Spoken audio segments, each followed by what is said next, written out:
Also, I'm gonna go and click the go live button when that comes Did I up. get the fucking plasmid or not? Fuck. There it goes. Hey. No. And then I'm Where gonna the fuck do did it go? that for the live chat because I'm on top of it today. Oh my god. He's learning. It only took me 4 years, boys. Well, the start of a 4th year, I mean. But, you know. Did I get the plasmid? Where the fuck did it go? What part are you on? I'm in Fontaine Futuristics, and I got to the part where there's that teleporting plasmid that you have to follow around. Oh, yeah. I do remember And I that. got the cutscene where it's like teleporting me all over the place, but I don't know where it wound up now. I don't remember how to get that one. Yeah, that sounds to me like a skill issue. Oh, he's done it. He did the it he absolutely did the thing. is. He said the skill issue thing. Yeah. He did it. Whoa. Dude, the fucking spear gun is so good. I forgot this was in the game. Yeah. Yeah, dude. Oh, man. I should replay that game. It's really good. Yeah, and I got the plasmid the tonic that lets you repair and name robots that you hack. Oh, yeah. And so I've got Roseanne and Thoroughgood, the flying robots that are following me. Man. Oh, yeah. It's super good. Good times. Yeah. All right. Well, we are the Leve. We are living. Oh, I should probably get in the watch together, huh? Yeah. I mean, if take your sweet time. It's all right. Yeah. We're getting there. I don't know why, but like when you said that, like, oh, the we are Leve. Yeah. I don't know why, but like in my mind, I thought you were going to say we are the Last of Us. What? Oh. And I certainly fucking hope not. I hope we're the Last of Us 1. I clapped when I heard it, I guess. Yeah, all right. Please tell me that we're the Last of Us 1 and not the Last of Us 2. I don't even like. I didn't care for the Last of Us 1 even. So like when fair. It became, it's an objectively better game though. So absolutely, no, absolutely. There is no question of that. Don't worry about that whatsoever. Yeah.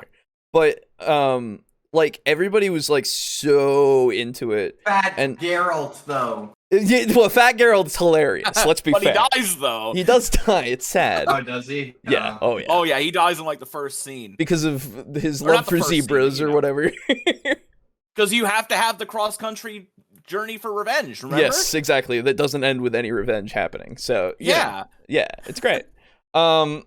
I hate it so much. The fucking game sucks. But name a character who went through more pain than her. Oh my god, I hated that when that was happening. Oh my fuck! I immediately look at Joel, and I'm like, do you know who that is? Do you know who that is right there? And then like when he died, when they fucking such garbage. That's because like there are so many characters that you can cite. I never actually thought to cite Joel. No, of course not. Of course not. Because it's absolutely true. The thing, and like that game fucking like it completely murders his character before he gets murdered. But like he's oh my god, who is that man? That's not Joel. I've never who? Joel who? I just Anyway, so I wasn't super into Last of Us, but I recognize its strengths. Yes. And I have only heard about episode 3 of this show. Because it's the good one that doesn't have really, it's not centered around Joel and Ellie. Which is it's just a story that takes place in the world. Well, it's Bill. I think is interesting. Yeah, and like his relationship. Was an asshole, but... Yeah, but like he had his relationship with his friend who killed himself and left him alone, right? And that's why he's an asshole. Because and like some people were ragging on it because it's like, it's another like gay thing in media. But like this one's good. And like, that's fine. The reason why people dog on it a lot of the time is because most of it is just thrown in there without any like well-written anything. It's just there for the representation points. Yeah. Right. Without any care for how like it's portrayed at all. Looking at you, Disney. And yeah, but apparently that one's like the best one. Okay. And so it's like, because a lot of time it's like, oh man, we're progressive because they are gay. Yeah. Okay, yes, are exactly. they well written and like fleshed out?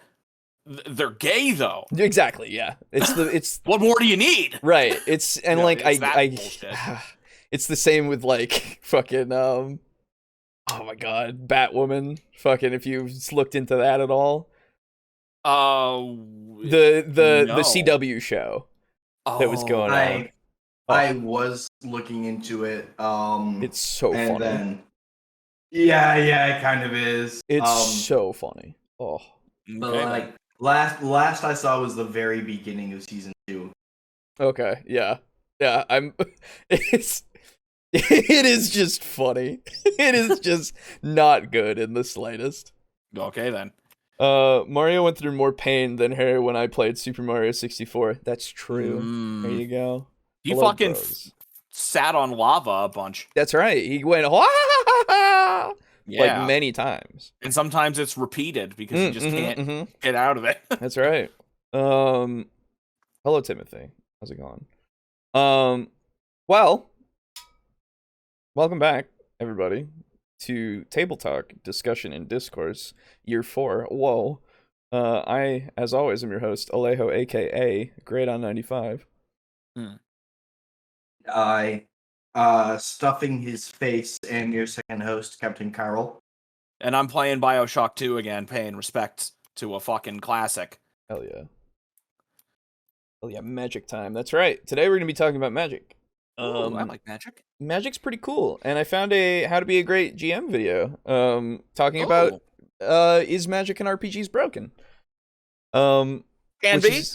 Well, yeah, so it's possible. I'm just interested to see what the reason for this video being created is, really, right?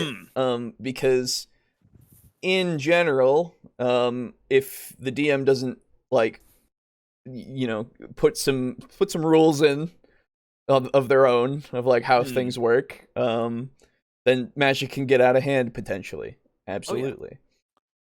But the systems themselves usually have a good, handle on making it so that they can be less exploitable. I'm not 3.5 or not that one. Yeah, no.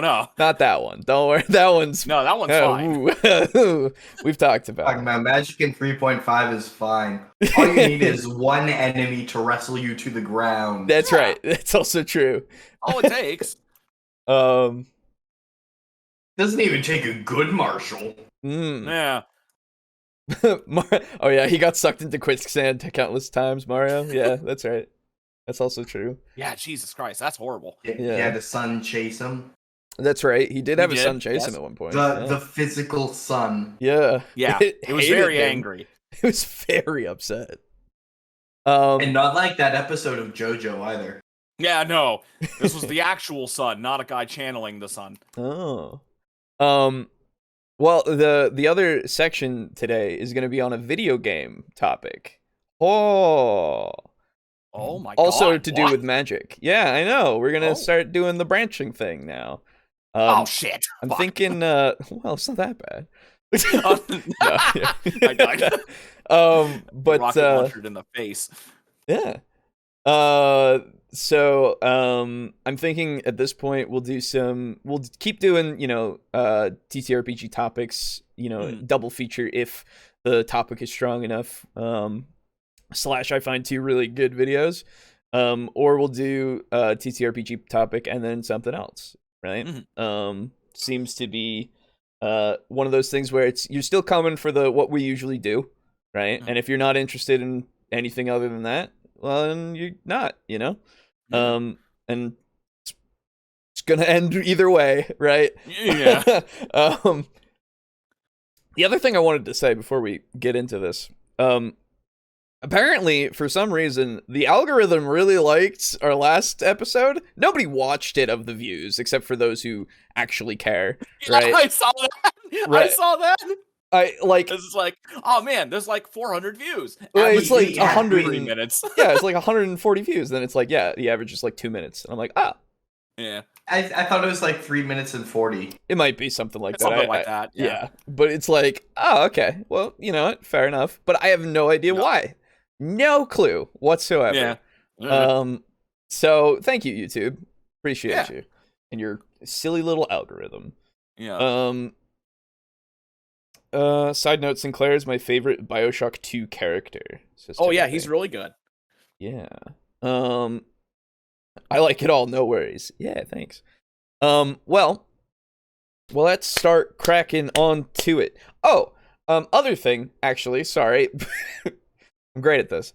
So last week I was sick, and through my hazy brain, even though being able to do the show, I forgot to do the one thing that I was going to do, which was put out the little, hey, what's your favorite episode of the past year thing?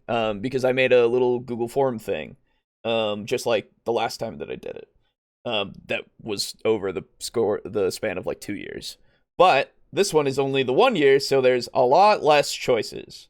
And if I can find it, there it is. Yes, I'm going to put it in the chat right now. And I'm going to put it in the description. And the description for those in the VOD. So, if you would like to, you can go and put what your favorite episode is. And you can also, even if you like, or you don't have to, but you can put a Y as well as your username. Those are 2 things that you can do as well. And can I vote? Yeah, if you want. Hell yeah. Anybody can do it. That's fine. My favorite episode was every episode. Why? Hey. Because I'm in them. There you go. Except not all of them. Yeah. I was gonna say, wait a minute. Yeah, so take your time. The form, your favorite episode of Table Talk is no longer accepting responses. What? Try contacting the owner of the form if you think this is a mistake. That is a mistake. I think this is a mistake, Alejo. That is a mistake. God damn it. Hold on. Let me go to my forms. It would be that as soon as I fucking remember to do the thing, it just doesn't work. Yeah. Like, come on, man. I'm just trying to do a little cool thing. I would tell you my vote, but I don't want to skew the democratic process. I appreciate, yes. Don't do that. Wait, is it actually not working? The link you put in in the chat. Yeah. Hold on. Like when I click it, I get this. Well, let me go and get the link. That is the 3rd time I have clicked it, just to make sure I did not receive an error. Okay. Well, then I will put another one in the chat. This is the actual one, I promise you. It is a different link, in fact. Wow. Okay. Oh. So that's the one. If you have a favorite episode, go for it. I don't know why it Alejo? Yeah. I got bad news for you. Does it not work? Are you serious? The form, your favorite episode of Table Talk is no longer accepting responses. What? I made... Okay. I made Time to make a new form. I guess so. Fuck. I have all of this stuff ready to go, and it doesn't fucking work. Alright, well, What? Hey, boo, get a load of this, amateur. Yeah, right? Well, fucking... Thanks. Thank you. Well, start of year 4, and it's already... gone off swimmingly. It's going exactly like year 1. Well, I love how if, anyone were to look at our channel, they'd be like, those guys are pretty toxic. And That's then, right. we'll just, show them a clip of how quickly we devolve into backbiting and like backstabbing each other, and you're like, that's just kind of how we treat our friends. Yeah, no, that's true. Do not take it personally. Yeah. This is how we interact with society. That's true.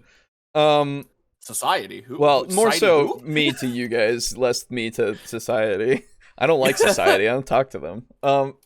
Anyway, so in the future, be on the lookout for a Google form that totally will work, because that it'll be in the description of this in the VOD / I'll put it up in the Discord. So awesome. Anyway, let's start out. I agree with Boo. I like all the episodes anyway. Thank you. Fucking God, no, nothing to say of your own, huh? See, there's there the it is. Yeah, see, there it is. Real original. First Last says, magic is hard to do. I love World of Darkness. Sorcery is a good example of not broken magic in TTRPG and still flexible. I don't know the broad span of World of Darkness. I only know Vampire, unfortunately. But the way that Vampire does their, disciplines, which I assume is categorized as magic, right? I think that it's very good for not being broken. Absolutely. It has such a good set of like restrictions and stuff, right? Like, you can't use this on vampires that are more powerful than you, or, all that kind of stuff, just to keep it from, like, you going, hey, I'm going to go diablerize God, right? Like that's an interesting way to do it, yeah. If they're more powerful than you, they just are above it, basically. Yes, exactly, right? I like that, actually. Yeah, no, it works really well. Alejo, I have a question. I have an answer, potentially. So, I love Darkness, and particularly Diablerie. Can you Diablerize a vampire that's more than one generation above you? You can? Shit. Yes. Okay. Yeah. It is so, and hell, one of the I was listening to lore of Vampire not too long ago. One of the antediluvians, I don't remember which house at the moment, but one of them, no, it's not Giovanni. One of them wants to Diablerize God. Like, that's literally something they want to do. Which is awesome. Yeah. But God isn't. I know. Okay. I don't know, but I love his ambition.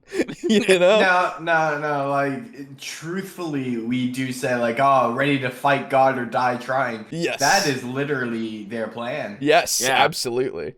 I have to do it later because I'm out of data until the 12th. Oh, that's fair. Don't worry about it. Yeah.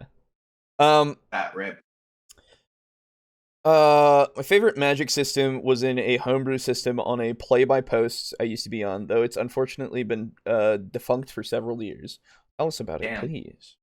My character will bring do a lot it of talking back to life. Yes. That's rad. Yeah, dude. I love. There's a lot of really good vampire like lore that's just there from World of Darkness. Super interesting. So, again, speaking of magic, as we have been, let's go over to How to Be a Great GM's video on is magic in RPGs broken? Game master tips. Mind if we actually give our thoughts before Guy gives his? Sure, if you have anything more detailed. Yeah, so magic is inherently in a precarious situation, I think, in any TTRPG. Because of the fact that quite literally the only thing limiting it is the imagination of the people who write the books. It can be as powerful or as shitty as they imagine it. Which of course, like, you can homebrew and stuff, but yes. I'm talking about raw. Yeah. I think that's the stance that we'll probably be working from. Yeah, because anyone can make an OP spell, or hell, I've made a few spells and enchanted items that do quite literally nothing. So I tend to prefer lore magic settings. So I am more a fan of having very limited like magic usefulness. Mm. But I am a fan of when players take a spell and get smart with it. So like they use it outside of its intended purpose. For to provide an example, a couple of one of my players a while ago, they were on like a 3-raft battle. The 3 rafts were like in formation basically, and a crocodile was attacking the middle raft. And the person who was sitting on the last raft cast destroy water on the river in between it and like their raft and the crocodile. So they're like, when the water like fills in the gap, it'll bring the raft forward with it. And I was like, hell yeah. Because I tend to prefer magic, or I tend to prefer combat that's a little less straightforward. Which is one of the reasons why I'm such a fan of JoJo's, because whoever wins is more clever. But yeah, I prefer magic that's more grounded. It is in a precarious position where it can very easily get out of hand. However, I am a bit more of a fan of Pathfinder 2E's stance on magic, which they give classes like a tons of cool stuff, but that's because like marshals also get cool abilities. Right. Which can take 2 or even 3 action points to do.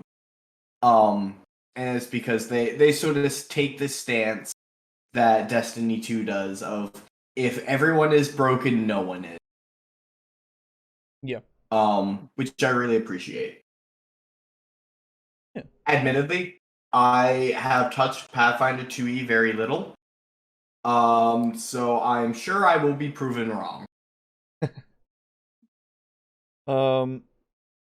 Hey peeps. Hey Mog. Gonna be a good night already, misspelling things in the first message. You're fine. Oh no, that game master dude. Mog,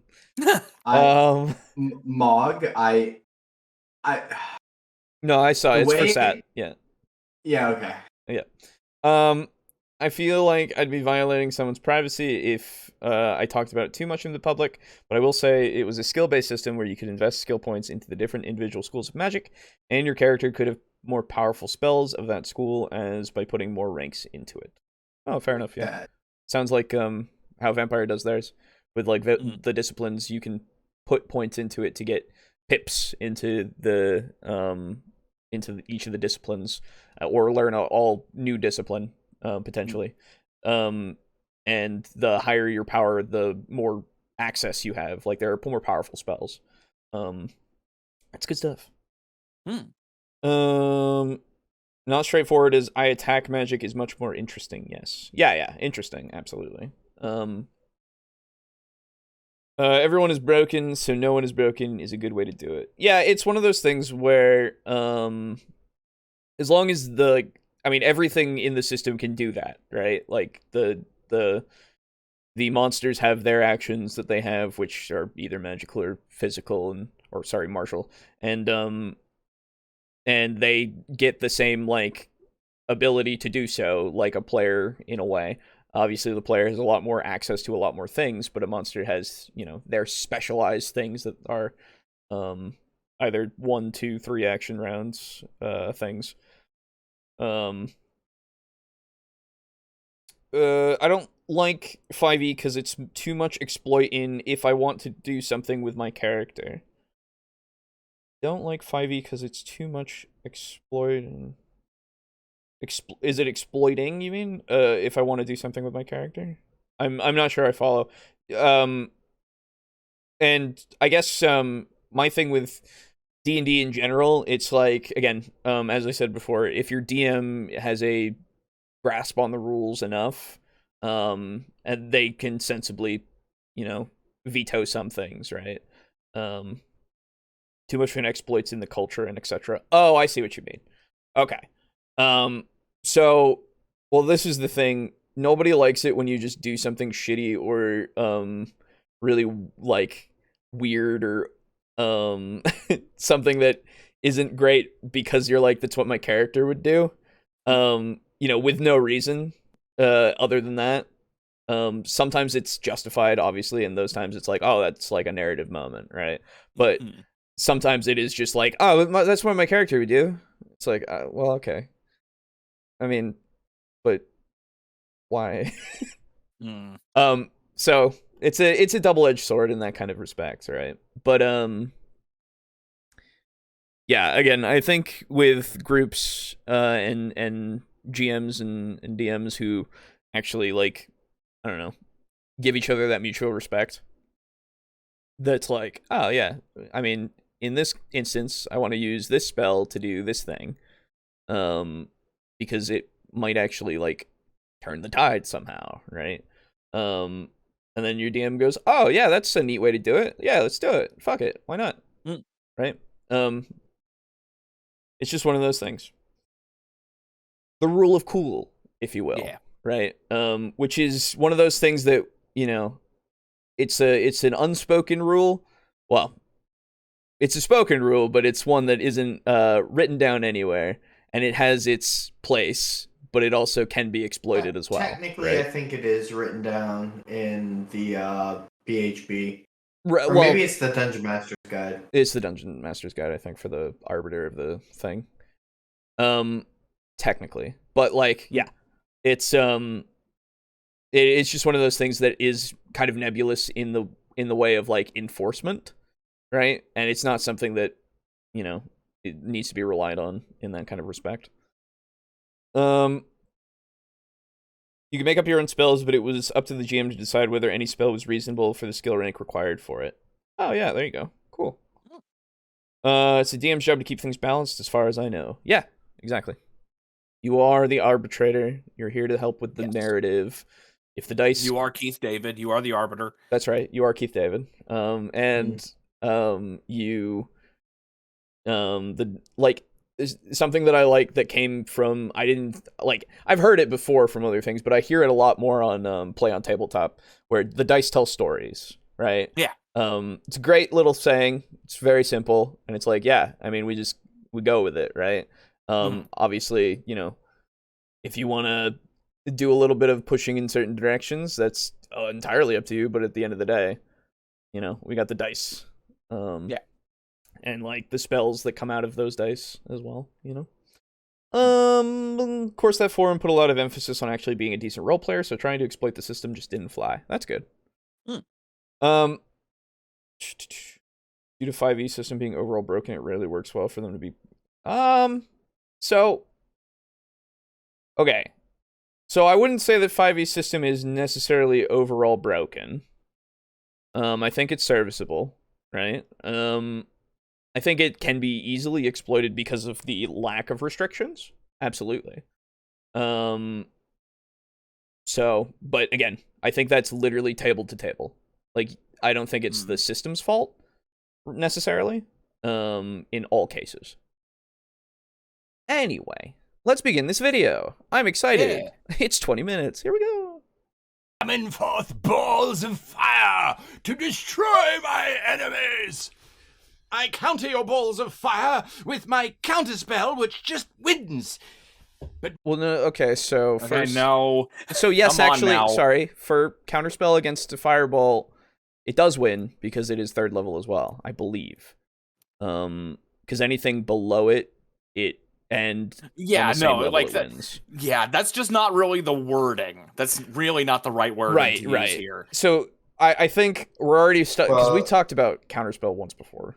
Yeah. And so while he is correct in that statement, I like the whole, I win because it just wins. Yeah. Come on, you're knowledgeable enough about the rules to just say, I use counterspell. I don't know, dude. I think this is literally just him doing a bit. Well, so I think that later on we're going to get the counterspell talk, right? Because people really don't like the fact that Counterspell does this, which I can understand, but it's one of those things, again, we've talked about it. If you're a DM that knows that your character has taken Counterspell, then you realize what that means, so you account for that, right? Because if you're going to send a mage against somebody with Counterspell, yeah, they're going to shut down some stuff. Like, it's a thing that will happen, because it is a useful tool. And honestly, looking at it as, like, I get you want to have your wizard do the cool big spells, right? But the preparation of a counterspell, or the preparation beforehand for the characters to just use a slot or use a known spell to have counterspell available so that they can help to overcome each of these very tough obstacles is something that I think should be celebrated more so than vilified, especially for counterspell, because I don't know, it means that they want to succeed. And at the same time, wouldn't all your monsters and mages and all of them, if they are trying to kill these people, want to kill them dead? So, like, why wouldn't they also use their best things? It just seems to make sense to me, right? And so I really think that at some point we're gonna get you shouldn't have something that will just auto stop spells, which is like, and again, I'll take it. If he doesn't say anything about it, that's fine. No harm done. It's just one of those things where it's like, it's counterspell. It's fine. It's there.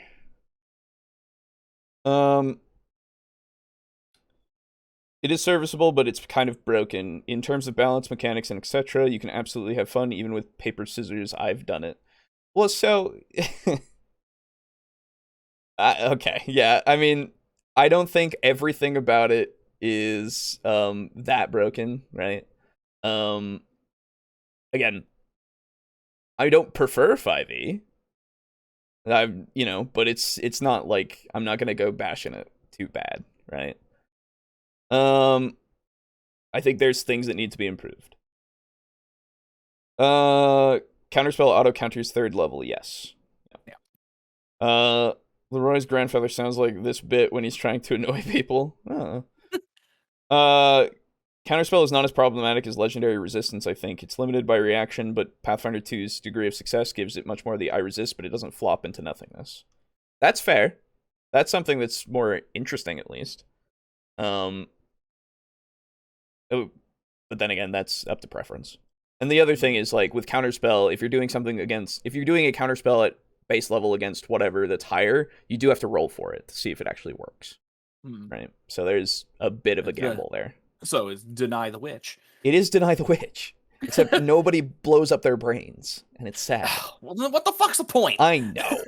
I'm confused already. Is he complaining about a spell doing the thing it's supposed to do? This is the skit so far, but it's just one of those things where because remember, Guy kind of prefaces things with skits, and sometimes those things turn out to be the way that he thinks about things. Yeah, that's the problem. So we'll see. Again, we'll see. Balance is in the eye of the beholder.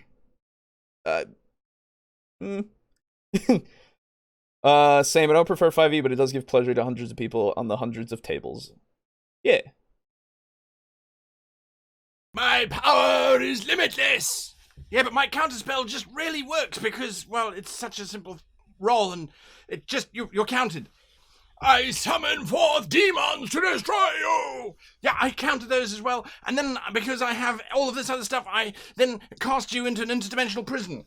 Ha ha! I counter your casting of intermental division.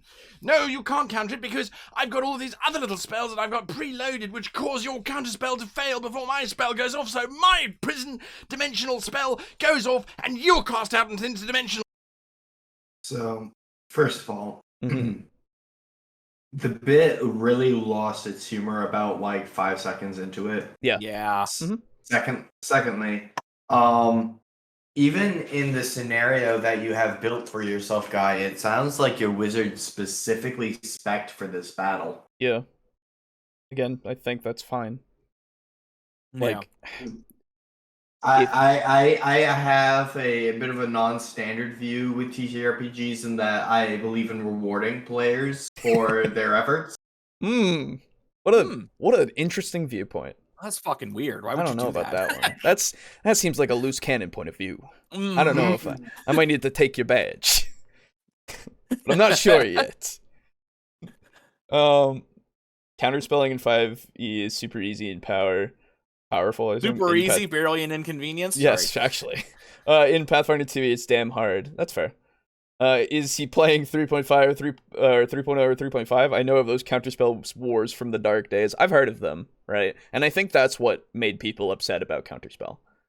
The horror stories of counterspell on counterspell on counterspell on counterspell. Yeah. Like that kind of thing. Where it's like, I mean, you can still have that happen now, I guess, but it doesn't. Like, I don't think that it's that big of a deal. I really don't. Yeah. I do agree 5e can be fixed in ways. Yes, it can. Whose rules are we playing by? Uh-oh. Okay. That was a stellar bit. Indeed. Hello and welcome to this episode of How to Be a Great GM. My name is Guy. I'm scared. I see ignorance and insanity in those points. And then acceptance. I like Why are we going through stages of grief? Yeah, what the fuck? Oh no. Oh no. I mean, we'll get, you know, we gotta let him start, but I'm worried. That's all. Yeah. And today we're looking. I wish he was just delivering his opinion straight right now. This is making me feel not feel smart. Fair.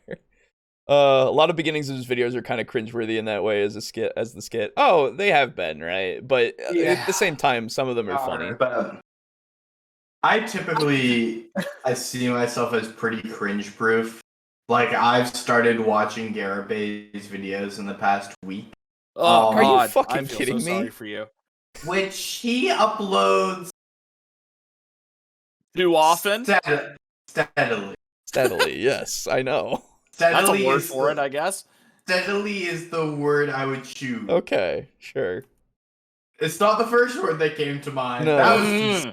That was concerningly often. But we'll go with steadily. Yeah. Seems to be averaging once every 12 hours. Okay. Ignorance, why? I'm excited. Only 4 stages. You forgot the bitching phase between each stage of acceptance. Looking at magic problems.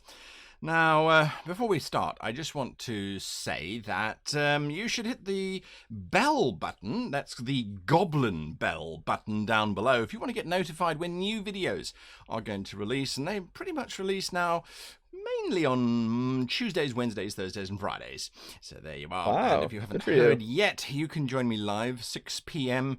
Pacific Standard Time on Friday nights and on Monday nights, where we do Friday Twitch discussions about your games coming up, and Twitch Day, which is where we recover from Monday. And I'll say, I mean, you know, there's not much to say about it, but I will, of course, give him props for being so committed to the content, right? Good for him, even if I don't like a lot of the videos that you put out back in these days. This is a 4-year-old video. Okay. Yeah. So we may be in for some. We're in dark times. So we're still when Guy was crazy. Yes. Yeah. The newer stuff that he's been putting out has been, as we've said, much better. At least from the limited viewing that we've had. I have some reservations, but way better. Yes. Yeah. I seem to remember one video in particular where the skit actually made me laugh, like, a fair amount. Sure, it was the one where I think it was, I think it might have been something to do with role-playing, just as a whole, because it started with the whole, where he's talking as though he were a king. So like, yeah, oh, well, that's right. Welcome to the halls of blah blah blah. And then the other one was, oh well, I'm gonna need you to do this because I'm the king. Yeah. The two different types of kings. That was funny. I remember that. Yeah, that was pretty good. Holy shit! What? Sorry. You're good. There's a lot of stalling. Into a fucking hallway and a fucking Alpha Series Big Daddy just comes sprinting at me and just headbutts the shit out of me. Nice. Scared me. Anyway, go on.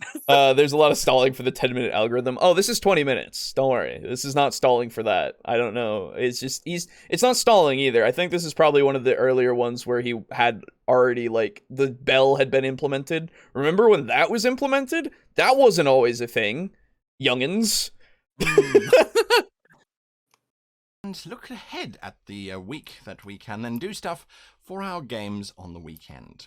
Anyway, so if you haven't joined us for that yet, have a look and have a check out. The links are down below.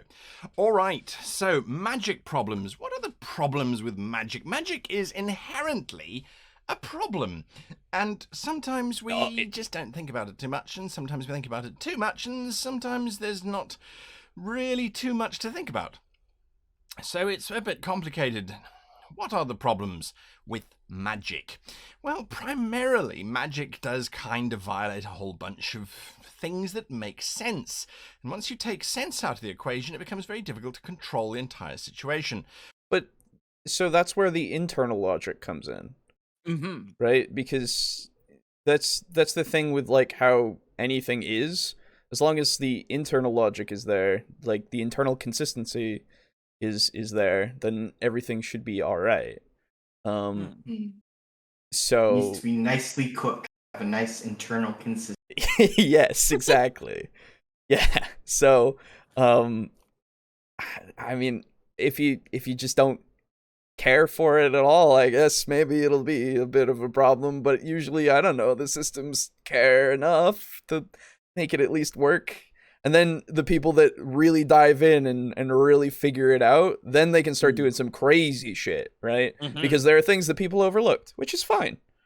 It's just one of those things you got to deal with. You know, you can't account for everything. It's just not possible. Mm-hmm. Well, I kind of agree that the stages of grief can start when you look at 5e. Me and my friends were really frustrated before we just reached, I don't care, we'll make our own better balance on top. That's fair. I think, honestly, because this is about spell balance and, how wacky things can get when spells get out of control, I think there's one very quick video we should add in once we finish up Guys. It's from Z Bashu, and it's about Fabricate. It's only 4 minutes long. Oh, I saw that video. Yeah, that's a really good one. I think we ought to check that out. Okay. But it's really because we with high standards and etc. Oh, gotcha. Okay, yeah. Can we do a retro night where we watch the oldest TTRPG videos we can find? Oh, I've got a few in the backlog. Don't worry. One's things a couple like oldest ones, as in the oldest upload time, or ones about old systems. I assume the oldest in upload time because I have a few that's like from 11 years ago. That's exciting. Every spell has rules. Yes, exactly. Oh man, retro Cody or Garibay or no nat ones, we would have cringe overload. Yeah, Brogan doesn't really. I'd be down for retro Cody. Yeah. Oh yeah. Oh, I have some stuff from retro Cody that might be interesting. We'll see. Z's Fabricate was a good vid. Yes. Yeah. Retro videos, great old ones videos. Yeah. Oldest upload. Okay. I guess I'm gonna be defending 5e from Guy tonight not because I want to though. Oh no, he's talking about in general, so you don't have to worry about 5e specifically. He is talking about magic problems in RPGs, and so I assume he's gonna be talking about everything, hopefully, in a broad sense. What cannot normally be done in reality can suddenly now be done with the power of magic. And I'm not just talking the arcane kind of spells, hocus pocus kind of magic. I'm talking about all kinds of magic, including the divine magic, natural magic, all the different types of magic that one can encounter in your various role-playing systems. And most systems, they try and balance it out as best as they can, but they don't actually balance out the effect that magic has in the environment in which the game is set. So is that true? That the system doesn't balance for its like world due to the fact that magic exists? I find that problematic. Namely because we are operating in a world where it is just kind of accepted upon its basis that magic is more advanced than technology. And as such, having a world that more centers around magic, like, say, enchanted rafts go upstream. You see those, but you don't see steamboats. That's because steamboats haven't been invented yet. Yeah. I think a stagnation of technology is something that, or at least a creeping of technology is probably a better way to put it. We discovered technology before we discovered magic. That's kind of one of the reasons why we, as a community, lean on it so much. So, like, we're not cracking a pigeon's neck and muttering a few words when we have a headache. No, we take an Advil. That's right. Yeah. Oh, yeah, right. Yeah. Of course not. Who does that? Yeah, so I think that it's fine to and plus the other thing you have to account for in these systems, I guess for D&D and like Pathfinder and the high fantasy kind of things, that like the gods are real and exist and are present, demonstrably so, right? Like they do things with magic and it's crazy, and they imbue that into people, right? Like they let them become their champions and shit. And so like that's a whole like that would stop probably the advancement of some things, because you could just magically cure somebody. So you don't need penicillin necessarily. I mean, it depends on how the society forms, and if penicillin is like a thing that happens, and then it's like that's a cheaper alternative to like going to your local priest who charges like 20 gold for it. Who needs cancer treatments when you've got fucking greater restoration? Exactly, that's what I'm saying, right? Fucking D&D holding out on us, right? Yeah. So, but with something more, I guess, technologically based, and that also has like a magic technologically system. Cringe. Yes. Right. Yeah, that's right. But something that's based in technology, like a sci-fi setting that also uses magic, you have to figure out, I guess, a way to balance as to how we've gotten to this point, because it's possible that you can still get to that point while magic exists. Like the magic that they have doesn't necessarily make it so that they can go into space, potentially. Thinking about Spelljammer and stuff, maybe that's not a great analogy, but in some of them it's just like, oh yeah, we have both and it's fine, right? And maybe in some sections of the system, in some planets, they reject technology and embrace magic only, right? Or vice versa. Imperium of Man. Like there are things like that, right? So it really just depends, because with a galactic scale, you can have a variation of things to a very like nigh infinite degree, and it all can work in the same kind of thing. It just depends on if there's something that's trying to take over something with magic that is countered by technology, if that's possible. Right? Is there something that was created to make it so that the magic is less useful in this technological sphere. Is, you know, you just have to figure it out. That's all.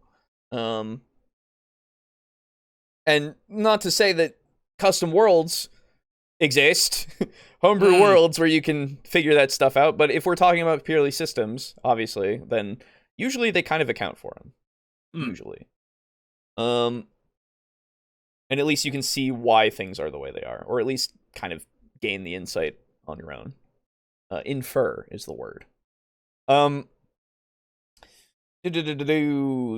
hope he knows about such examples as vampires, sorcery, mages of World of Darkness, and a lot more. Yeah, well, we'll see.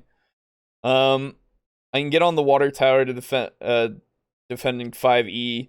There are things I like about it. It might be on a positive note, like the core rules from the PHB, but I have some. Yeah. Might be skipping time a bit too. Oh, well. Magic must be based on world building. Mistborn is an example, no fireballs and etc. So I hope you will think of that enough. Well, this was 4 years ago, so was Mistborn out then? I don't know. I don't know when it was released. I believe it was. Mistborn's been around for a bit. That's fair, actually, yeah. Oh yeah, sorry. Yeah. Yeah, 2006. Yeah, okay. Yeah. Wow. World of Darkness magic is dope, causing a massive reality wrinkle to such an effect that you remove yourself from existence because the rules of reality can't handle what you try to impose onto the world. Yeah. Ooh, that's fucking cool. It's so cool. It would only be a problem for me, at least, if I was forced to use magic or anything else that does not work well with the world, but in most TTRPGs, they don't make you play what you don't like. That's true. Final Fantasy VII. Who else knows Investiture from Brandon Sanderson? I don't know it, but I know the name. I do Brandon not Sanderson. know that. I don't know why I always say 7 specifically. It's pretty much in all the ones that they have higher technology. Yeah, that and magic. That's right. Yeah. Kind of great system, but books only. Yet. Man, I should finish Alloy of Law soon. I've had that book for like a few years. I've been thinking about just trying to get back into reading like physical books. It's one of those things where I don't feel like I'm being productive enough, though. You know, It's unfortunate. That's why I like listening to audiobooks. But you know. I mean, hey, I mean, if either way, it's still reading, right? Yeah, Yeah, I have been really enjoying plugging along through the Song of Ice and Fire series on audiobooks while at work. Yeah. That's what we're going to be looking at today. We're going to be looking at the pros and cons of trying to actually make magic work within your system. Okay. So let's kick it off with balance. Now, when we look at balance, and nothing happens because the machine is not doing its thing. But when we look at balance, less is more, unless more is less. So keep balance.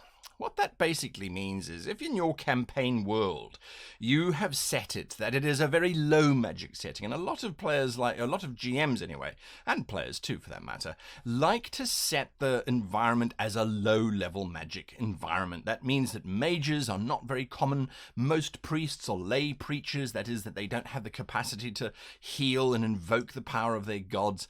Paladins are these very rare champions, and Knights of the Round Table, if you like, and all of the other kinds of magical forms are just not really there. Sure. There's a problem with that, though. It does mean that the moment that the mage in the party wanders into town and starts throwing magic around, they're a very distinct anomaly in an environment where it generally wouldn't be.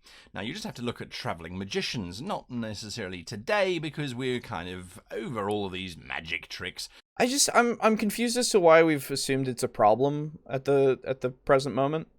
Because like I think it might just be because you've established that it's super rare, and now you have what is effectively a Mary Sue who's able to do it. I guess. I don't think that's my only thought. I don't know. Right. I get you're trying to interpret it. But like, so first, like the thing that I would say to that, if that was the argument, right, is well, okay, so what am I supposed to do with the fact that this guy is a wizard then?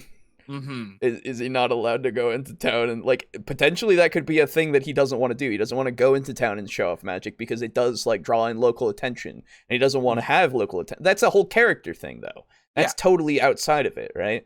The time when a great hero is born, quote unquote, right? And is put on this quest in this low magic setting, who can actually do magic. I mean, there's nothing breaks because of that, right? Inherently. It's just the fact that somebody special is a thing. Yeah. Wow. You know, these peasants are going to talk about this to their grandchildren, you know? Like, I saw in my day-to-day life as a farmer, I saw a guy fucking make fire out of his hand. I saw a fucking space marine. Right, yeah, exactly. I was just going to say I saw, like, a...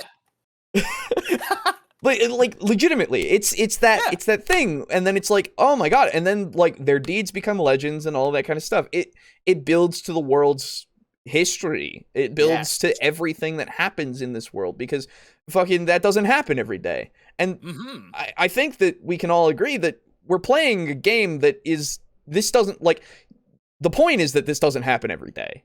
Yeah. You know, whatever it is, doesn't usually happen every day. These people are doing their lives, and then just like these adventurers come in.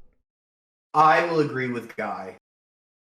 Okay. Full stop. Just, if you have a low magic setting, then your wizard comes along and he's level 5 and he can knock out fireballs. Yeah, sure, he's a bit of a freak. And I would hope that your world would adjust to the fact that they are a freak. Sure. And I ideally hope and have faith in my players that they will like have the knowledge of what the fuck is wrong with me. And like take that as an aspect to their character and be like, I need help. Right. However, in the scenario that I'm building, because I feel it is more likely, sure, I will not acknowledge the fact that that is a possibility, and I will rest upon the probability that they will enjoy being Rey Skywalker. Sure. And I find that setting up a world space where your character acting totally within the limits of their classes is treated as if they are the second coming of Jesus is a bit of a mistake to make. Okay. Yeah, so my thing then would be why is the game then, like, why have you as the DM made this a possibility? Yeah, why did you allow them to make a mage? Like, that can get that powerful, I guess, if they're allowed to do that and be level 5 and throw fireballs, if it's supposed to be a low magic setting. Yes. Right? Yeah, this is why if I were doing a low magic setting, I probably would not use 5e. Yeah, same, no, right? No, of course right, not. Exactly. And like, that's the thing. I'm confused as to where we are, you know? It happens a lot. I had been in the belief that I had been of the opinion that Guy was talking about specifically magic in 5e. I am not in that mindset because of the fact that this is supposed to be RPGs. And if we're talking about a low magic setting, I mean, it could be D&D, sure, but like, I have nothing to go off really. You know, he's just saying now that there's a mage who can go into town and do this stuff, and it's gonna break everything. Which already, it's like, well, so the system, if this is the system that we're just using Nebula's system. If this is the system we're using, and this is something they're allowed to do, it doesn't break anything. If we're talking about the setting itself, I suppose, then yes. Then in the setting, but that's different than the system. So I don't know why we're talking about this, I guess. I know we're starting with if you want to have low magic in your setting, I guess. But now I'm going back to that point and going, why are we talking about that? In the context of, I guess, the setting itself, and not talking about the system being accommodating for. I guess maybe we'll get to that. We'll get to potentially him saying you want to pick a system if you want low magic to accommodate and make it so that you can't have this happen. Potentially that's where we're going. And if that is the case, then I'm all for it. But if he's just kind of going on about this, I'm confused. Alloy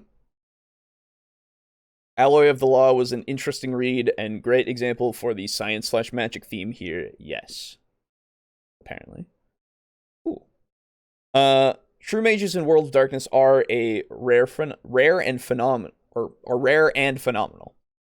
But the world construction damages them when people see something which goes against their belief of the physics, so it's okay. Oh.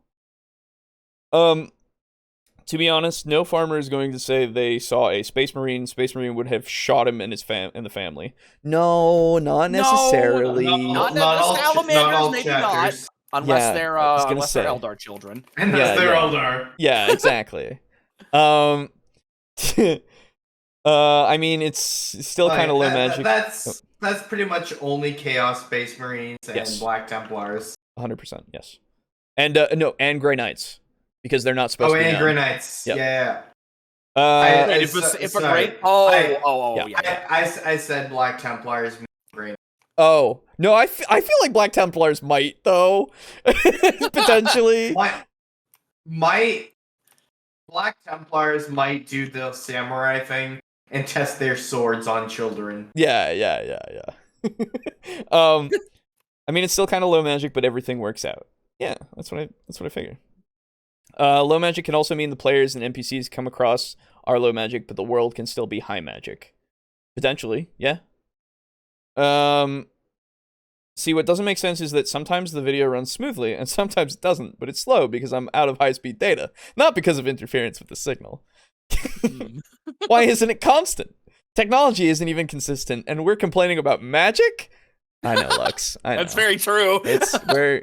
We're really, I mean, we are at the first world problem, apparently. We're talking about magic. Jeez. Anyway.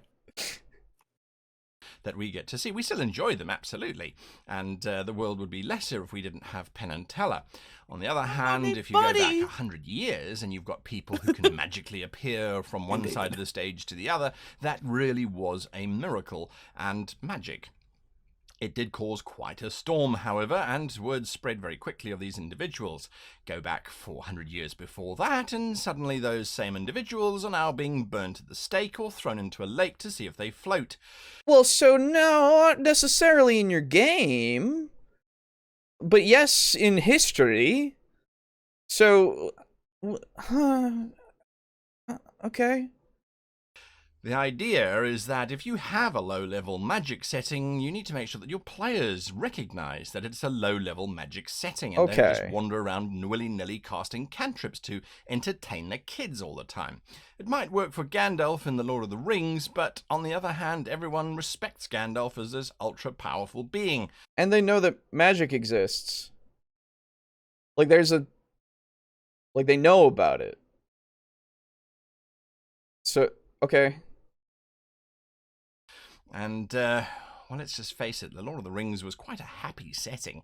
There were no assassins out to make their name and take out Gandalf. Not that they could have, because he was a really high-powered level wizard. But if he was a low-level wizard and he was still casting all those little magic tricks and things, would he have been in such a good position?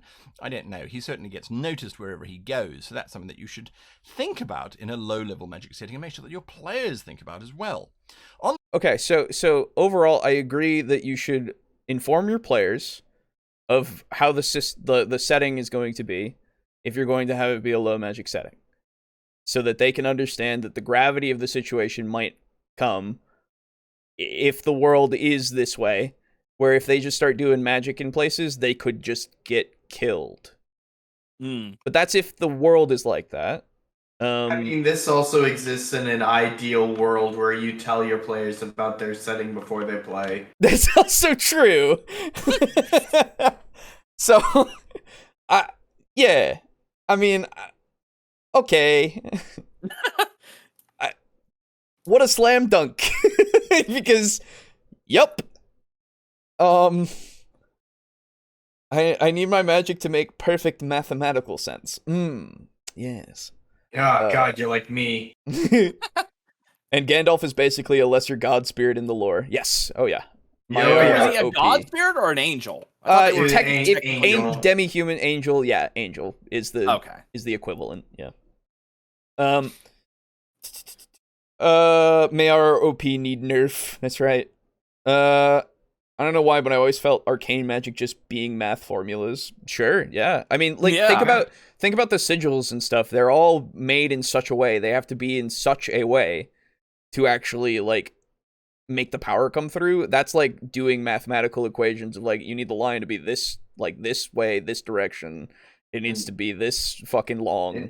It needs to be tangent to this line and also this plane. Yep. One thing that I remember is that there are a lot of spells in Call of Cthulhu, and there one in particular, there is the summon and bind Yog-Sothoth, which is like the typical like binding and stuff. You know, it's like typical magic. But there is a secondary way to summon Yog-Sothoth, and it's literally called the Einstein formula. Oh, hell yeah. And it's nothing but fucking insane, crazy math equations. And it does the exact same thing. That's awesome. It's really cool. In low magic system, the presence of player magic may start a religion around them. Works great. Yeah, it could. That's the thing. There's so much, like, it's like, I would hope that you informed your players that that's the case, you know? That's all, like, because that's the only, like, I don't know, that's the only time when it's a problem, when you just don't tell them that it'll be a problem. Right? Like, and, like, potentially they'll not listen to you, and then you can give them the consequences of their actions, absolutely, because you've informed them beforehand. Let a cult form up around them and have them deal with crazy cultists to their own religion. Yeah. Who are like, you are, like, faking a god. Yeah, absolutely. Like, this heresy will not stand. Yeah. Like, it's a whole ripe thing to do if you've already given them the knowledge that could be a thing that happens. That's the thing that kind of needs to happen first for you to even be, like, for it to even be okay to do that, right? Because otherwise you're just throwing that shit at them, and they're just gonna be like, oh, you fucking killed us for no reason. I thought we were playing a game here, and then you're like, no, you idiots. No, we're not playing a game. You don't understand. Life. The moment that you used magic in the city, they alerted their Inquisition, and they're here to kill you. You should have known that, given that this is my game. It's like, oh, how? Yeah. You know? So, okay! Thank you, Guy, for this wisdom that seems like it is a no-brainer. I like to just have fun with my magic sense takes a back seat. That's fair. If that's the game that you want to play, then play that game. Absolutely. Yes, communication is key here. Yeah. Open and honest communication is like the cornerstone. Is like our catchphrase. It's like the actual catchphrase. Almost like I've been saying it since I think episode 1 or 2. Somewhere in there, yeah. Praise be to the one who gives a plus 1d4 bonus to d20 rolls. Yes, exactly. He blesses us. He blesses us. On the other hand, if you go to the other extreme and you say magic is the most common thing on whatever planet they're on, and that almost everybody has access to some kind of magical ability, which Dungeons & Dragons 4th edition basically did, if you do that kind of thing, then... Why are you conflating martial power with magic? It's not the same thing. It's just that they have, like, a similar name for a ability. It's the 4E thing where people just misrepresent it all the time. It's great. It's great. I love it. Let's go. Yeah. Sorcerer casting cantrips gets no more than a glance as, say, a musician standing at an airport playing a guitar and singing a song. Yeah, they might make some money because people feel guilty because they stand there and watch them because they're more interesting than the flight boards, but that's really not the greatest sort of audience that one could possibly want. And I take my hats off to people who can play music, just as an aside. So, the idea of more magic, is so... I was totally going to be like, ooh, guy, getting a bit personal, aren't we? Yeah, no, he's got to make sure for this one. He's got to make sure he likes musicians, not magicians, obviously. Musicians. Yeah. Common that it's everywhere, well, that's absolutely fine, but then it must be treated as such as well. And I tend to think that magic, if it is that common, starts to become a little bit more like Terry Pratchett's magic from his Discworld series, where it's used more as a mechanical device than something that's actually useful. Yep, the balance, of course, is somewhere in between, where you've got these mage academies which try to regulate the amount of magic that floats around in the world and restrict the powers and so on of the individuals who wander around, aka Dragon Age, and the like, where mages are all registered and kept and looked after by some very, very militant non-magic users. Man, Dragon Age Origins is really fucking cool. I loved being a mage in that because I liked seeing that whole setting of like, hey, you're a mage, you go in the tower. Fuck you. You go in the tower and you go and like, if anything bad happens, mages will take care of it. Fuck it. I don't care. Get in there. You don't get out of there. That's not right. Don't you hate you. It's great. Love that setting. Sorry, my aside. For me, as long as I like the world or characters, I don't really care if it makes sense. If I don't like the world or characters, then I care about things making sense. That's fair. That's absolutely a fair outlook on it. Characters can really bring like something to life without it necessarily being well written or well or wholly consistent, I guess. Yeah, I mean, just look at Devils and Dice. Yeah. I mean, like, I say that. I was gonna say it's kind of self-depreciating, but like, it's not all that wrong. And I'm not talking about you guys' characters. I'm talking about the characters that I've, done. I think you've done a fine job, sir. Don't you worry. I like settings that make a lot of sense, but I also like Disgaea. I started playing the first Disgaea game, and I just kind of stopped. It's cool. My world has the IMO to keep magic in check, so I guess I get points in Game Master's book. Yeah, I mean, so this is the thing, right? This is a way to do it. Just like each of the other ways there are to do it. But, again, the highlight should be that you should inform your players before you throw them in of, like, how magic is treated, I guess. And that's really all I've got. Because he's just... Optionally. What? No! Because then you get, you get to just kill them, I guess. If that's what you want, you just don't tell them. Fuck it. Whatever. So those are the sort of the three states, and you can find a state in between. But just bear in mind, once you've kind of chosen a state, then, hoods, this is why we don't wear hoods, because it really, really mucks up one's hairstyle, doesn't it? Absolutely. I mean, how many times has a paladin stopped to have to fix his hair? Oh, well, it is what it is, and that's what it is. It's hood hair. Anyway, so I got distracted, sorry. So you have... I understand why this is 19 minutes.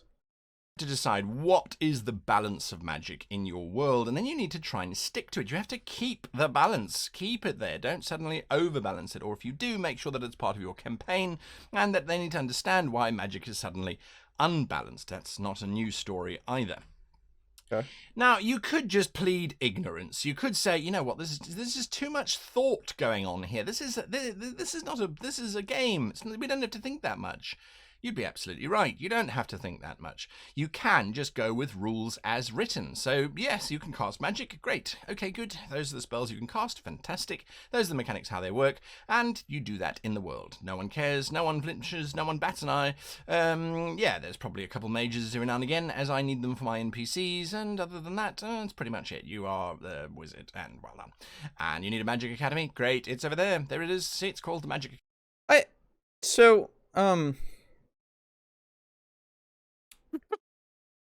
There's the Magic Academy. It's called Magic Academy. Yeah, I mean, that's fine. Like, I just, when are we going to talk about if it's broken or not? I'm not sure.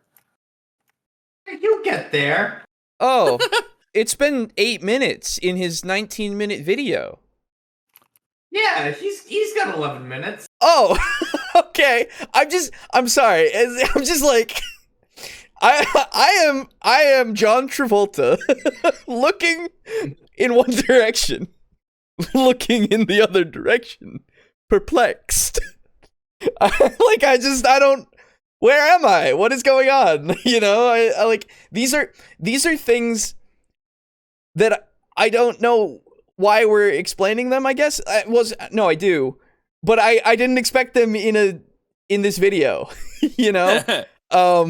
I thought that this would be in, like, how do you rule magic video, right? Or like, these how are the do you types keep magic under control, yada yada yada. These are the types of magic systems, right? Like things like that. But this is supposed to be about it being if it's broken. And I have no nothing to grasp on to say that was the inclination with which he started this video.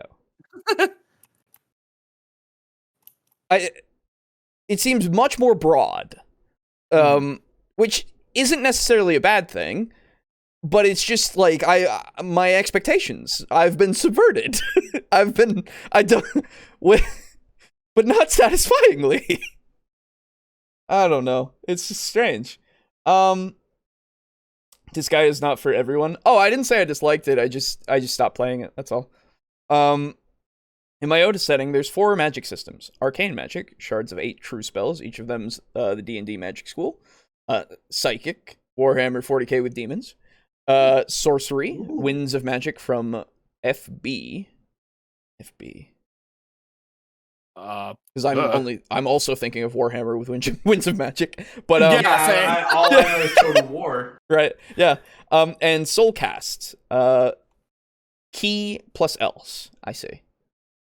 That's cool. Yeah, with lots of lore and connections between each of them. That's awesome. That's super cool. I'm glad you have that. That sounds awesome. I like the idea of it being true, like true spells, shards of 8 true spells. That sounds interesting to me. It's very FromSoft. Love this guy. It's my type of humor. Cool. Yeah.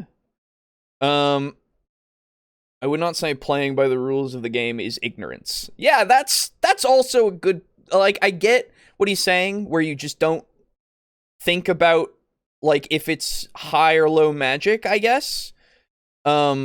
Which inherently the system that you're playing is going to be high or low magic or whatever in between. So I guess you don't have to worry about it. Again, where are we? Academy. You can go and buy magical stuff from it, because, you know, that's in the book. So good, great, lovely. Now, what it does mean is that things don't really matter for the mage. The mage is just like a regular fighter. That might be a good thing. It might make everyone feel as if they're equal. What it does, though, is it does give you some lost opportunities to play around with that particular character class, that character type. Magic users are no more interesting than a common thief or a beggar, for that matter. So you have some lost opportunities there. What also happens is you don't necessarily then get to put the party under too much pressure. If every village has got an enchanter and a priest who can cast all these wonderful spells, well, the party can just sort of move around and do as necessary. You can also stick to the, well, it's a percentile roll when I create my village, so there's a 20% chance there's a priest around. Yep, there's a priest around. Great, you can do that. I think it's taking some of the agency away from you and making your world feel as if it's basically just been taken straight out of the book. So, the one who chooses to roll the dice. Yeah, I was just about to say, if I am going to roll the dice to see if there's a percentage chance of there being a priest or not, I am actively doing something to influence my world. I only given up as much agency as what I allow the dice to have. Yeah. The other thing is you don't get to put pressure on them. What a strange thing to say. What do you mean by that? Just the pressure of resources? Like, sure, if I put an enchanter in every fucking shop, or in every fucking town, then I guess if they want to do enchanting, they're always going to be able to. But then you put pressure on them in different ways, I guess? Yeah. I don't necessarily understand what pressure has to do with this necessarily. In like the fact that if we just use the rules raw, because you can use the rules raw and not have enchanters in every town. Yeah. Like if I need to get my DMG even from 5e to look at town generator, that thing that it has that's actually pretty cool. It has a whole section here somewhere of how to generate a city. Let me see if I can find it really quick. It would be settlements, probably 112 in your 5e DMG. 112. Yeah, here we go. Settlements. Random buildings that has like residences, religious things, warehouses, shops. Then you get to go to each of those kinds of tables to see what kind of building it is, really. Shops include pawn shops to scribes. There are, in fact, no enchanters, even, necessarily. So, I just, like, if we're going by raw, at least in that system itself, and I don't care to create anything on my own and I just use that book, I won't necessarily have that because it's telling me to randomly generate everything with my dice rolls, which again is giving me the agency to create my setting and my cities and everything in them. Mm-hmm. So I'm very lost on what you're saying here, sir. It seems like you don't, like, this could be the case for a random other setting, I suppose. I don't know of any that have, at least in my experience, in everything that we've covered in every TTRPG game that we've looked at / played, I don't remember any of them just saying, hey, make every city have an enchanter in it. Make everything have all the resources they need inside of the towns. Like, I don't... I mean, that is kind of like what towns are supposed to be. You know, they're supposed to be these places where you can get the supplies or the upgrades or the whatever that you need to face the difficulties. If there's nothing in the town, they're just going to walk past it. Yeah, they'll walk through it, maybe talk to a couple of people, and then leave. Yeah. If their purpose is to go and get supplies, right? Yeah. They'll go somewhere to get those supplies. Yeah, exactly. And if there's no supplies to be found here, then they'll move on.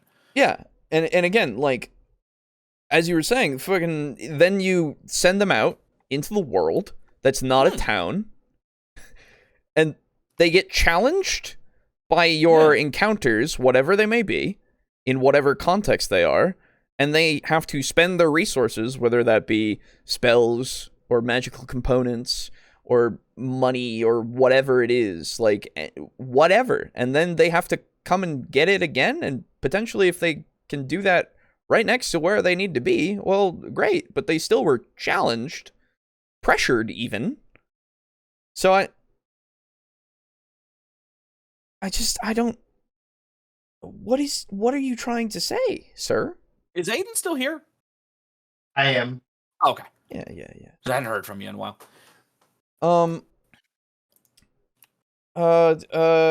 Seems like he's talking about lore of magic systems and how lore cannot be consistent and etc., which is strange to say, at least for the naming of the video. Exactly. True spells makes me think of Suikoden. Although it's true runes in that setting. That sounds. Why do I know Suikoden? I know that. Yeah. The wording he's used sound weirded to me. That's fair.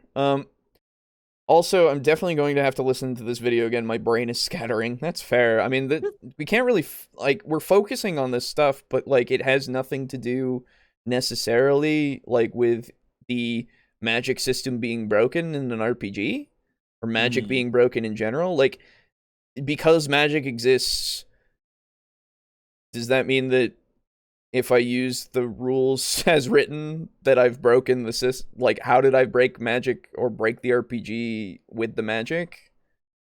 Just by using it raw? I mean, 3.5 is a great example of that, where you can do that, but you have to really work at it and get spells and use them in a specific way with a specific... And, like, at that point, you've fucking put a lot of shit into that, so I guess, fuck it. You can go make your level city bomb spell at level what, like 3 or whatever. It was crazy, whatever. True spells are inspired from the true magic of Nosverse. Kind of same as from Nosverse, but the whole arcane magics are pieces of said spells and result of attempts to create them. Oh, brain is scattering too. It's almost morning here. I didn't sleep tonight, only yesterday evening. Dude. Fair enough. Jeez. By the way, yes, FB is Warhammer Fantasy Battles, including Total War. Okay. Got it. Hey, we were right. Yeah. Unintentionally. I'm glad Game Master mellowed out with age. Yes, it is nice. Again, there's nothing wrong with that if that's how you like to play, and if your players enjoy playing in that world, even better. For those that might want to put a little bit more thought into their world, these are the kinds of things you need to take into consideration. Now, importantly, you need to push the boundaries, or at least you don't get to push the boundaries when you are going with raw. When you're going with raw, it is as it's written, and we will just take it as it is. Now, don't think for a second that I'm advocating that you're going to change how the rules for spells work, or that you're going to change how the divine powers work. I'm not saying that at all. What I'm saying is that if you look at a generic fantasy setting, you've got a sprinkling of mages, quite a lot of priests running around, and that's about it. There's no real thought into how these things are necessarily organized, pardon me. That's not necessarily true either, though.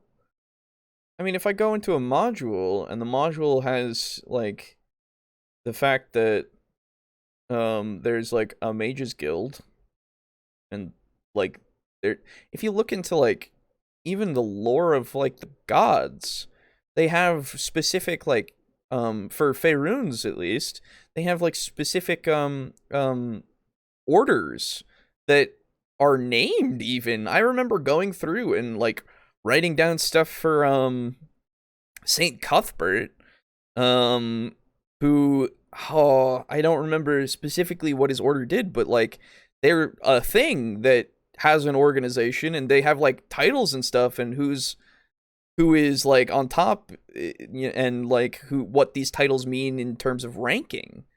So if you look at and to be fair, it might not, this is all sourced from the books in general, but if it's not in the book that you're looking at, I suppose, then it's not there if you're only looking at that book.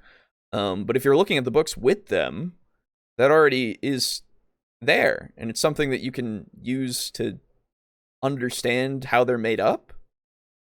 Okay. We're not. like, just because, again, we can't push boundaries, apparently, if we use raw. And by push boundaries, he means understand how things are organized. What is that? That doesn't even follow. Yeah, I wouldn't. That's weird. I don't think that that's even what he means to be talking about. I hope the next part of this is like, that's what I actually mean about pushing boundaries. You don't get to push boundaries. You don't get to necessarily have these cataclysmic events where there's suddenly this powerful mage who's sweeping through the kingdom. And why don't I have that ability to do?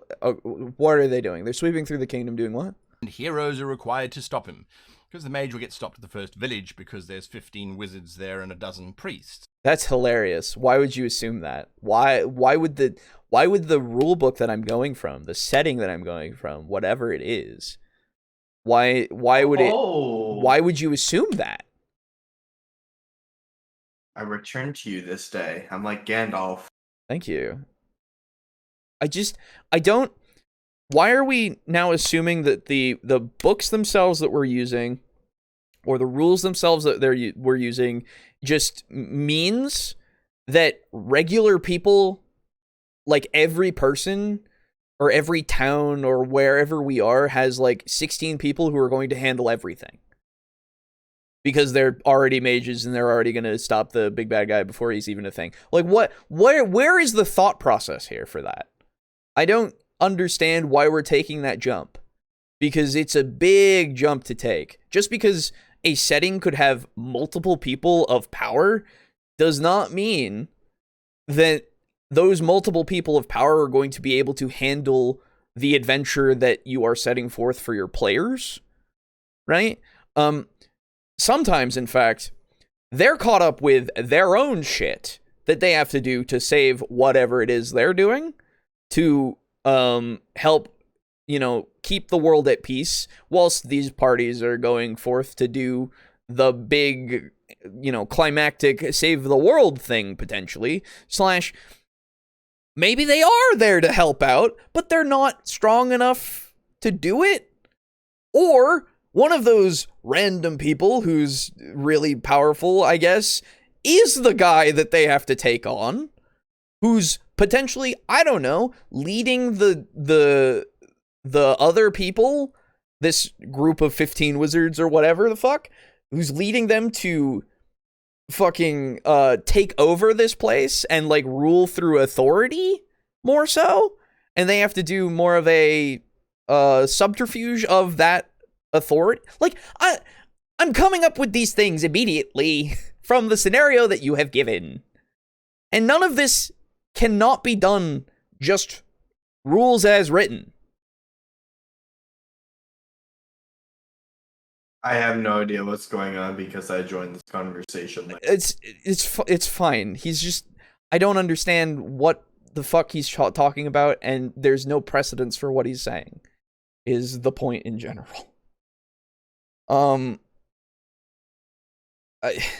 He's saying that you can't push these boundaries because if in this setting, if you don't care and you're going by just... What boundaries? He hasn't... What do you mean? No. He just said push boundaries. You can't push the boundaries. Okay. So, what does pushing the boundaries mean? Oh, okay. So, moving on from that. So, he's now saying that because of the rules, it means that there are going to be a lot of people who can do the magic and stuff, right? Which means that the adventure that you're going to be presenting to your players is not ever going to be possible because all of these people already exist in the world and they would stop them already. I see. So, yeah. That's where we're at least. I don't know why. Suikoden is an RPG on PlayStation 1, had a sequel on PS1, and some other sequels that weren't as good on PS2. Okay. I'm gonna have to look into it later, because it's ringing bells. What if the rampaging mage is the main bad guy to stop? Thank you. Yes, Timothy. Yes, exactly. Yeah. Thank you. That's what I'm talking about. That's like 9/10 of fucking plots in D&D. Yeah, there's specifically like the Mad Mage, like that's like a thing, or a lich. Yeah, liches. Like... A Nossiverse, a complicated multiverse of a few worlds with kind of same magic systems and etc. Every world's a dream of the Gaia and kind of canon. Be cautious of diving in it if you wish to. Multiple worlds. Okay, that sounds interesting. Wait, there's a whole system of planes in D&D. Is he saying you can't understand it? The setting totally explains how it works. Or at least it used to. I keep forgetting about 5e. 5e has some stuff on the planes. It doesn't have detailed things, but it has some stuff, so you can understand them a little bit. Yes, I too prefer understanding magic when you use it in RPGs. Yeah, right? Exactly. Multiple worlds are kind of a jam of mine. Hell yeah. Pushing boundaries with magic. I put it in my robe and wizard hat. Oh. Yeah. Depending on how your dice rolled, of course. So it creates a space that doesn't really have much cohesion. It doesn't really feel like a well-fleshed out world, in my humble opinion, and that's why I'm making this video. It is just a space, and it kind of happens. And so the magic users won't feel special. Should the magic users feel special? Well, they've got all these magical powers and things, and they're no longer as weak as they used to be in the past, so no, maybe they shouldn't. Maybe we should all be absolutely equal. In which case, then, why are we... Yeah, anyway.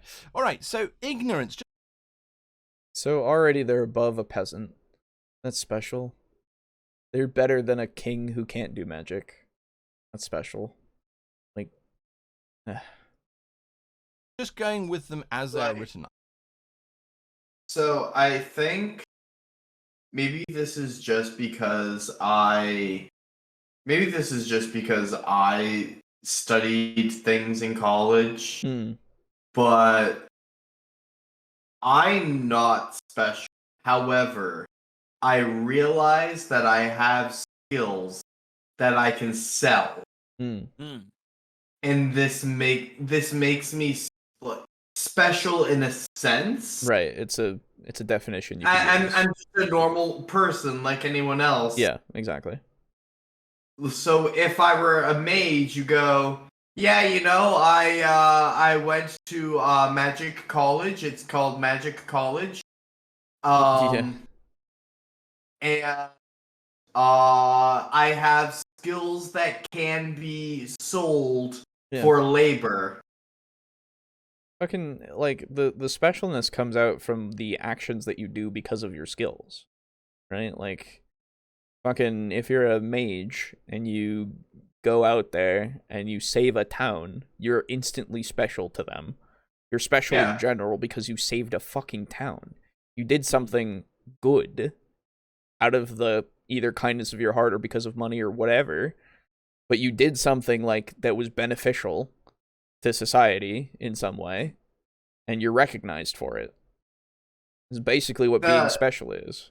The fighter in my campaign feels special because he has a fucking 18 strength, which makes him a fucking freak. Yeah. And then he activated the was it stone giant rune to get real big. Yeah. And like he was propping open a giant croc's mouth and then grew big while he was doing it, and the croc was like, ah! Yeah. That's fucking... If I were to throw a wimpy warlock in there, like, they're going to do Eldritch Blast, and then the croc's going to eat them. I mean, I guess, yeah. So, like, I don't know where we are. I'm still very confused. I don't... The DM can just make story bubbles, so you don't have to worry about most of the greater world. That's also true. Like, that's modules. Oh, put on my robe and wizard hat. Gotcha. Ancient meme. You might lose sanity if you look it up. Oh, cool. 5e has inconsistencies with early lore of planes and itself. For example, it states the plane of water is infinite water as before, but describes sunlight and waves. What the fuck? So it's infinite but not? Yeah. I interpret that as infinitely deep, but still having an upper surface. That's fair. Trolls in D&D have 20 strength, vampires 18. It's a shame that fighters and etc. don't feel special, usually because of the I am super strong, etc. Well, so what we're talking about is the character. We're not talking about, like, the concept of a fighter, right? And also, like, you can still feel special. There's plenty of ways to still feel special. Like, it doesn't matter. Like, that's meta knowledge of, yeah, trolls have a 20 in strength. Okay, who cares? That's not what's going on right now. We don't have to look at that, right? And you can up it. Like, trolls can't up their strength unless the DM makes them that way. A character can get up to a 20 strength, and then with magic items can get more than that in 5e. So they can still feel special. Or it reaches to infinity in at least one direction at least. For the plane of water. Yeah, I don't know. Plane of water's weird. Anyway. I think denies you the opportunity to put your own personal stamp on the environment and to make sure that that environment feels real and feels as if you have created something of your own rather than just kind of gone with the generic rules. Okay, so that's a different thing. Yeah, if you just use raw and you don't put any spin on it, yes, I suppose that's the case. Cool. Now, you could also go... What does it have to do with the magic being broken? I'm still... Where? I still haven't really gotten to that, huh? It's 11 minutes into his 19-minute video. Mm-hmm. In the opposite direction, where you try and work it out. You kind of go, okay, so this is how it's going to work. I'm going to have... This is my mage academy, and this is the hierarchy that goes with it, and this is the thing, and this is the thing, and this is the thing. Great. Now... players, when you create a wizard, you have to go through 17 years of academic studies. Here are the course notes that you will be learning. You need to remember all of those different tiers of, potions and cantrics, which is what they did in Harry Potter, by the way, and it worked really, really, really well. So it is something to think about. 8 years, but sure.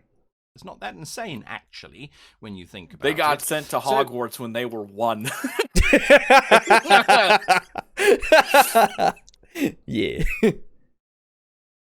You can go and develop the Mages Academy. And then you've got the Divine Temples, where there's training and there's limitations. If your world has lots of magic, how does it then deal it? So you can work it out by going, okay, well, if they have magic, then they probably don't have this, they don't have this, they don't have that, they don't have this, they don't have farmers anymore because, well, create food. That's silly. Don't do that.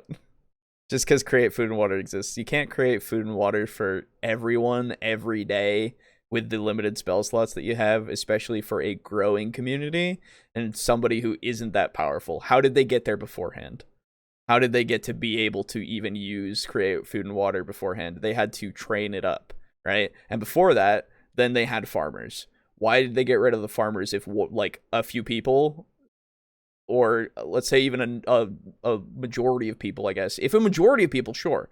But if like 5% of the population gets magic and can create food and water, they cannot sustain the rest of the population.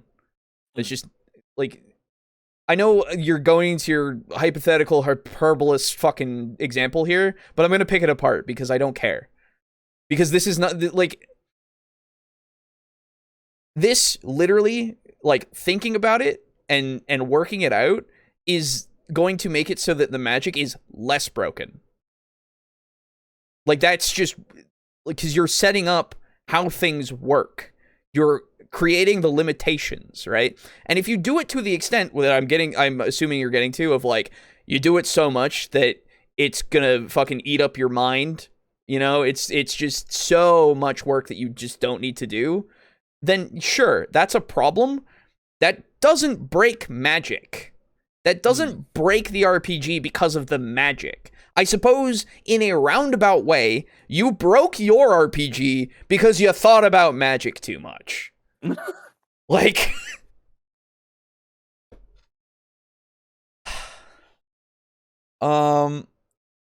Blimps and airships would be my pick for flying ideas in D&D. Yeah, hell yeah. That's why I have those. They're awesome. In my world. Plane of water has no pressure. If it would be infinitely deep, then it would possibly have pressure due to the physics of being on top of itself and pressured by gravity. But if it's infinite, no up or down, no gravity pressure, and etc. Yeah. Planes are weird.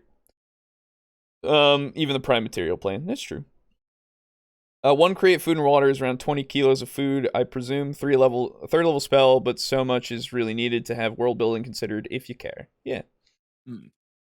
It would take too much power to feed a kingdom every day. No magic user could handle it. Yeah, unless you had, again, a majority of people can do magic. A majority. They would just create food every day. Here's the other thing that you could do with that. Yeah. You could have a story where, oh man, it seems there's kind of like, this is a high magic setting. People can do magic.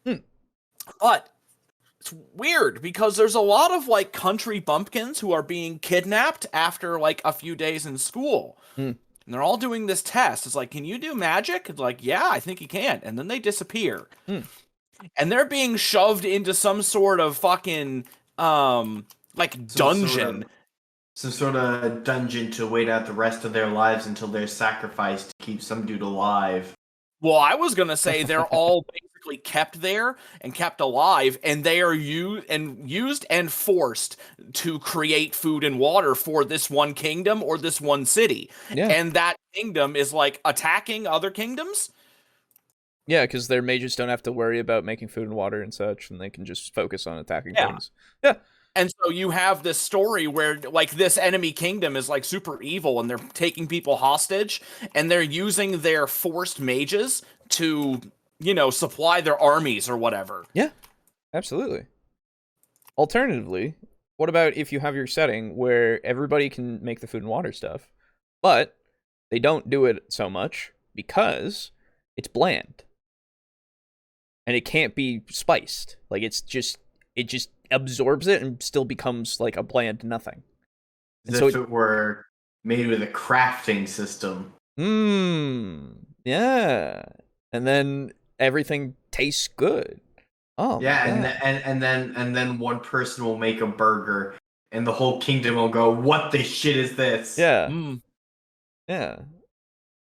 It's just an idea, you know? I remember that some planes have directional gravity, meaning a universal down exists, and some have subjective gravity where down is what you think it is. Yeah. In that case, it would be the only thing they do all day with no time for anything else. Exactly, yeah.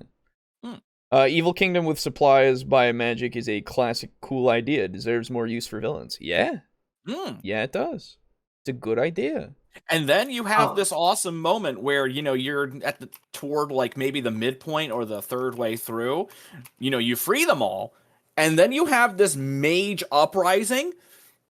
Yeah, all the ones. And you get to have this super cool like story finale where you are like with a fucking legion of mages. Yeah. And then after that, the like story continues. You do another adventure, and now you have this kingdom that's completely fucking fallen apart, but it's filled with mages, some of whom may be bad. Yeah.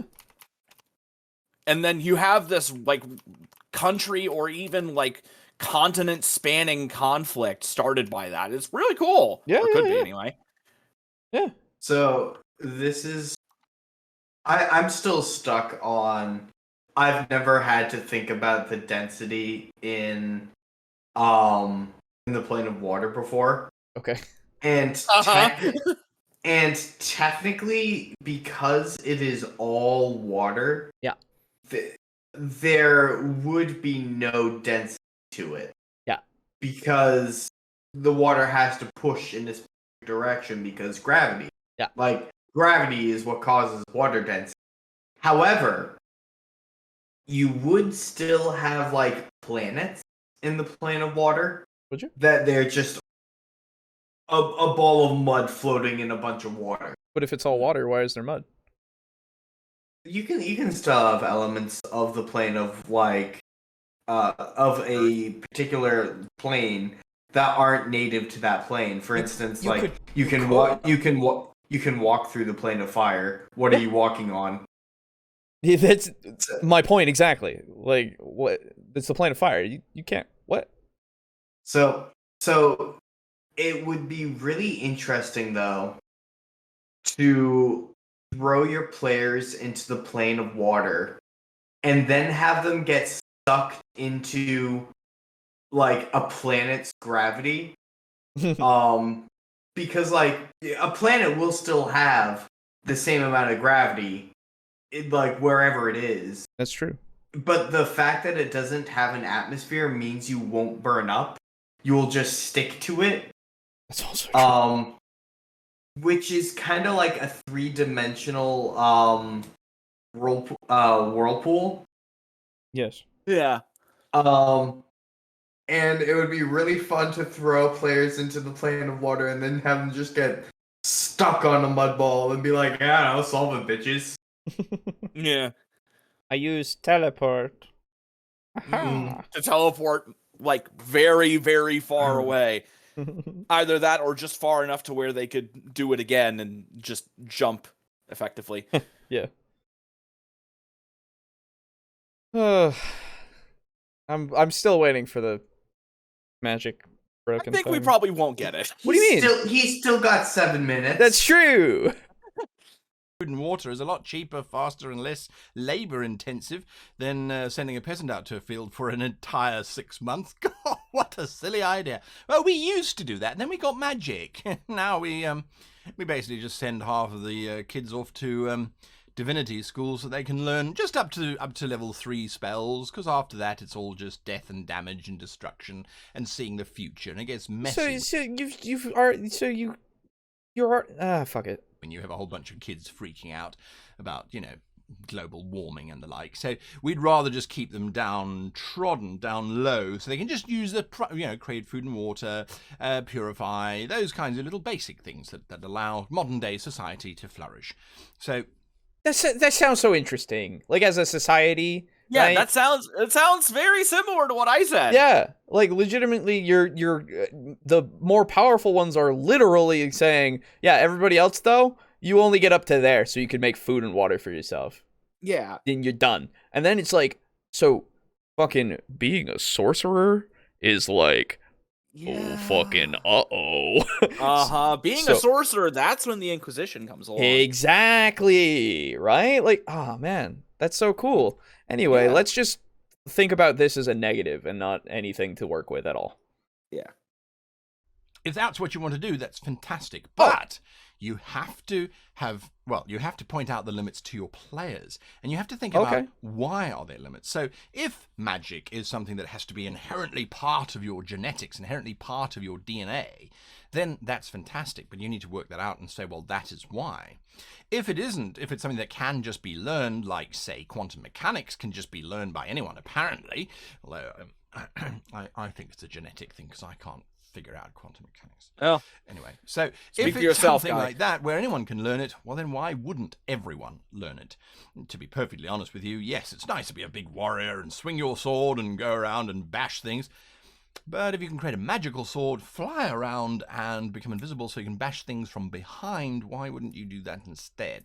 Because everyone can do it, and everybody can detect invisible people with their fairy fire spells and stuff. Like, yeah, and there's a few things. If that was something that was so common, people would prepare for that. Yeah, and so people would then craft ways to get around it. So by maybe taking the physical aspect plus the magical aspect and maybe augmenting themselves in such a way to use both or anything. Like, this is good.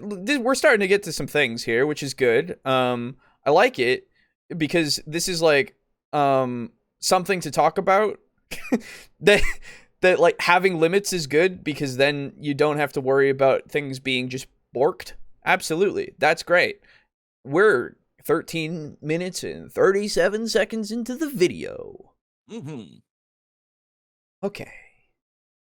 Again, these are the kinds of questions that you need to then ask yourself and then actually have answers for. So that's why I've called it insanity, because you start down the rabbit hole of going, well, if magic did exist, then this is what it would probably have done. This is how it would have changed things. And you start to have That's debate. insanity would to there you? have perhaps been dragons who were the original races that had magic, and that they... Yeah, I was going to say, like, this is world building. That's all this is. Yeah, it's just in-depth world building. Are you fucking serious? I'm doing this for Call of fucking Cthulhu. Yeah. And that does not have a magic system that is something that people routinely or even really want to utilize. Yeah. The insanity here is to put people off from trying to figure it out. Like, if you get to the point of, like, the little things that really don't matter, like, fucking, shoe shiners, they don't exist anymore because everybody can just press a digitation in their shoe. But even that, like, that's something. Like, sure, fuck it, why not? It really is just, how much do you want to put, like, how much work do you want to put into your world? Mm-hmm. And, like... And how much? At what point does it turn from just world building to insanity? Yeah, and, like... That's what I want to know. That point, I would assume, again, is, like, the time where it takes fucking so much time to prepare for everything. But are we in the middle of planning something that we're going to be doing? Like, yeah. You could be doing this, you could world build to your heart's content for years. And then once you have it to where you want it, then you could start running games, okay? Mm-hmm. That's something you could do. If you want to do something faster, you don't need to go that far, right? I think everybody understands that. Now, wanting to have something be the best that it can be is another aspect. I can understand if you want something to be nigh perfect. Impossible to be perfect, but nigh perfect. That might take you a long time. And again, it's just the question of when do you want to play the game, right? It's one of those things of just realizing the benefits of taking that much time versus the costs that are associated with it, right? A cost-benefit analysis, even, maybe. But like, it's not inherently insane to try to work out a logical way for magic to work in your world. And I don't think that it's a good idea to just say that if you're gonna do that, it's just insane, and you shouldn't. Because the usage of this insanity is, like, a negative. And even if, like, you say, and if you want to do that, that's fine. It's like, well, you've kind of made this whole big case of why you shouldn't. So I don't... What is the intention here? I think in the Plane of Darkness, people would see like bats do. Yeah. I've been thinking less about scientific sense and more about how to visualize it. Oh, for the plane of water. Yeah. IRL, we can temporarily unlock limited infrared sight if we are in total darkness for too long. Google it. Sounds crazy, but researchers are there. Really? That's cool. Not everyone has 18 intelligence. That's true. Not like a guy here. I love world building. How dare thee name me insane? Well, I'm not saying yes, but not because of that. Exactly. Shit, way behind right now. Time skip again. No worries. I just... limits are good to have so that you don't break things, and creating those limits, if you're world building it out, is good. Okay? Like, sure, you can do that. If you don't want to do that, that's fine as well, but the way that you stop things from being too broken is that you recognize, at least in the moments even, when things are going to be extremely powerful, and then you go, hey guys, oh fuck, I didn't intend for this. And if you do it like this, it will literally break everything. So can we all agree for like a second that we're not going to do that, okay? And it's going to work a little differently. Yeah. Because at your table, I am under the assumption that you all have mutual respect for each other, and you're willing to work it out. But then again, I don't know if I'm in the same plane of reality anymore. So, that is a large bet. The intelligence comments was in response to the question of why everyone isn't a wizard. Yeah. Desperately tried to control the magic that the lesser races got. Maybe that's a thing. Whoa, Is it that the elves, the dragons being what did he just say? Oh my god! I'm sorry. No. in all of their imperialness, decided that they were going to control how magic works. Perhaps that's a thing. Is it that the academies were set up? Maybe there aren't any academies. Maybe mages rule the world, and so the mages limit the access that one has to spells and spell-like abilities. Anyway, those are all the different kinds of ideas. What is the power that is available? Okay, those are ideas. Awesome. Like, before that, you were saying that you're trying to work out all these little things, and like you seemed like you were building towards something to say like, oh, you shouldn't do something, but you've now just gone into the, oh, these are ideas, and now you're going to power. Okay. And how freely is it available, and what's the cost for getting that power as well? If you look at our ancient history, our ancient Greeks and things, people were sent off to become scribes and gain the power of reading. True. Which they never really exercised. They weren't ever the leaders and things because their leaders learned how to read as well. But they were certainly positioned higher up than the average pleb who just used a sword and shield. So that's something to think about too. Why was that in Insanity? What are these titles? What are history, insanity. I just where am I? You know where we are? Where are we? Here we are. Here we are. There it is. Fuck. God damn it. Fuck me. Now, we take the middle approach. So I've given you the two extremes where we kind of just go over as the rules are written, and then the extreme where we try and work out how magic would actually affect the world, and we go mad. While No, you didn't go there. You made it sound reasonable and fun. What are you talking about? I'll be right back. I need to use the restroom real quick. It's fine. Yep. I just oh my god. It's okay, everyone accepts that humans are lesser than elves. That's why you can never argue with them. That's right. Yeah, never. It's just like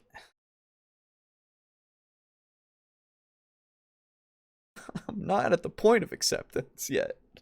I'm so confused. Oh, don't worry about it. So am I. Yeah, I've had a hard time keeping track of any of Guy's points thus far. Yeah. Because it all feels unrelated. Yeah. But it's being presented as if it were related. Right. It's a whole bunch of non sequiturs that are just grouped together for the sake of convenience in this video that has nothing really to do with it.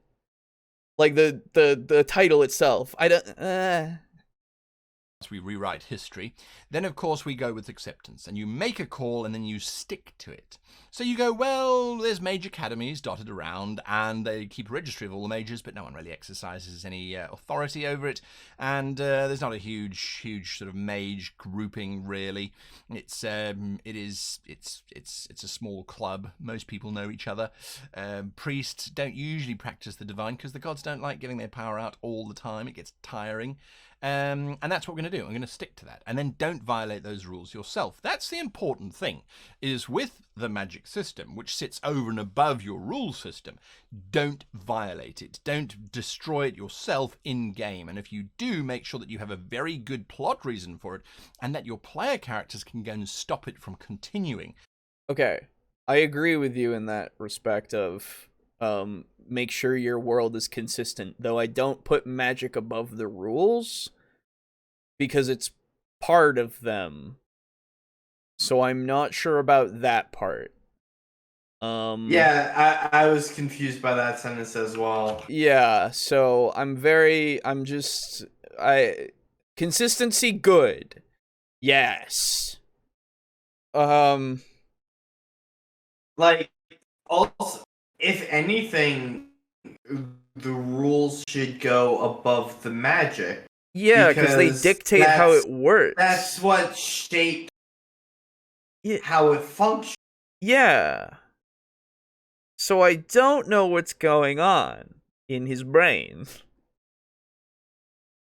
I've just joined your Discord. Welcome to our Discord. Happy to have you.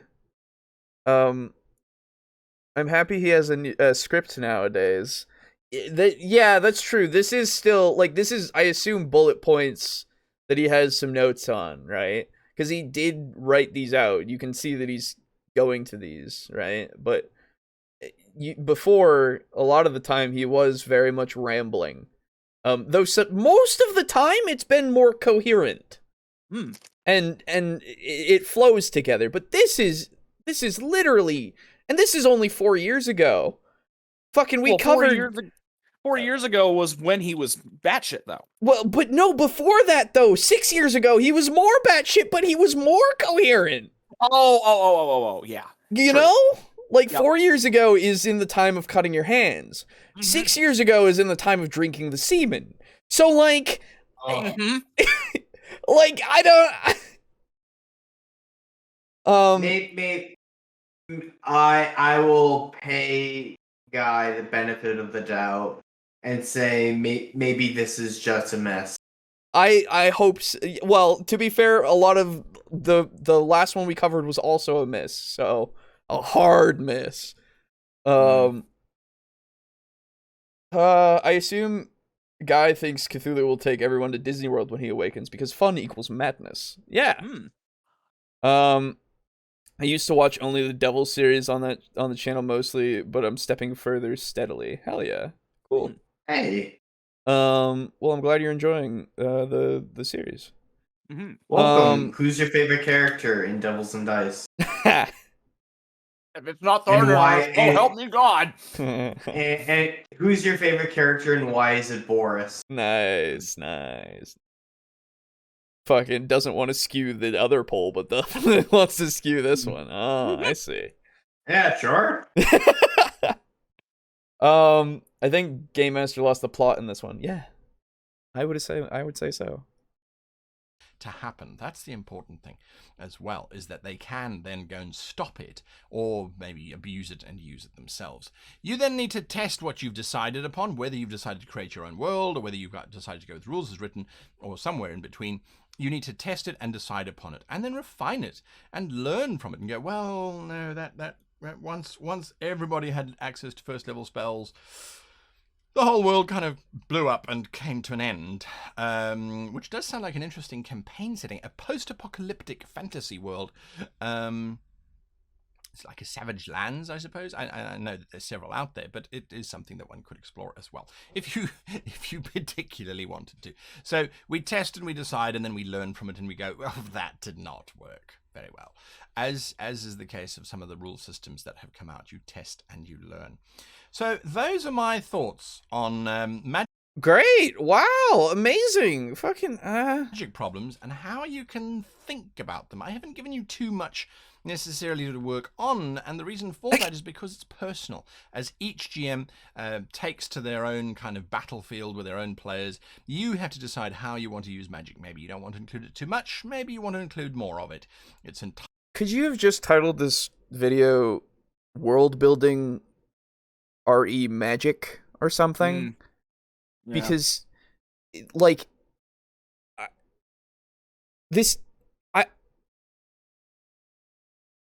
the only things that applied were the limits, and then the acceptance section of test it and learn and reapply, I guess. Because, as I was saying before, if something is going to break, or something does break, then fucking, talk to your players and fix it. Yeah, so... Oh my god. It's just entirely at your own discretion, and it is something that I think we need to look at. I do think it is something that we need to look at, not just sort of sit back and go, wow, whatever the rule book says is how it works. You need to think of consequences, and you need to think of the reactions of the ordinary people to it. Do you have to make your own world? No, I don't think so. You can, of course, absolutely do so, and that would be fantastic if you... Just don't think about it too hard, else you'll go insane because you're trying to figure out how your magic works. and why things are the way they are. Don't do that. Yep. This should have just been called magic problems, like balance, ignorance, all this stuff for like things that you will encounter when you try to world build your magic. Like, I don't... But Alejo. That's not as catchy a title. I know, and I know that this is literally clickbait. And I fucking hate it. Really wanted to go that far, but then you have to share that with your players so they don't suddenly get caught off guard when they cast an alarm spell and they set off 50 more alarm spells because they used magic in a town, which is illegal. You know, his cloak is fucking baller, though. Yeah, his cloak is pretty cool. Up. Yeah. So there is a lot to think about when it comes to magic in your world. Yeah. And I hope that I've sparked it just a little bit. Now, if you want to get more alerts, alarms, etc., the Goblin Bell is somewhere down there, and you need to click on that, and then you will be alerted whenever there's a new Great GM or Great Player video as it comes out. They do come out weekly. If you haven't yet heard, find me on Twitch. twitch.tv/greatgm every Friday and Monday night, 6 p.m. Pacific Standard Time, Pacific Standard Time, where we do all sorts of crazy things on Friday night, and Twitch Day is basically recovering from Monday and planning for how to make our week awesome. I did not know a guy was in PST as well. Oh. Yeah. Huh. Yeah. As well as all of the other links and things below you can utilize and obviously, well, use. Just like magic, isn't it? Anyway, oh dear, I said that word. Okay, well, for those of you that know what that means, there's an extra $1 towards the flying of the web goblin. And if you don't know what that is, join us on Twitch to find out. Until next time, happy gaming. I cast the spell! No. Thank you. So now, sorry if you can hear this, by the way, opening stuff. Okay, there we go. Now we should watch the Z-Bashu video on fabrication. Sure. Given that I am sort of fading and I have seen the Z-Bashu video, I am probably going to call it. That's fine. Absolutely. Wow. Yeah, I know. I've really?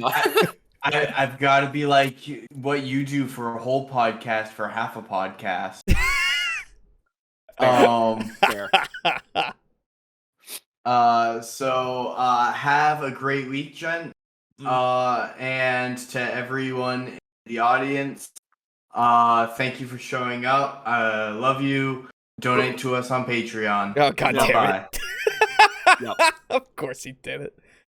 Oh my god. Okay. Well, we'll see, because the Z-Bashu video is just going to be us watching it. That's the thing, right? Like, pretty much, yeah. But that's why it's only 4 minutes. I don't like that. I don't care. Well, it's a good video. It's related to magic. It is being broken. That's the thing. It is, but I will be pausing and talking about things on occasion then, because that's fine. Like we can't Brought just to you by watch a video. That's fine. That's why I'm saying it's only 4 minutes. I know.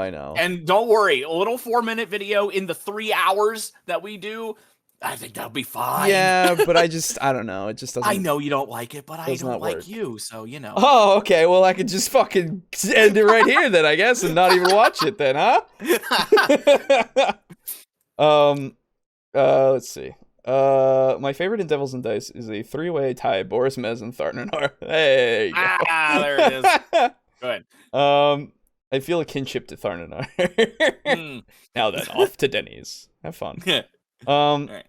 I've come from Brogan's auditory when he answered where he plays, but yes, Boris is very, very fun character. You all have one. You guys deserve more attention. Thank you. Thank you. Clickbait sucks most of the time. Yeah. Yeah. I don't recall ever seeing a great player segment from him. Oh, we've covered a couple. We've covered a couple of them, I think. Yeah. Good to see that nowadays he has less clickbait, but he's still too hasteful on his thoughts sometimes. Well, we all are, but the way of perfection never ends. Yeah, that's true. C- video to me. Yeah, it's fine, but it's not what it's about, you know? Yeah. That's the only thing. Sponsorship for Tailspire. Fabricate. It creates a finished product out of raw materials. Turning a patch of trees into a wooden bridge is one of the examples in the book. That's pretty neat. But is it broken? I mean, probably, maybe. No, I don't know. There are limits on this spell. You can only use materials within 120 feet that you can see. You can only make an object which fits into 8 connected 5-foot cubes, or if it's made out of stone, metal, or some other materials, it's got to fit into a single 5-foot cube. Finally, to make anything complex, which would require tool proficiencies to make it normally, you got to have those proficiencies to make it with Fabricate. It also takes 10 minutes. That's 100 rounds, so it's not a combat spell. Is that okay? Yeah, so like this would be super like good to take and use. Holy shit! Oh yeah, is this a cantrip? But here's the thing.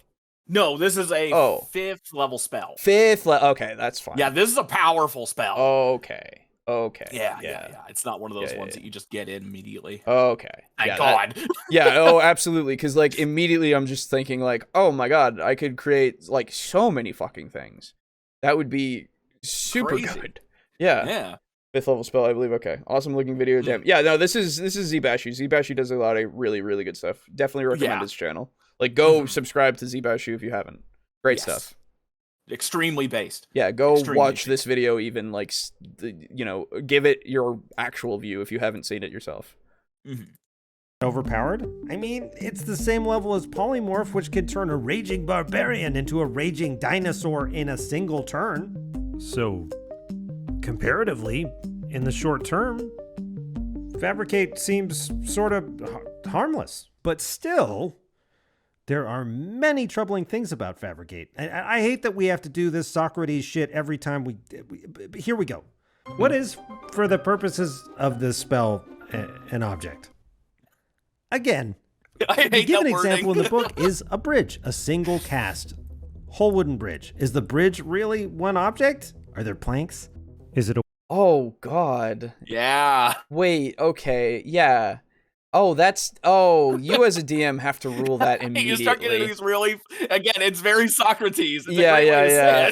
Because I get it now. Okay, yeah. Yeah, see, this is why this applies. Yeah, immediately, you fucking at the table, you go, Fabricate, you make an object, you know what an object is, don't you bullshit me right now, okay? Yeah. Like, because, like, you want to make a ladder? You can make a ladder. You want to make a person? That's not happening. Stop it.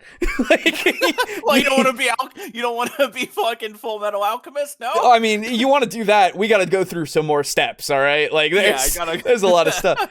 But with that one, even like you have the rules there of like if it's complex and you need a lot more materials, you put them together, and it only is a cube, which technically you could make a little person, I guess.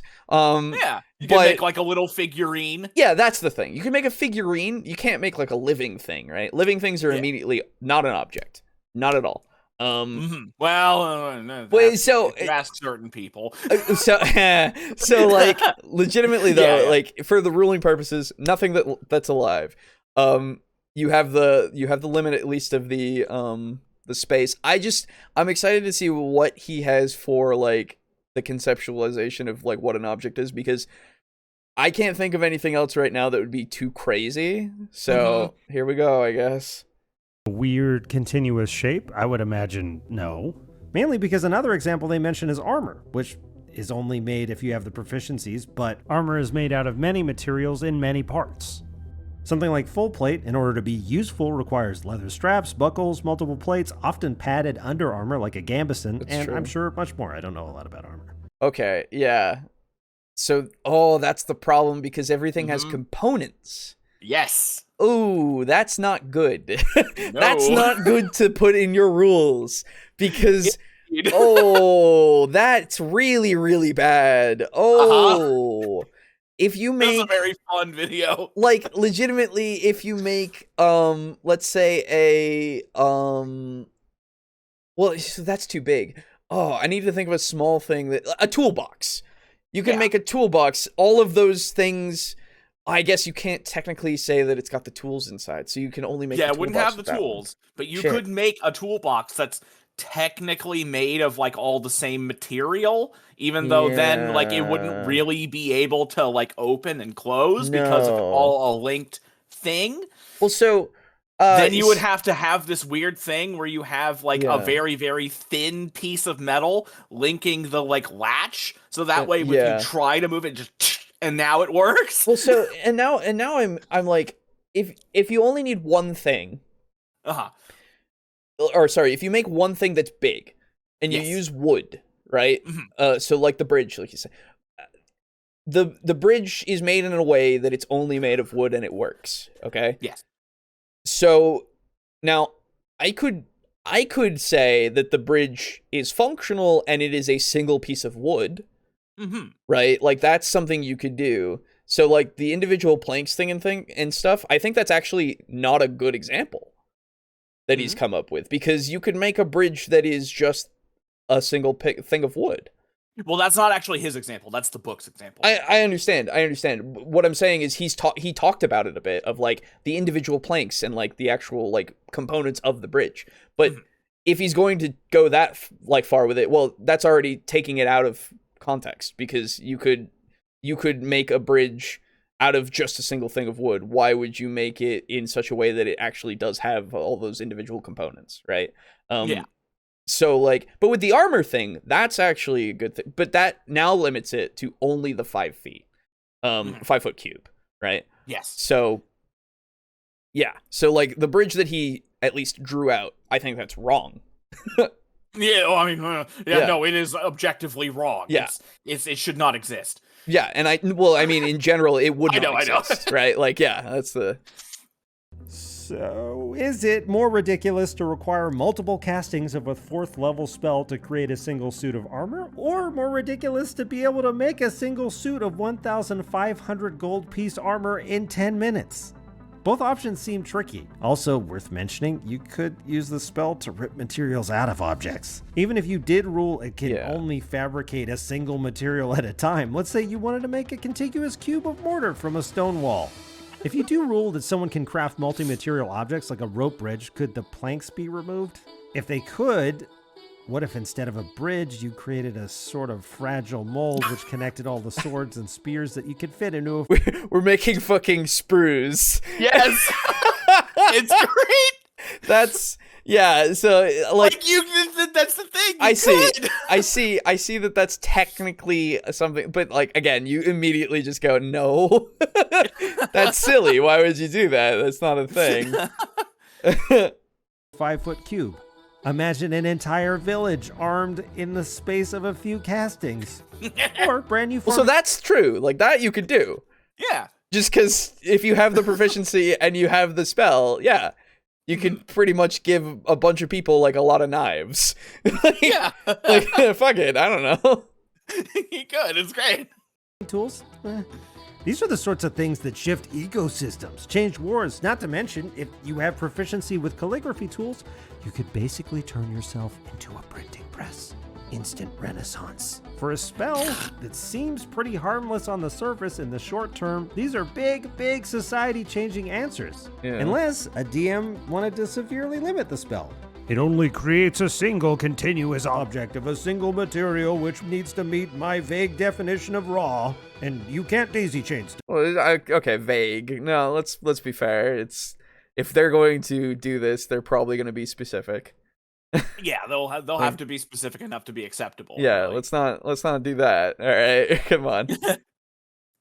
In which case, the DM is the one casting a spell. It's called Player Resentment. Casting time 1 argument, duration the campaign. And even that... well, okay, wait a minute. Now, come on. Yeah. Now you're immediately thinking, okay, wait a minute. Now, potentially, that could happen, sure. But let's assume for the moment that, I don't know, you have a table full of friends. Oh, yeah. Table full of people that you can talk to. Sure, you get an argument occasionally. But they have mutual respect. And then you go... I don't think about that. I don't think that's gonna... I don't know about that one. And they go, oh, why not? And you go, well, you could, like, destabilize the world economy with that. And they go, oh. And you go, yeah, so it's not gonna do that. And they go, you know what? Fair enough. And then if I wanted to stabilize the world economy? Well, then you're gonna have to work a little harder than that, Timmy. Fucking not allowed to do that without a little bit of legwork, okay? It's still probably a pretty hefty demolition spell. Anyway, that is a cool idea, though. I like that as a different way to use it. Like, that I would totally allow, just because that's interesting, right? Yeah, it's like you can take the fucking mortar out of a wall. Yeah, why not? That example's perfect. Yeah, that's something I would totally allow. Yeah. Fabricate. It's good. I think it's cool, but it also has the potential to change the scope of a campaign in the space of one downtime. So, I don't know, just consider these things. Big thanks to Elliot for beating my campaign's ass with this spell until I had to actually invent a Civ-level rule set to handle the economic shockwaves his character Malden Fenster was sending through the realm. I could imagine so, yeah. Yeah, Jesus Christ. Without thinking about it beforehand, yeah. That's a big one. That's a bad one. Yeah. Thanks for watching. Brought to you by... Okay, cool. Oh, what you got? A paid advertisement for my favorite VTT, Tailspire. Now, with Cyberpunk tiles and Hero Forge integration, it's still my favorite way to play RPGs online. I didn't know that. They don't handle systems, but I think they handle map building and play hands down better than anyone else I've tried. Links in the description. Wow, that looks fantastic, actually. Yeah. People talk about Tailspire. I've thought about it, but yeah. Cool. Fun little quick video that applies. I believe. It's got a couple of things that I have some contentions with, but yeah. Oh my goodness, missed so many things. Hello, what'd you say? What'd everybody say? Fifth, really strong spell. Yes, super fast houses, walls. That's even before considering something more than earth. Well, so yeah, that's the thing, right? I don't know. I mean, you could make like an igloo type structure very fast, but it has no, you can't, because it has to be in a continuous line. It can't be like outward, so it would be no, it can be in a 5-foot cube if you choose to do that. Well, a 5 foot, oh yeah, true, actually. So yeah, so it could house one person and be extremely tight. Well, no, what I'm saying is you could do like in 5-foot sections. You know what I mean? Oh, I see what you mean. Yeah, it would take more time and more casting. Right. Not just one casting. I see what you're saying. Yeah. Yes. Oh no. Yeah. Old Mr. Sock would be hard to work with as a DM, I bet. Yeah. What for the purposes of this spell is an object? I just like that quote. But you could make corpses. Think about it. A dead body is an object. So what is to stop you from making a giant red dragon corpse? No, I wouldn't. You would need a lot of fucking materials for that. Also, you wouldn't be able to create the whole thing. Yeah, you would need the raw materials itself. So you need a lot of. Good luck getting all the. I mean, at that point, you've already killed a red dragon. Yeah, I think you're good. Now you could make a red dragon statue. Yes, that would be cool. Yes. Think of making a body, for example, myself out of dead people to make myself seem dead. How great! No, I don't think. Honestly, I don't think it works like that. Well, see, here's the thing. I think if with a combination of spells, that actually could work. Yes. What you could do is you could use Fabricate to create a model that looks like you. Yeah. Out of whatever, and then you could use either like paint or prestidigitation to color it properly. Sure. Yeah. I think so. Then you could. Yeah, because like I don't know. I don't think a dead body is considered an object. Like I said, living material. It's a law, but like not technically. Well, so like I mean like in general, something that was.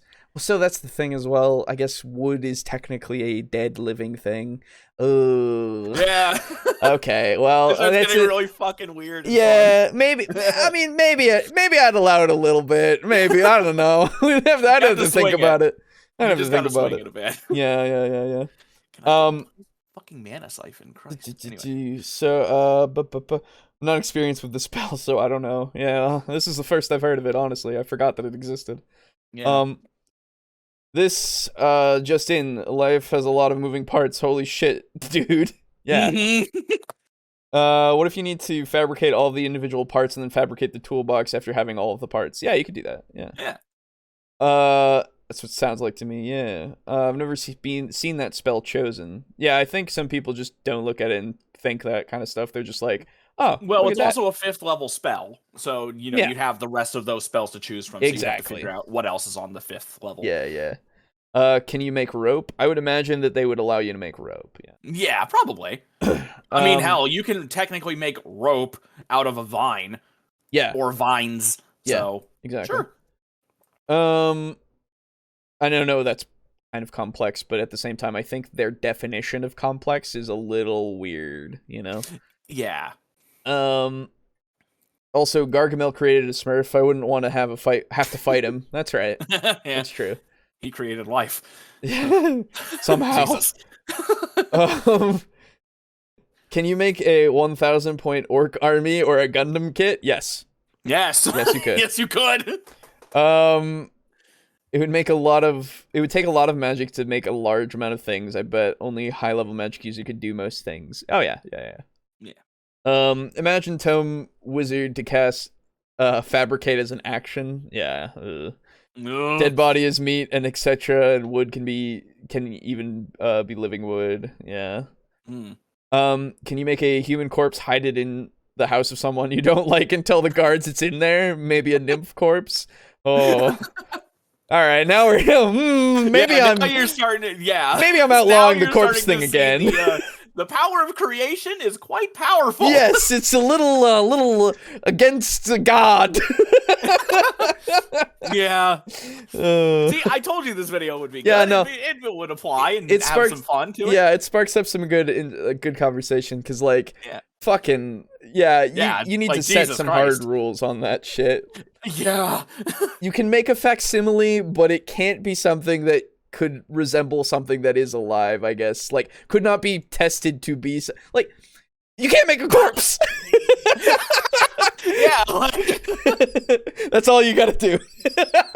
Yeah. Don't do that! Yeah, just don't, please. Oh my God. It starts getting way too complicated. Yeah. And I don't want to have to do all that work. Oh my God. This is where you actually start getting into insanity. Yeah. That one's a little like, I don't know about that one. I think I'll pass that one by. Yeah. Anyway, we're at midpoint because we got one other thing to cover. Yes. So, hey, you're out there. Have you considered thinking about supporting a show? Well, if you have, or if you haven't, we have a Patreon. Oh my God. It is here. Wow. It is also in the description below. And wow, you could give as little as $1 a month if you really want to. That's up to you. Please don't. We're dying. No, that's not true. It's not an obligation, of course. It just is a little thing to help us out. It's a demand. God damn it. And these are our lovely patrons, of course, and I will give a big thank you to our tier 4s, that being Draco Kraken, Mog Zero, Rick, aka Unit Rico, Slazer, and Steely. Big thank you to you guys. Big shouts. Appreciate you all for doing that big old spending. You didn't have to. And we appreciate it every time you do. And then, of course, in our tier 3, we have Drake Cross. A big thank you to you as well. Not as big as the tier 4, unfortunately, for you, but it's big enough. He resists our threats. That's right. For now. Sure. And then we have, in our tier 2, we have Chris, Frozen Spaghetti, and Star Baron Lux. I appreciate all of you. Big thank you. Not as big as tier 3 and nowhere near as big as tier 4. I'm sorry, but still pretty big. And last but not least, of course, our tier 1 contributor. Appreciate you. And thank you. Thank you to everybody for getting into the Patreon. Again, in the description if you really, really want to. Otherwise, I'm sure you can find it if you search up us on Patreon / whatever. Other than that, of course, you can go over and get yourself a t-shirt / other things over on TeePublic with our logo on him. I personally recommend. Good stuff. Was wearing the TableTalk hoodie that I have around, and it's pretty nice. And you can also, for now, buy our dice at $25, though soon to be less. as soon as the video comes out. We have custom dice. If you want our logo on a little dice set that rolls pretty well and is pretty fucking good, go over there and buy it. It's only accepting PayPal right now. Soon I will be able to make it also be able to accept other cards. Yeah, eventually we'll even be able to accept Bitcoin and Dogecoin. That's not true. That's not true. Don't have a wallet set up. I have no idea and no interest in setting up a wallet. Thank you. We'll also be accepting NFTs. No way. In no way would I ever allow that. I'd rather die. Oh, God. Yes. But what about the ugly monkeys? No, you've already given your answer for my answer. So, other than that, of course, they might be ugly, but they're worth a lot of money to some people. To some people, and then worth considerably less. Of course, you can go over to Humble as well, because we are partnered with Humble, and in the description right now, if you go and use that link, anything you buy will support both us and Tabletop Alliance. Anything you buy in the store, whether it be the choice bundle, whether it be the bundles here, like the Pathfinder bundle that's right here. So you want to try out Pathfinder by Paizo. Very good bundle name. I like it. As well as you want to fuck D&D, huh? Exactly. As well as the RPG Worlds bundle from Kobold Press and Friends, which only has 3 days left as of this stream. Any of these things will, as I said, support us and Tabletop Alliance, which has a link in the description for you to go and learn more about them. But yeah, definitely go get the Pathfinder bundle if you don't have it. It's all digital stuff, because they don't have any physical stuff right now because everybody bought them out, which is great. It's just gone. Yes. So, and in April, they're apparently... and this also comes with some Foundry VTT stuff, so that's pretty cool if you use Foundry. And if not, well, then you can use this with Foundry if you go and do it. So do it. Yeah, that's all the shilling and stuff. Good. Do the things. Or don't. Yes. I'm not your dad or your boss.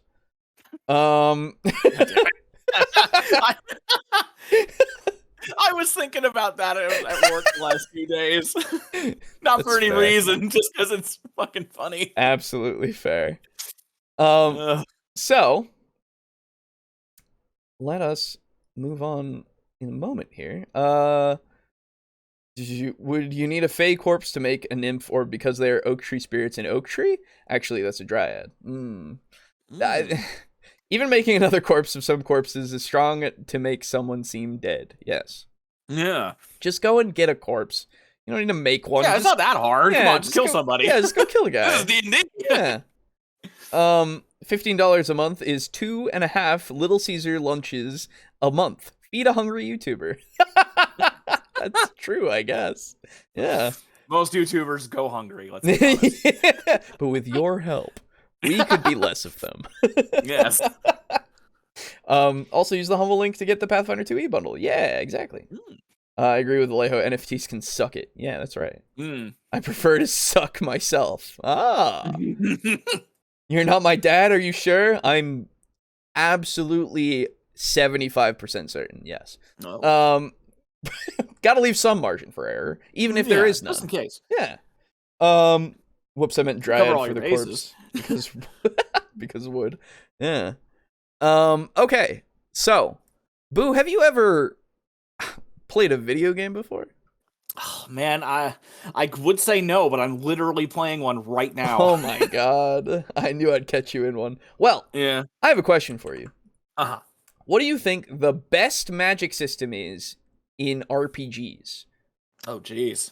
So, oh man, like this is the thing, right? How do we determine this, first off? Yeah, for fuck's sake. I would say, first off, are we just talking best magic system period, or best magic system that's like related to role-playing games? Related to role-playing games. Okay. I would say that Morrowind has a strong case for it. Ooh, okay. And also Oblivion, because of your ability to create spells. Okay. And so that kind of puts it a bit closer to a player being like, I want to use this fire spell to set something on fire. Sure. Obviously you can't do that in those games, but it's a step in the right direction. Yeah. So then, you know what? Let's do this. So spell creation is a fundamental for us then. Yeah. Custom spell creation, I should say. Yeah. Okay. Custom spell creation can be something that we can have as a metric. Yeah, I think that's an important one. Yeah. Because it just gives that freedom that Magic should have. Yes. Because if you have the ability to cast a fireball, you should absolutely be able to, just manipulate, change and alter the energy of that fireball into something different. I think I would agree with you. Yeah. At least if we're talking realism. Sure. Well, so yeah, this is the thing. The best. That's a tricky thing for this, right? Because a lot of RPGs are very different, right? Yes. Now, I guess to limit it further, we can go for just fantasy RPGs, because I think that's what the topic of the video is going to be in, a fantasy RPG. So we can kind of do that to narrow it down, because like a spell system in a RPG could be like Mass Effect, right, where you have the psionic kind of stuff ish things, whatever it is. I don't remember, it's been so long. And that could complicate things further. So I think I was gonna say, I think something that should be part of it is, I guess, like the ease of use and understandability, right? It should be simple enough that it's like, because some things are like, it's a button press and you just do the thing, right? Some things are like, you have to put in the components of a spell, right? And I like the idea of there being more complexity to it, but I think that's just a preference, so I shouldn't necessarily have that be in consideration for it being the best, right? Because we're going by categorically, which is the best. Yeah, categorically the best, which is always impossible, but well, we try. We can. It's we can get close to what is like what works the best, I guess. I don't know if there's a way to, at least over the course of every single RPG, determine which one is the best. No, that's not going to be possible. I don't think so. But we can at least get something for our metric. Yeah. And I think another one that was fun, but also relatively intuitive in the way that you have to kind of mix schools to do stuff was Divinity. I really liked how, in order to do certain spells, you need to be good at fire magic and water magic to create, like, steam. Stuff like that. That kind of thing. Okay. I like the ability to kind of, benefit from learning more than one thing. But yeah. Yeah, so I think what's important to note here is that it's very hard to determine and definitively claim that something is the best. Yeah, I mean, that's everything, really. Right, exactly. So it's interesting that I found a video that says a deeper look at the RPG with the best magic system. Yeah. So let's go over there. We'll see what it's talking about. So this is let me read a couple of things here. It's okay to get a corpse of someone before fabricating it. Nobody would find their corpse after all. Exactly. That's true. I play video games. Oh, wow. Nice. Fabricate a corpse of a living person and prop it up and where they'll see it. Yeah. When I was a kid, Wizards 101's card-based magic was cool. Yeah, I never got into Wizard 101 when I was a kid, but I saw it like on the commercials all the time, right? It was just like, Wizard 101, come be your own wizard. Yeah, exactly. And I'm like, that's okay. I suppose you could just create an illusion. That's true. I like true magic from World of Darkness because there are 10 spheres of everything and you can be super flexible. What's so interesting? You are limited by your paradigm. Your belief of how the world works, which is really cool, and etc. Including if people around you see you do weird stuff, their united beliefs are stronger than yours, and therefore you can die or get hurt from their wow effect. Cool. Yeah. Whoa. Mage the Ascension. Yeah. I think another good one to kind of point to is Might and Magic 4, I think it is. The one where it's first person and you can do a lot of cool magic stuff, like the magic is actually something you can do to the world, and it actually affects things in the sense of like you can put a slick of ice on the ground and enemies can slip on it. Ooh, yeah, that's really good. That combined with the physics of the game can make it so that you can like make them fall into traps and stuff and like kick them into spikes and shit. It's really interesting. Nice. Yeah. Garibay would become a god. That's right. Yeah.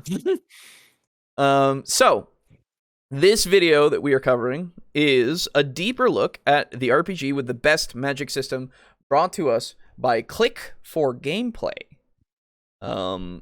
So yeah, let's find out what the system is, I guess. Yeah. And what the RPG is. And here are the reasons why it has the best magic system. Yeah. Hello there, my RPG lovers, and welcome to another video. There are many RPGs out there with great magic gameplay. The actual system behind those spellcasting mechanics is usually really simplistic. I'm not saying that as a bad thing, of course. These systems don't need to be extremely deep or innovative in order to be good. Things shouldn't be complicated just for the sake of it. But every once... That's true. That's something that, like, if it's just complex because... Yeah, you know? Yeah, no. Like, it doesn't help. You want it to be, like, there's a balance you need with complexity and fun, right? Something that's a little complex... well, it's a bit complex because you have to figure out, like, or you have to remember how to say things, but I think there's, like, a journal or something. It's called In Verbis Victis. Okay. It's a game where you use your literal microphone to say the spells. Oh, that's cool. Which is really interesting. Yeah. So I think that's a good combination of, like, it being complex enough, plus it's fun to just actually chant out these spells. Say the magics. Yeah. Is there a game where all the magic comes from cards? I would play it. Maybe. I could have sworn there was one. Fuck, what was it? It wasn't Suikoden. Was it Biken or something? I don't know. I know it started with a B. I have no idea.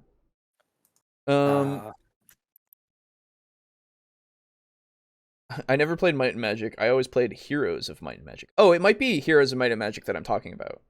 I don't remember. It's one of the Might and Magic. It's in that IP, as far as I remember. By the way, Divinity Original Sin, great magic in video game. Thanks for the effects and combinations too. Yes, yeah, that's why we were talking about Divinity 2. The sequel to Divinity Original Sin. Oh, yeah, we played that actually. We've played it a bit. It's really fun. I've seen this video. It's cool too. Sick.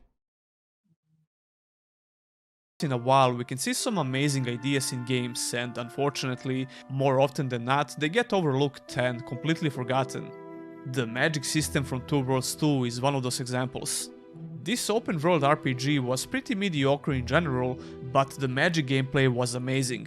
It was held back by everything around it though, so it didn't have a fair chance to reach its potential. No one really tried to replicate this system or take some inspiration from it, although that's not surprising at all because it seems really hard to do and especially balanced properly. So you're probably wondering what the hell I'm talking about if you never played this game. Yeah. Why exactly is this particular magic system so good? You might remember that I already have a similar video about this, which I published back in 2019. I wasn't really happy with that video, to be honest, and it's been a while since then, so I really wanted to make a new one. That's refreshing. When somebody goes back and looks at their old video and goes, man, I could make that better, and then they do. And like, because we cover so many videos. Yeah. Where it's like, oh, that's still up, huh? And you haven't even, oh, okay. Yeah. So that's very cool. I'm very happy to hear that. I'm glad that you're creating a new one. There's a game on the SNES where magic comes from cards. I think it's called Arcana. Arcs Fatalis. You paint sigils, and the combination of said sigils are spells, and it all happens in real-time first person. Interesting immersive sim made by Arcane Studios. Yeah, I was gonna say, I think I've heard of that. Cool. Anyway, the magic system in Two Worlds 2 allows the player to create its own spells. If you played Oblivion, you could think this is something like the spell-making system from that game, but we've already hit one of our one of our points. Very cool. Yeah. It's a lot more superior. A lot of people love this feature in Oblivion and Morrowind as well. It's not hard to see why. It feels rewarding when you make something by yourself and see it perform in action. That's probably the main appeal when it comes to these features. To start making spells in Two Worlds 2, you need to have an amulet and some magic cards. The first slot is for the effect card and the second is for the carrier. Before we go deeper into this system, I want to show you the simple fireball spell and the process of making it. We open up the amulet and select the fire effect card along with the missile carrier cards. In order for the fire missile to actually do some damage, we need to add the damaging modifier that's on the left side of the screen. And that's pretty much it. We put the amulet on the hotbar, select it, and fire away. Even though it takes a few extra steps to create the most basic projectile spell, it's not too complicated. Yeah, that's that's incredibly easy. Like, it's not even like the sliders and stuff that you have to worry about in Oblivion and Morrowind. Yeah. And the thing is, so you need an amulet, which I assume costs money or something. Or you find them. Or you find them, yeah. And then you need to... I assume we'll get into how you get the spells stuff, because that's also something of, like, how easy is it to get power, in a way, Yeah, how right? easy is it to get this stuff that's required? Yeah, because, like, if it's something that, you know, you get a few things in the beginning and then you go around and you can buy them, right? That's all right. So, I don't know. Let's see what else we can do with this fireball spell. By the way, if we didn't add the damage effect card, we could still cast the fireball, but it would just blind the enemy for a couple of seconds. Which is like the totally different spell. Yeah. These cards on both sides are modifiers, which means that each of them will modify the effect of the spell in a particular way. Besides the damaging effect, we can add a homing modifier card, which will basically give our spell a lock-on system. That's really And good. it works really simple. When you start casting the fireball, you will automatically lock on the nearest enemy. Then we have the ricochet. Oh, okay. It's not the projectile, it's that you get a lock on. That goes to it, I assume, like, automatically, because you've locked onto it. So I guess it's both, which is strange. Well, I guess it's not as strange as it. Well, because, you like, would want to have that in an RPG. Yeah, exactly. Especially for a third-person RPG, you like where you could have multiple enemies on the screen, and so it's like, oh god, I need to target that one. Fucking Z targeting has always been something that's been necessary.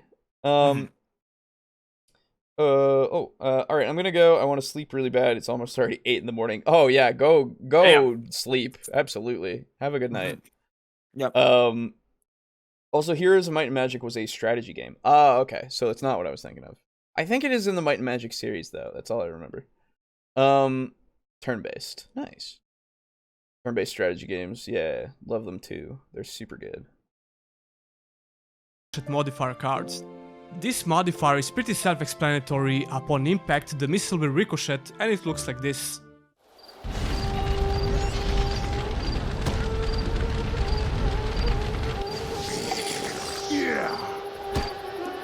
Oh!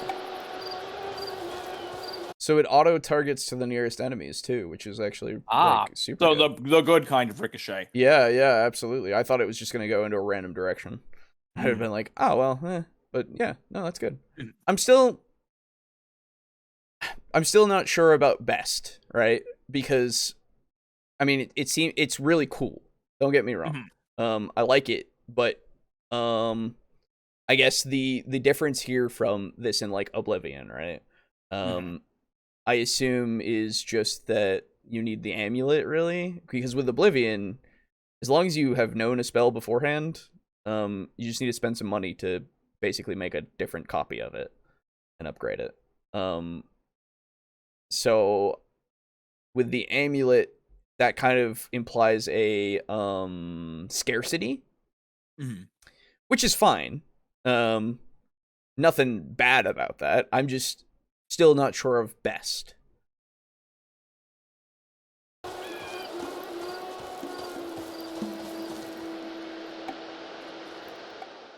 But the thing is, you can actually stack the ricochet cards, giving your missiles multiple ricochet effects.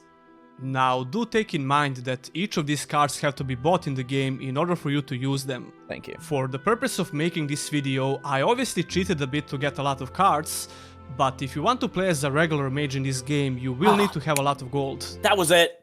Found it. Sorry, I found it. So, the game where there is card-based magic is called Baton Katos. Baton or Katos? Yeah, here, I'll put it in the chat. Baton Katos. And there are multiple different Baton Katos games, but I remembered hearing about one, and it was on the GameCube. Oh, okay. So it's a JRPG. Interesting. Yeah. The world of Baton Katos is centered around magic cards called Magnus, which allows humanity to store the essence of objects or powers in them for later use. Oh. So, there you go. I won't go into any more because, spoilers, just in case you want to play it. But yeah, Baton Katos apparently had a card-based magic system. There you go. Yeah. Thanks, Boo. I knew it started with a B. Yeah. Timothy says thanks. Yeah, no problem. Especially when you want to stack cards, because you'll have to buy each of them and you'll have to find a merchant that sells them. I guess okay, so they sell the cards. Yeah, they sell the cards. And it looks like they also sell amulets. So I guess it just depends on how much money you can make, how quickly, and how available they are. Like, do they reset every day? Is there a day-night system? There's a lot of things that I have questions about. Yeah. Well, since it's an RPG, and I think Two Worlds 2 was a what's it called? An MMO RPG, they probably didn't ever really run out of stock. They're just always available. Let's do some investigation. Okay. Two Worlds. So I mean, what are you right now? I'm investigating. You're an investigator? I'm an investigator. Okay, he's an investigator, ladies and gentlemen. I'm an investigator. Two Worlds 2 HD on Steam. Ooh. Oh, okay, never mind. It's just an actual RPG. It seems like it is just an actual RPG. Okay. Nice. I just want to see if it says like day-night cycle in the description or something, because that would. Okay. Yeah. So then I am wrong. Well, here's the other thing. If there's a day-night cycle, there's probably a wait button. Potentially, yeah. Complex quest system, an exciting main story, richer secondary quests, rich gameplay and engaging atmosphere, propel the story, capture the attention, artistic system of attack and defense, parries, cool. Craft tool. Break down items into their basic materials and create unique items. Cool. A lot of dynamic lights. Okay. Lots of mini games for breaking up gameplay. Okay. Intuitive user interface for the Demons magic system and the Paypack alchemy system. What? That's cool. I don't know what that means, but neat. Yeah. Mercenaries and magically created beings accompany the player. That's cool. You can hire mercenaries and stuff. That's nice.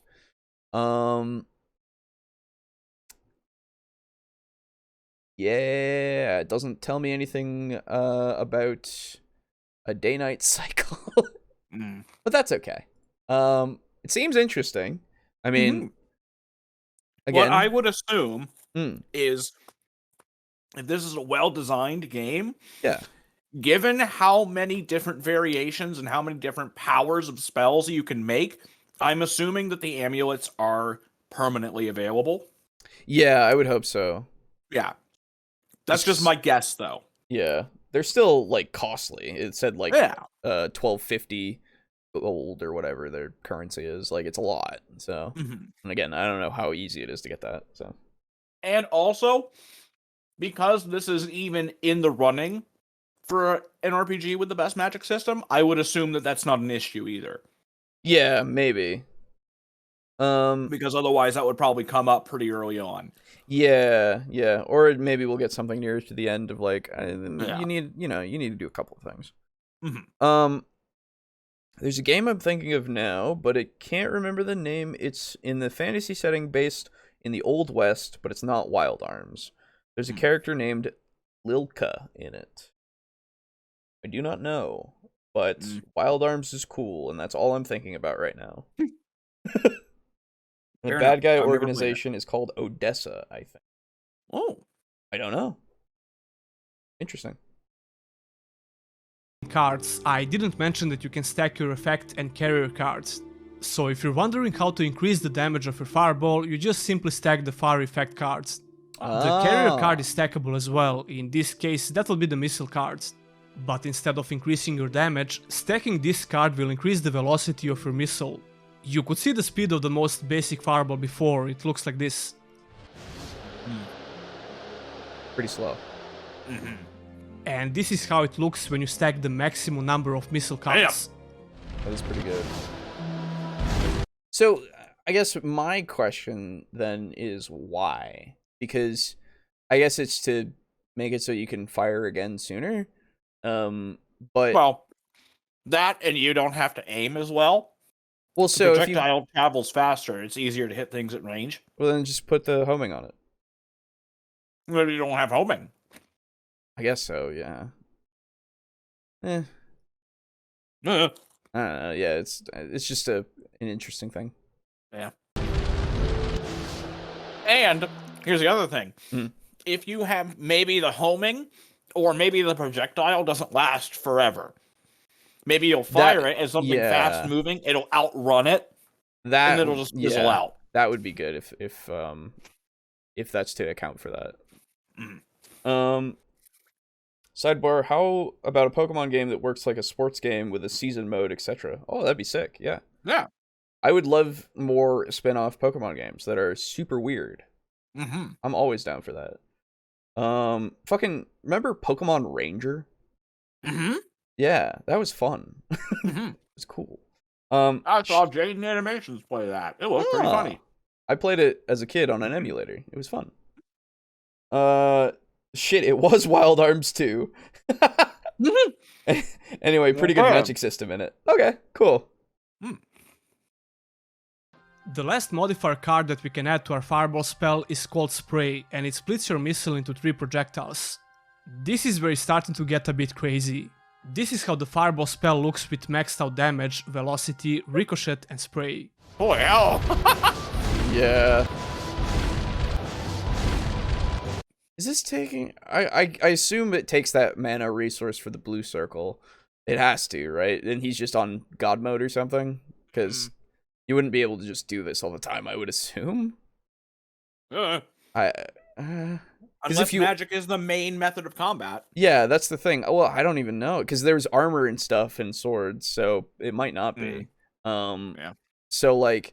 But the again, the issue is, like, if it's just like this, then there's no challenge, right? If it doesn't take any resources, which you usually want a challenge in your RPGs. So I'm going to assume at least that he's in God mode or something. Or he has, like, shit tons of magic. Yeah. Oh no, I can see it is going down slightly. So he must have either shit tons of magic, or there is just like a God mode that just makes it so you have a lot. Yeah, I think he did say that he did say he cheated it in. Point. That's right. Yeah. That's right. So potentially he upped it a bunch. Okay. Pretty crazy stuff, and we only scratched the surface of what can be done. You might have noticed that the spell won't lock on the nearest enemy when I casted the strongest fireball spell with all the modifiers. This is because the homing effect becomes different when you add the spray modifier.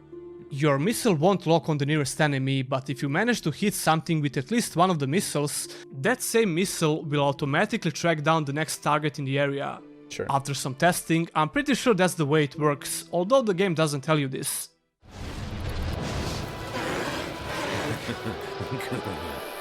Oh! Damn!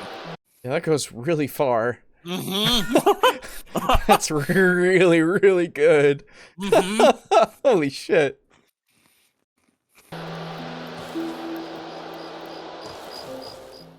Okay, that would be the fireball spell, and the same goes for other elemental spells in the game.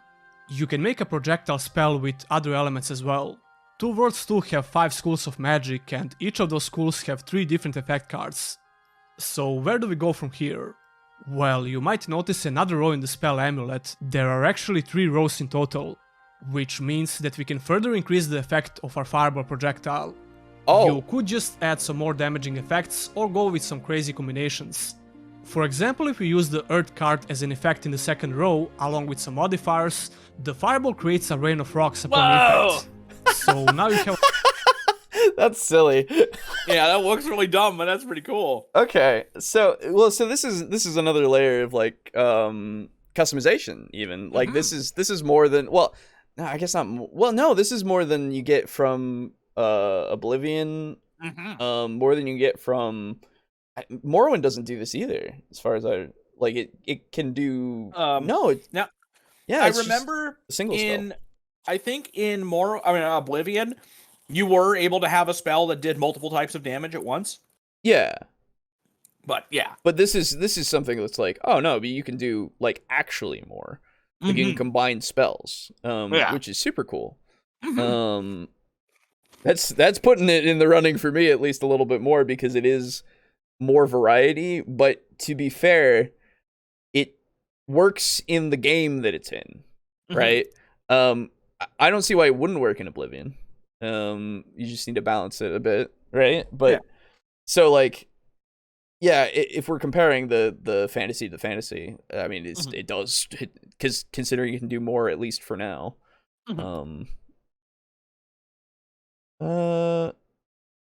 Some games have basic spells that you could pretty much cast all day, but also strong spells that will drain your magic pretty fast. Yeah, exactly. Magic system in this game is pretty nice. Yeah, it seems it. Wild Arms had customization, which is why I was thinking of it. I see. Gotcha. A fireball with raining rocks. Yeah.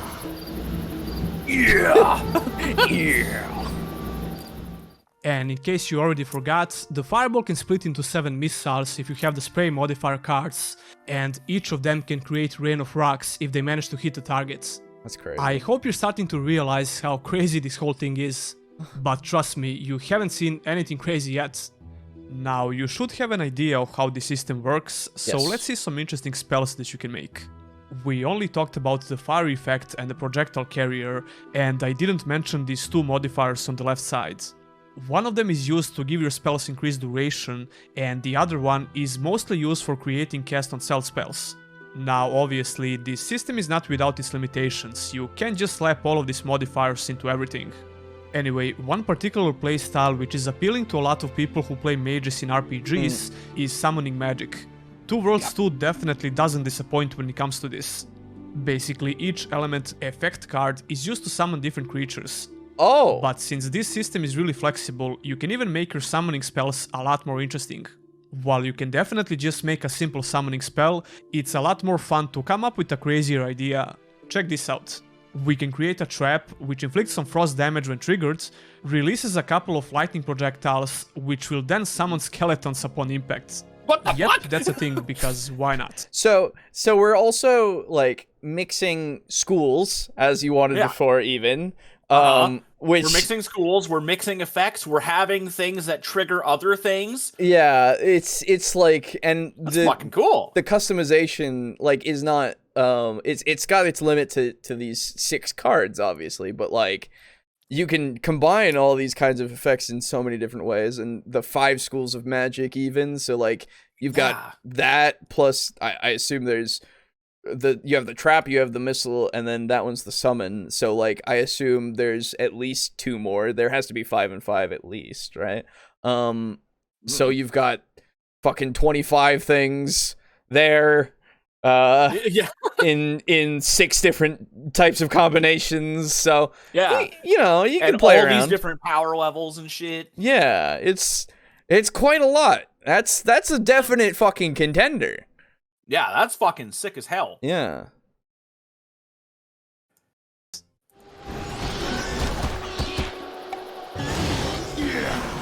Yeah, oh my god.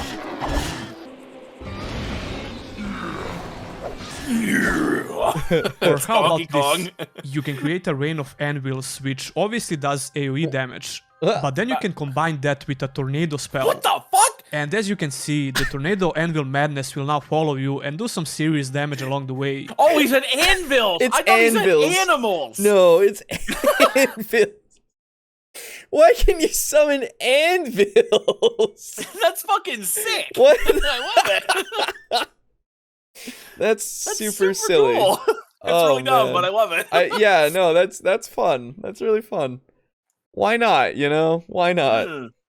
That yeah sound reminds me of a background voice in the Looney Tunes Back in Action game on PS2. Oh. That just made me think of Donkey Kong. Yeah. What the fuck? Why is it so many anvils? You can even control it in a particular way to start levitating. What? What the fuck? Because they're an entity, so Yeah, if you that's stand fucking on awesome. it, man, that's a lot of creativity that you That's can do there. super cool. Yeah. Now that is RPG level for me. I want to summon an anvil, okay? Now I want to be able to control it and like send like, you know, okay, I'm going to stand on the anvil and lift myself up. Yeah. Son of a bitch, you know? Yeah. Fucking go for it. That's RPG level for me. Yeah. That really is fantastic. Yeah, no, that's crazy and good. Holy shit. Mm-hmm. Roadrunner element. Yeah, exactly. What the fuck? That's awesome! Dude! Wow. Wow! Damn! It doesn't look all that hard either. No. It's not this thing that you have to like. It's just one of the examples of how this magic system encourages you to be creative. Damn. There are a lot. Yeah, so that's something that's really important, I think, for a magic system, is to encourage that creativity, right? It's good. Yes. It's still good and all to have your set limits of like this spell does this thing, and you know you can't customize things. Like you deal with it in games and shit. But like this one gives you so much freedom, Yes. right? Which is like, and to use both the effects of the spell as well as the engine itself of the game to like figure out how to manipulate the world to like, you know, make things work better for you, like using a bunch of anvils and a tornado to put yourself from the bottom of the sea, you know, to the top of a mountain. It's Yeah. It really feels like it fucking it kind of embodies what you would do if you had the ability to do magic. yeah, exactly. Cuz I'd be fucking around. Yeah, why not? Gotta find some ways to use your spells. Yeah. More unique effects that you can come up with by combining a couple of spells. As if one single spell can be crazy enough with multiple functions. Besides those crazy spell combinations, you can also create some regular spells that you would expect to see in a game like this. Right. You can walk on water, make your jumps a lot higher, become invisible, and so on. That should be enough to convince you how crazy this system is. Like I already said, the whole premise about creating your own spells is great, and I wish more RPGs would start including similar features. The problem is, a lot of developers nowadays seem to be overly concerned with balancing. I'm not saying the game shouldn't be balanced, but after all, it's a single-player RPG. Who cares if you can find a couple of ways to break the game? I mean, yeah, but they also, again, like, you have to, first off, in order to stop that, you have the limits of your mana pool, right? Which you've already cheated enough to be able to just show all this stuff off. The money aspect, right? You gotta get enough to get all these spells, and then you have to figure out the combinations, right? So there's a lot of things in there to still, even for this game, to limit you to, you know, figuring it out and like actually replaying it even to get those kinds of things set.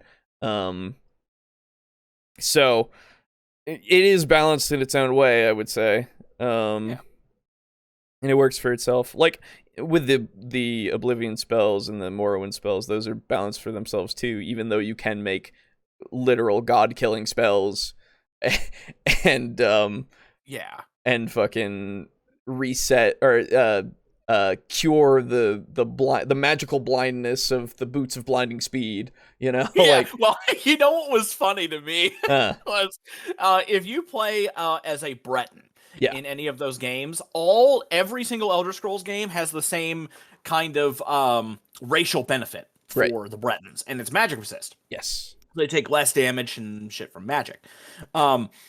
What's funny is that if you play as a Breton in Morrowind, that magic resist transfers over to the effect of the Boots of Blinding Speed. Oh, so you can just wear them, no problem? Yes. Now, you're still pretty, there's a lot of darkness. Yeah, it's dark, but you can see 100% fine. Wow. It's great. That's funny. Yeah, because I remember seeing, I was watching somebody play through all of Morrowind, and I saw them make a spell that was literally you just put it on right after you put on the boots, and you're just fine. Like, you can see just fine, and everything's fine. And it's like, that works. Yeah, I like that. Remember how these had a downside? Now they don't. Now they don't. You can just fucking go. Yep. which is good. Blindness. Yeah, I mean, I like the thing that magic should be able to do, I think, is to solve problems, right? Mm-hmm. And especially from magical problems like boots that make you blind. What? I was gonna say, the Team Fortress. I solve problems, practical. Oh, yeah. I think in general, if we want to go for, because again, best is not something that I can just give it to, right? I think that I prefer this. I would say this is fantastic. Yeah, I don't know about perfect or best. Right, exactly. The best thing is usually fucking like it would be universal. And it is the need to, I don't even know if you need the staff to if this is a requirement to use the staff to do the magic, but it seems it, right? And if that is the case, is that better than in like Oblivion, where you can do something with one hand? Yeah, one hand, and then use your other hand for other things. Because that literally skyrockets your utility, at least, by a little bit. Skyrockets and then a little bit. Yeah, good job, man. Yeah, it might be the kind of thing where it's like, if you use a staff, it'll be better, like stronger, or cost less mana, things like that. Yeah, maybe. I know that in Skyrim, where you could, dual wield and shit. Yes. There was a thing where if you cast it with both hands after you get a particular perk, it does more damage. Yeah, exactly. Well, so even looking at Skyrim, right? You have the thing of like you can do something with one hand and the other hand can be the magic, and then you have those abilities that you get where it costs less. Now for this, and I assume it would be important if it was there, but has no way to limit the cost. Seems like it is just this system where in something like Skyrim, you also have skills that contribute to your magic use, right? So that's another level of the magic system, right? So I don't know. I think it's good for this game. Really, really good. Yes. Would love to see more things done with this, and in fact, that plus a skill thing or anything like that other games have done, right? Would make it even better, I think. But overall, really good. Just in general for like every RPG ever, really good. Yeah. Yeah. Pretty I wouldn't go for best. Best to this person, right? But yeah, I'm a coward. Yes. But also best to this person, and I think again, really good, and I prefer it. Yes. I'm just saying that studios should be more concerned about creating fun gameplay mechanics rather than trying to focus on balancing that much. Well, they can do both.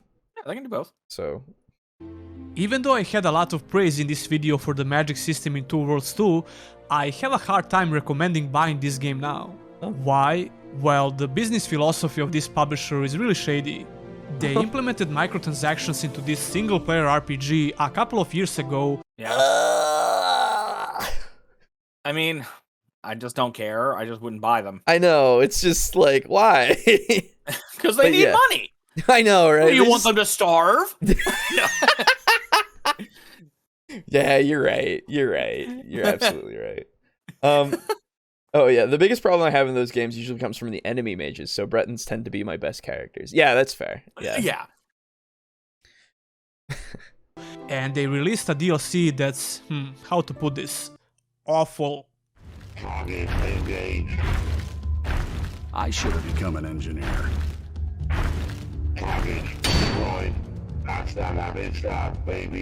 I've made a... Oh no. So... It has a movie reference. Oh yeah, no. I was gonna say, it's a little cringy, sure. Does it work? Yeah, is it playable? Is it still enjoyable other than a single snippet of a cutscene? Right, exactly. You didn't give me anything to decide whether or not that was a good thing or bad thing. Yeah. Like, sure, maybe the comedy is really on point. It's probably not. No. But maybe it is. I don't know. Yeah, that. I have no idea. So, like, unless I see something that's like, oh, no, this just doesn't work, from, like, a lot of fucking people, and it still doesn't work, I guess. Yeah. Then, like, okay. Yeah, just, video about this DLC before that I recommend watching for the laughs at least. Oh, okay. So he has a video that's about it. Okay, good. You know what? Fair enough. Integrate your other video. Absolutely. Yeah. No, that honestly fair. Yeah. A big part of Reality Pump, the development studio for this franchise, left, and some of them joined CD Projekt Red. So even yay! Is that good? Is that bad now?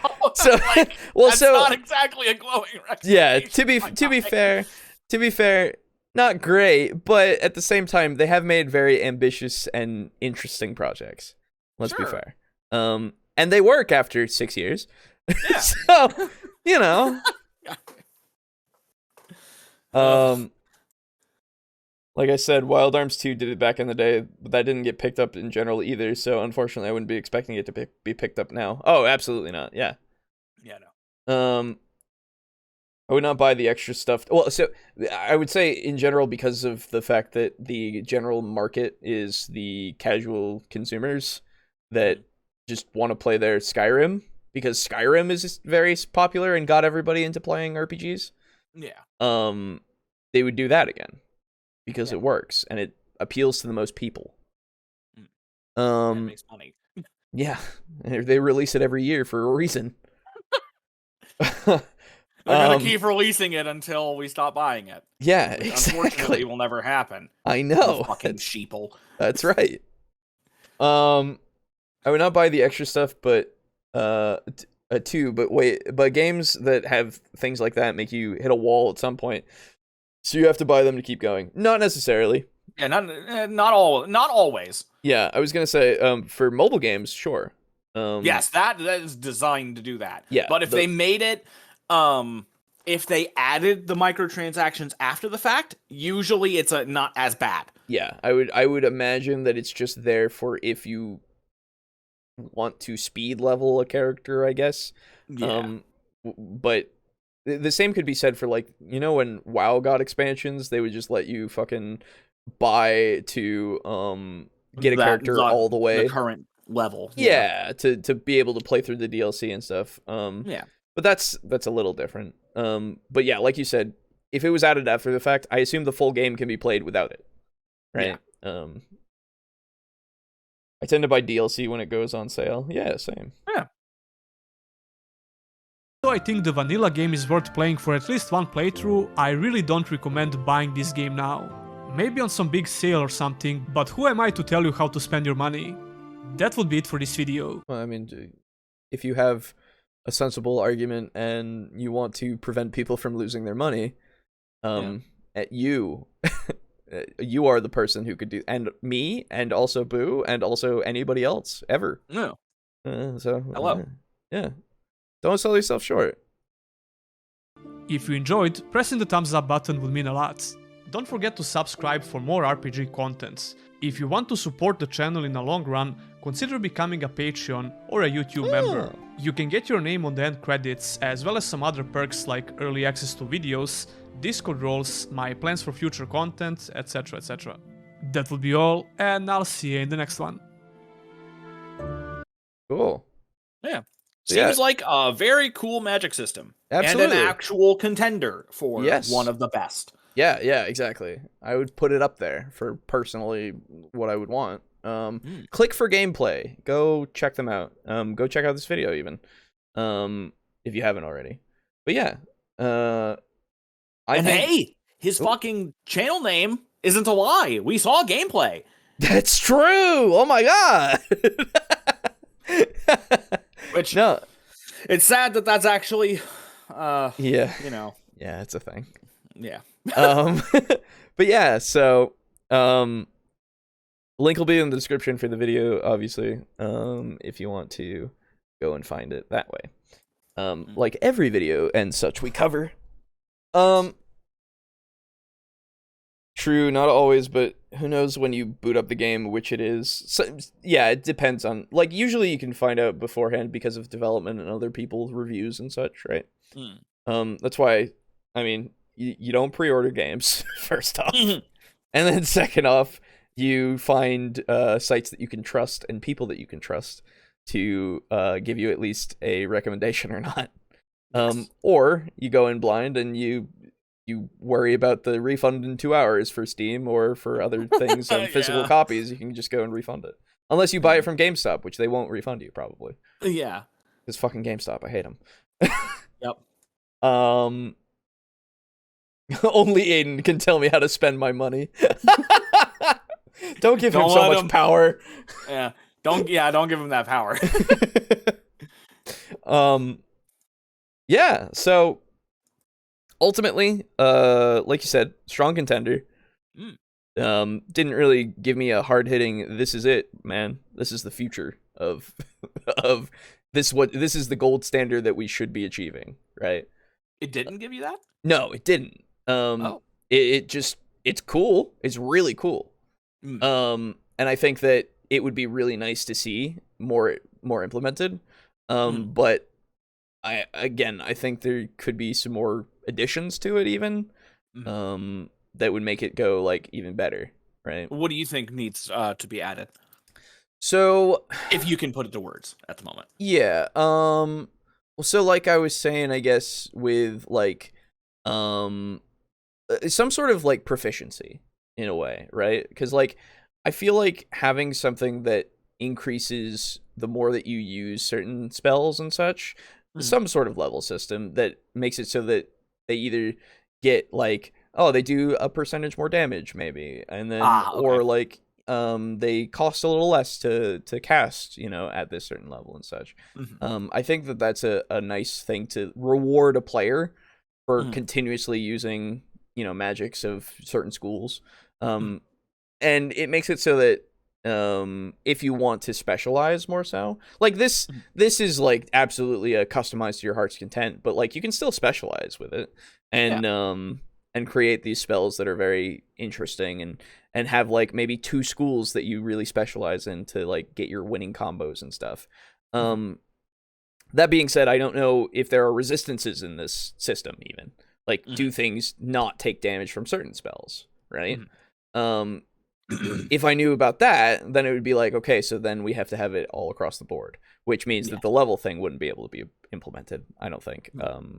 Well, it could, but... No, it definitely could. It could, but it would be less relevant, I suppose. Well, I mean, unless you get to the point where it's like at the highest levels of fire magic, now your fire magic ignores resistances. True.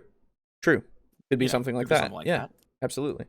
Yeah, I don't know. It's something like that, maybe, and then I don't know. It just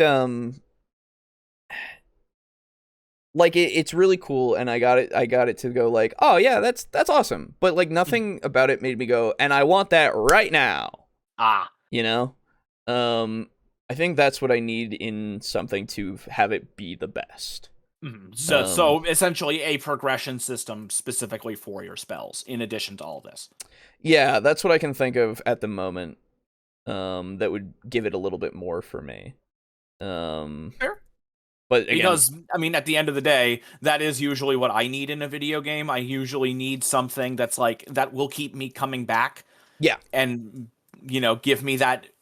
I don't like to use the term because it gets bandied around a lot for the wrong reasons, but I kind of need that constant dopamine flow. Sure, yeah, there. I got you. And if I just make a spell and it's just amazing and there's nothing more to do, well then I'm gonna mentally check out. Yeah, exactly. But like with that game specifically, it does seem like there's a lot more going on, and plus you need to work up to that, so there is that. Yeah. So I think it just might be that I would need to play the game itself to really mess with it, and then figure out if it would be like something that I would want to see overall everywhere, Fair enough. Because just being told by this video, I don't think it's enough. I think it's a good video, and it's a good demonstration, but I don't think it's enough for me to even get near where it can be considered the best. Fair enough. Anyway. A- video to me. Yeah, it's very good. It's a very good video. Very informative and gives you a lot that you need. There needs to be a Little Witch Academia game. There is. It's a racing game. What the fuck? Seriously? Yeah, you're on a broom. I swear to God, this is a thing that exists. I swear to God. I loved that show. I never watched it. It's really good. That's what I keep hearing, yeah. Academia game. Is it this one? No, this is newer. Chamber of Time? That's new. Oh? Yeah, it's on Steam and the PlayStation Store. Action role-playing video game developed by A+ Games. Published by Bandai Namco. Namkai Bando. Yes. Little Witch Academia racing game. I know this exists. I'm not making this up. I promise. I believe it. It's a VR broom racing game. There it is on Steam.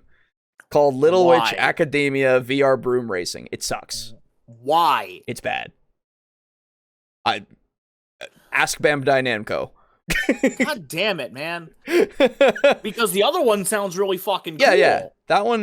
This one came out 2018. Mixed recent reviews. Man. Mostly positive overall though. So okay. Might be all right. Yeah. Go check that out. That was a fantastic show. Oh, it's on sale for fucking 85% off. Oh. For $6. Wow. Damn. Cheap. Anyway, I needed to. I don't need the Harry Potter one. I don't want my character walking around on invisible poop. That's right. Yes. I remember when that was like J.K. Rowling was like, yeah, before toilets were invented, they just magicked away their poop. Like they put like a spell on it, an invisibility spell, or put it in a different dimension or something. I didn't hear about that tweet. No. Yeah, that was a thing. This is why Death of the Author exists. Yes. More like execution of the author. Yeah. I need it to not be a racing game, although I will take a racing game in addition. I don't need that one that sucks. Well, yeah, you don't want that one then. Yeah. I love Little Witch Academia. Yeah, there you go. It's very good. So yeah, go check that out. It's on Steam. Otherwise, that's that. Let's go over to comments, and then we'll be done for the evening. Mm-hmm. And we'll have another one in the books. So now I remember seeing that there are some long comments. Oh boy. One of them being from Timothy, even, I think. Oh. Yeah. Doing a bit of a long. So, Timothy, on our last episode, says, hello, bros. Hello. 4 years. Hot damn. Can't wait to see what the next 4 years has in store. One of the best things about the show is how easygoing it is and how well Alejo, Aiden, and Boo work off each other. So thank you for making the show and everything else around it. You're welcome. Oh, thanks. And you're welcome. In other news, still working on major world building at the moment, but I do have a backstory bit about Leroy and Star Ruby's first job as a team to hold things over. Ooh. Sitting at a seaside tavern, Leroy Alabaster goes back and forth between sips of wine and cursing out his brother for gaining ownership of the trading house he worked at. Now in need of a new cash flow, he looks over and saw a bug-eyed goblin shaking uncontrollably, reading a scroll. So Leroy walks over. When you say bug-eyed goblin, I just imagine the goblin there, just eyes wide the fuck open, drinking and not blinking ever. Yeah. Shaking uncontrollably. So Leroy walks over to the goblin. Hey you, I got a spell that can help that shaking of yours, said Leroy. The goblin looked up. Oh my god, I was right. The goblin looked up from the scroll with a grin. No need for tricks, wizard. It will not solve my problem. Well, what will solve it, said Leroy. After a quick hello and handshake between them, the goblin told the magic man his story. It is my job to transport farmers' crops to market, said Harden the goblin, for a fee, of course, but some stupid bandits have blocked all the roads in and out of town. Oh yeah, I played some dice with those guys on the way in, said Leroy. Oh great. You're friends with them, said Harden said sadly. No, piped up Leroy, those fuckers cheated. Cheat. If you're willing to pay, I will figure something out to get rid of them. Dionysus knows you need this problem sorted out before those farmers realize how pointless your business is and just take the crops to town on their own.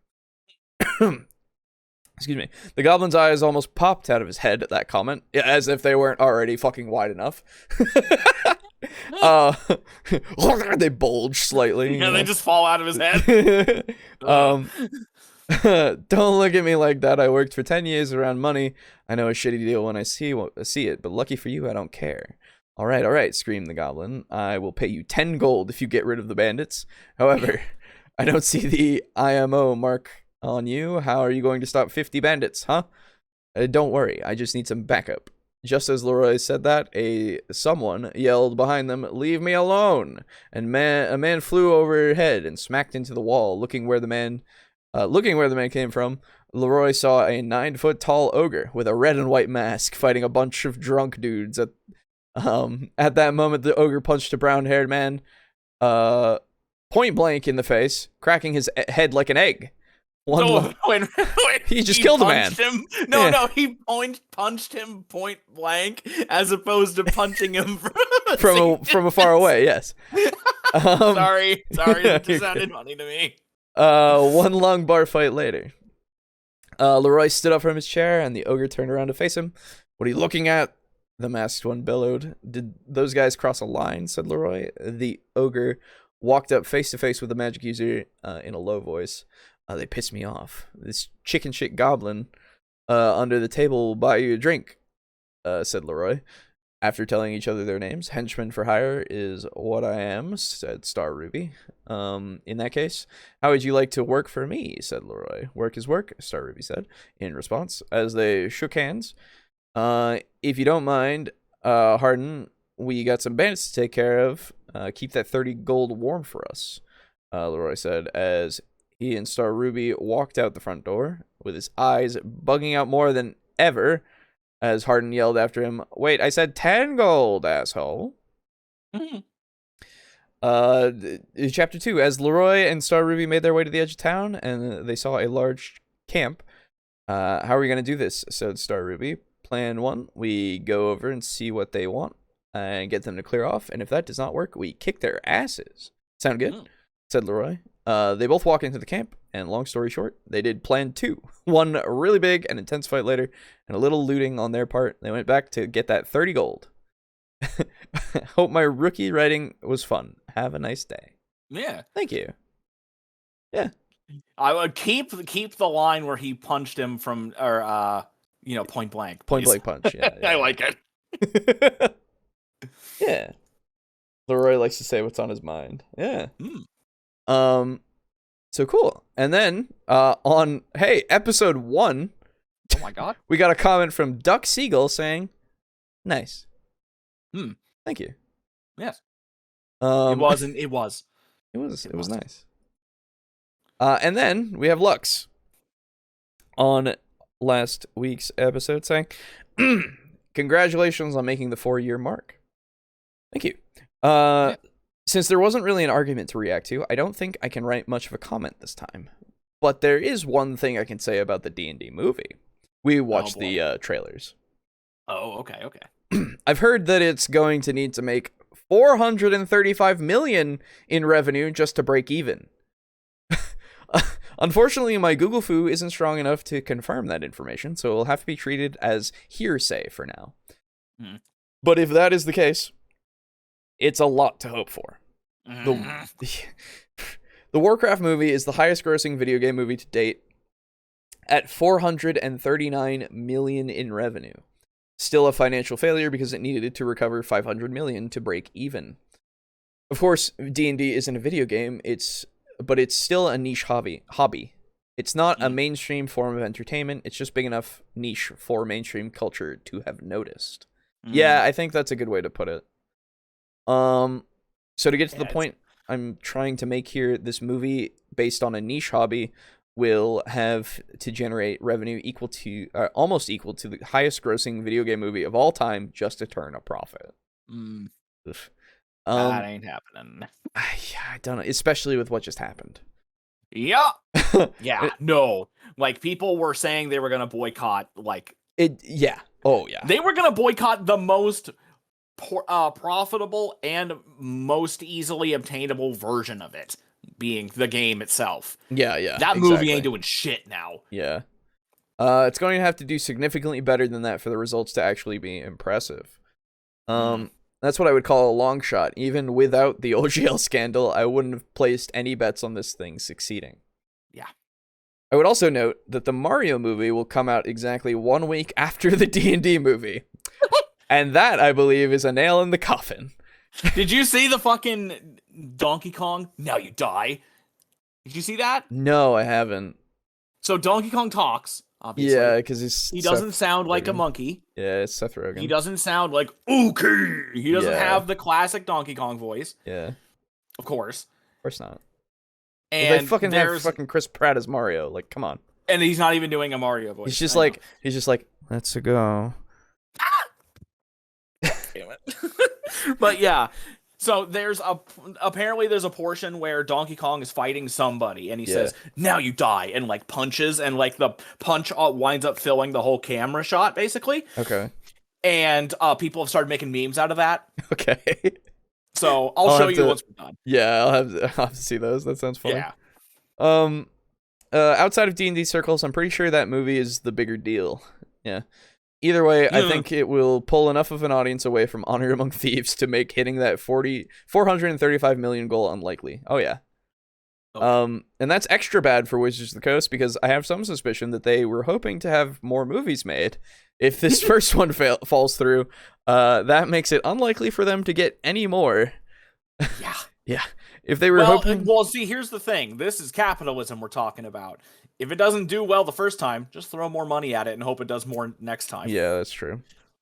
Although for Paramount though, they're probably going to be like, yeah, I don't know about that though. You kind of like we all kind of know about the thing that happened. It was on mainstream news. Yeah. Jesus, really? Yeah, it's been out there and around. So I'm pretty sure it was on the mainstream news. I might be wrong about that. It was. But yeah, so like I think everybody's pretty much going like yeah, it's true. So we'll see. But money. It is true. There is money. That is true. That's all that they care about. You can pretty much do anything as long as you make enough money. Yeah, but if they fail so much though, they won't even have a chance. That's the thing. Because even if they make like half of what they want, they're fine. Yeah, that's true. It's a complete loss of profit. Yeah. And honestly, like that 435 million or whatever, 439 million and such would like that might be what they need, but I don't know if that's including like marketing and that's true. It's anyway. Yeah. If they were hoping to have a cinematic universe to attract more people to their virtual tabletop, that plan is likely going to fail. God, could you imagine? I can. Yes. Everything wants their cinematic universe. everything. Yep. It's just really funny to me. What would it be? Like, dude, it'd just be them going on different adventures in different well, parts no, of you know what it Faerun. would be? Fuck, it would be Drizzt. Well, you see, that's what I was talking about the other time. Yeah, like, why didn't they start with like notable main characters? You know, I don't know. Because like I get that they want to be like the everyman team, which is fine. Like that's totally fair. Yeah. But like, you really want to start out. Yeah, you want to hook people in, right? Yeah. They have the Red Wizards of Thay. They have like classic designs. They have Chris Pine, I guess. But wait, what about the Red Wizards of them? Well, they're not allowed here. No. Okay. Only the theys. Okay. Anyway. That's what they say. Hey. Anyway, go on. But yeah, so like they have a lot of things that are like, oh look, I know what that is. I clapped when I saw the thing that I recognized. Yeah. But like, why not get the biggest I clapped when I saw him, Drizzt, Doward, and like he's like the thing that people really really liked about like the actual. He's the only main character that I know. Yeah, he's the only one from Faerun, basically. The only other character. Okay, there's Waterdeep, but like, nobody knows them like they know him. Right. Like the only other character that I know is like Strahd. That would actually be pretty sick. It would be sick. It's never gonna happen, but it would be so sick. Yeah. Dracula exists. I'm sorry. Man, you would think that would be the first one they'd go to. No, not allowed. No. Because, like, Ravenloft was the most popular D&D thing ever. Yeah, effectively. It has been, I think. It's probably the standout, yeah. Yeah, because you got the campaign, you got, like, it came back and they remade it for other, other module versions and stuff like that, and then they had video games. Yep, they have a board game. And, like, novels. Yep. Novels, yep. You would think that would be, and that's an easy way to get people in. Oh man, it's a real vampire. Yeah. Not this sparkly bullshit. Not this Morbin time. No. It's Strawden time. I legitimately forgot that Morbius existed. Oh, I will never forget that. As you shouldn't. I don't know how I forgot. I don't know how. That's so funny. Never forget that it was at one point Morbin time. That's right. I love Morbin time. It's dude. such a funny meme. I'm glad it caught on. It's really shit. Meme, it's so bad, but it's so funny. I don't know why. I know. It's really dumb. So long story short, I think Hasbro is about to have a bad time. Yes. Yeah. I think so. And they only have themselves to blame. Yes, very much so. Yeah, I don't know. That's the biggest thing that I'm like, for this D&D movie, you know, we want to get all the peoples, right? And maybe it's because they wanted to get general audiences too, that they were like, oh, we don't want to put anything that anybody would actually know, because then they would be lost. But then it's like, well, you've got the Red Wizards of Thay. Or that should be enough, right? Like they're a thing that no one knows what that like, and they're easy enough to explain. They're evil mages that do slavery things that bad. So basically, are you telling me that they're effectively remaking the old one with evil wizards? Because the old one, that was the whole thing. Wait, that really? All the magic users were evil. That was the thing. Oh, really? It's been so long since I've even like remembered what those are about. Yeah, so the original one was like, oh man, like basically it was a caste system with mages being, better than everybody else, and they were evil. Really? Okay. Well, yeah. So this is like, and maybe, I mean, in a way, yes, because like that's what the Red Wizards are. They're like, yeah, we're the best. Like everybody else is shit. They're actually doing it, which is funny. God. We're not gonna have Jeremy Irons though, so sad. No, yeah, yeah, he's funny. And like, yeah, so like, Man, I don't know, man. Fucking funny. I mean, to be fair, they set this off. It would be like if the Mario movie now was like a remake of the original. That would be funny. Oh man, I told you guys I watched that. It's fucking bad. Oh, don't worry, we know. That's why it took them like what 30 fucking years to try again. Yeah, 100%. But like they did make it so that it is apparently responsible, or the heroes are responsible for this thing that's happening because they were thieves, so they stole the thing for them and then they gave it to them, and then it's like, uh-oh, but they're bad though. And so now they have to fix it. So it's a little different, but okay. Well, yeah. Yeah, at least there's that. Yeah. Let's see. The Mario movie looks weird. I think it looks interesting, but I don't have high hopes, you know? Yeah, as you shouldn't. Yeah. Like I said, we want the Devils and Dice movie. Oh god, please don't make me write a movie. Trust me, you won't want a Devils and Dice movie. You will want the Call of Cthulhu campaign movie. Yeah. They don't like losing money. That's true. They don't. To be fair, nobody really does. No, not usually. The sad part is D&D would work well for a movie universe. Yeah. It really would. Yeah, you can put so many, like, that's the thing. The people, like, cinematic universes, quote unquote, right? They start from somewhere. They can be in totally different places and all that, right? You get everybody doing things in this side of the continent. These people are doing things over here. Like, fucking have it all go around. All these old things are happening. And then at some point, like, they have to meet up. Like, maybe they gotta meet up. That's like, hey, something big is going on. Yeah. Get me these guys. Even these guys. Yeah, exactly. They dealt with something like this. Right. So, like, you could have your Avengers like, fucking thing. years and years of comics to do that. No, exactly. You could absolutely, but the thing is, you need well-written stories. You need well-written characters, and you need to make it so that all these people, like, will do, like, fucking, you can even just get one person from each group, because fuck it. Like, maybe they don't all stay together. Who fucking knows, right? Yeah. They're all doing their own thing. Some of them retire. Some of them, you know, whatever. But, like, have it so that you build up. But the problem, the problem with Hollywood right now, I don't know if you know this, is that writers aren't given fucking any, like, they don't give a shit. They don't give a shit about writers. They hire any man off the street, and they're like, "Hey, any man, yeah, no any women man. though." No, absolutely not. No, it's Hollywood." Yeah. And so they go and they're like, "Hey, can you hold a pencil?" And they go, "I have no idea what a pencil is." And you go, "Okay, Great, you're hired." Yeah, good. Slam your head on this keyboard. Yeah. We'll print it. Right? They don't give a shit. And so good character writing is left to the wayside. I have actually heard a fairly what's the word? A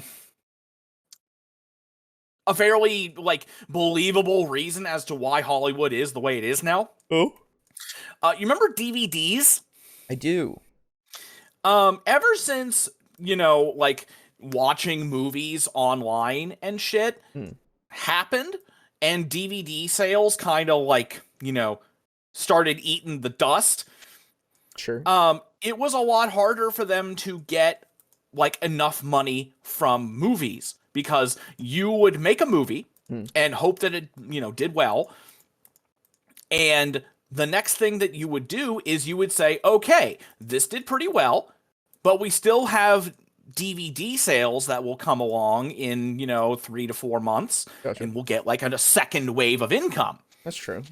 And so now, because that second wave of income is effectively non-existent now, or at least non-existent compared to where it used to be, Hollywood is terrified of doing anything that might not make a big enough sum at release. So they are terrified of anything that isn't an established property. It wouldn't surprise me if that was the case, like, actually what it is, because the thing about how I'll cite particularly Marvel, at least at the moment, where they don't care about, like, no one gives a shit about the movie after it's been released. It's all about what's happening next. Like that's what it's about. They have to set up what's happening next, and the box office returns have to be like they have to be good for that fucking time. Yes. And then it just doesn't fucking matter, right? But the other thing about those studios is that they create like so much of the movie before they even shoot it now. Mm-hmm. Yep. Where they like do all these fight scenes and stuff with the CGI, and then like later on they might not even have a script yet. Mm-hmm. They're gonna do the movie. That's what they know, and they made all these fight scenes and stuff. So like, yeah, it's I think it's probably a combination of that plus the fact that they know that they can just do that, mm-hmm. and people they I don't know if you know this, but people in Hollywood are actually kind of intelligent in the sense of the way that they realize that so many people are going to just go and watch something anyway because they see what's on the screen that they like. Mm-hmm. I know what that is. I clapped. Mm-hmm. Yeah. Which is what Disney has been doing for a long time now. Yeah. With all of their properties that they own. Yeah. So, they know. Unfortunately, it works. Yeah, they're absolutely aware that this is going to keep working. Because it will, unless somebody fucking changes shit in the sense of all of us as people. And that's not going to happen. No, we can't sway these masses until they actually start putting out things that somehow doesn't pass the smell test for the layman. You know? What's funny is that that's still not even working because did you know that Velma got renewed for a second season? Yeah, okay. God damn it. Nobody liked I'm that. sorry. I've seen into the first and second episode of that. Yeah, no one likes it. Nobody likes it. It's not even just that they don't like it. They fucking hate it. It is actually disgusting garbage. It's trash. It is legitimately just hateful garbage. Yep. And that's all it is. Yes. And you're telling me that they fucking made a second they have greenlit a second goddamn season of that? Nope. Oh my god. It probably because the people who are behind it, who fucking hate everyone in existence and really need to air out their dirty laundry in the form of beloved characters, really just threw money at it until they were like, yeah, okay. Yeah. So you're right. Money does solve everything sometimes, apparently. It sucks, but it actually fucking does. Hell. God. Oh, I was literally, for those of you out there who are still paying attention, I was literally watching not too long ago before the show started, Billiam, if you know the channel. The guy runs the channel named Billiam. Okay. He has done a few videos that I very much enjoy. I really like what he does. He does a lot of like toy content in the sense of like looking back at like the 2000s and stuff and looking at that shit and like telling you about it, as well as he's looked at TV shows and movies and stuff. He recently did and I'm only getting through the first part of it. I'm almost done with the first part. I think I have like 10 more minutes or so of Lost. He's going through all of Lost and talking about that, which is I never watched it, and I was interested, and like from the first season, I'm like, oh yeah, I can see why people really like this. Yeah. I like my family was really big into it. Like my brother, my mom, and like everybody basically except for me really liked it. That's fair. It's as I look into it, I'm like, yeah, that's a big mystery box fest that JJ fucking does. I get it. But at the same time, I can see why that's made him. Yeah, it did. And the funny thing is, I found out that because he did so much research on this. He's like the person who actually ran it after JJ like did the first episode, really, because JJ immediately afterwards was hired to do Mission Impossible 3, which Mission Impossible movies are actually pretty good, surprisingly enough. But he like because they're simple. It's true, and they work. Yes. And also big props to Tom Cruise for doing all his own stunts. That's remarkable and commendable, honestly. But anyway, so he left to do that. And so after that, it's whoever else was doing it, and then they cycled through writers and stuff. And like, there's a lot of talent there. Absolutely. You can see it in the first season. Absolutely. That's all I know of at the moment, right? A lot of good character stuff. Very cool. I'm just waiting for the point in the second video that he's got out right now that's like when it hit the fan. This is where it all went to shit. Yes, exactly. But I bring him up not because of that, but because he was covering a bunch of Scooby-Doo content. Like, oh boy, going through and like going over all of the properties from, this was like a couple of years ago at that point, and then like you know, going over like what they were all like, and then going into Scrappy-Doo even like in his own video, right? Like, and he's like, he defends Scrappy, which is fine. I don't care. Yeah, you know, you can like Scrappy. Fair. I don't give a shit. I don't. Nobody does. Don't worry. Then, oh, I know. And then recently, I watched the crossovers that Scooby-Doo did with like everything. Yeah. There's even.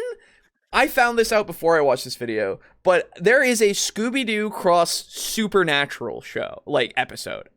Seriously? The Sam and Dean and what the fuck? Yeah, Sam and Dean I didn't know that. and Castiel fucking get sucked into a TV and go into Scooby-Doo. Fuck yeah. And literally they reveal I don't want to. It was something important, wasn't it? It's actually, well, no. So like, it's funny and it's good in the sense of like what they do, because they know that supernatural things are real, and Scooby-Doo is like a kid's show. But they like wrote it well, apparently. From what to be fair, I've only seen snippets of it, but from the snippets that I saw, I actually do want to see that episode. It's from season 13. Of Scooby-Doo? Of Supernatural. It was a main Supernatural episode. So, like... Fuck the later seasons of Supernatural, dude. Dude, this one seems like it's worth it, though. Legitimately. Legitimately. I'm gonna have to find it and actually watch it. Because I stopped around like season 7 or something, and like it got to 14, and I have no idea. But but the thing is, Scooby-Doo is timeless, right? Like Scooby-Doo can fit in every fucking thing. Yes. Velma is an affront to fucking everything about Scooby-Doo. Yes. Fuck Velma. Yep. Fuck it. Like, why just... it's this thing where people take IPs that are already established because they're already established, and they just fucking shit all over them. When they could just... I know, because they don't understand why it's succeeded in the first place. And also because they know it will draw people in. Yes, because instead of them, that's a recognizable thing that I know. I'm going to watch this. And they're going to ruin it because they can't make their own thing because they need to use that IP. And I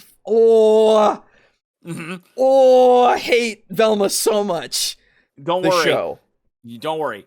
You are not alone. Literally, I know it's not a fucking spicy hot take, but man. Yeah. It's horrendous. It's like legitimately, if any of you do not know at this point, because the world knows at this point, but any of you in the future or the past or whatever the fuck, I don't care how this works. If any of you ever have any inkling of even looking at Velma, don't. It is not worth your time. It is not worth existing in the same fucking like space as. Do not. It is space as? Don't get your space ass in there either. Yeah. But legitimately. Anyway. That's that aside. Yes. Let's see other things. What even got me there? The D&D movie part of the D&D movie and how like it wouldn't get renewed or something. Yeah. Let's see. Tiamat would be a main character in a D&D movie universe. Yes, absolutely. Yeah. Most of the gods. Yeah.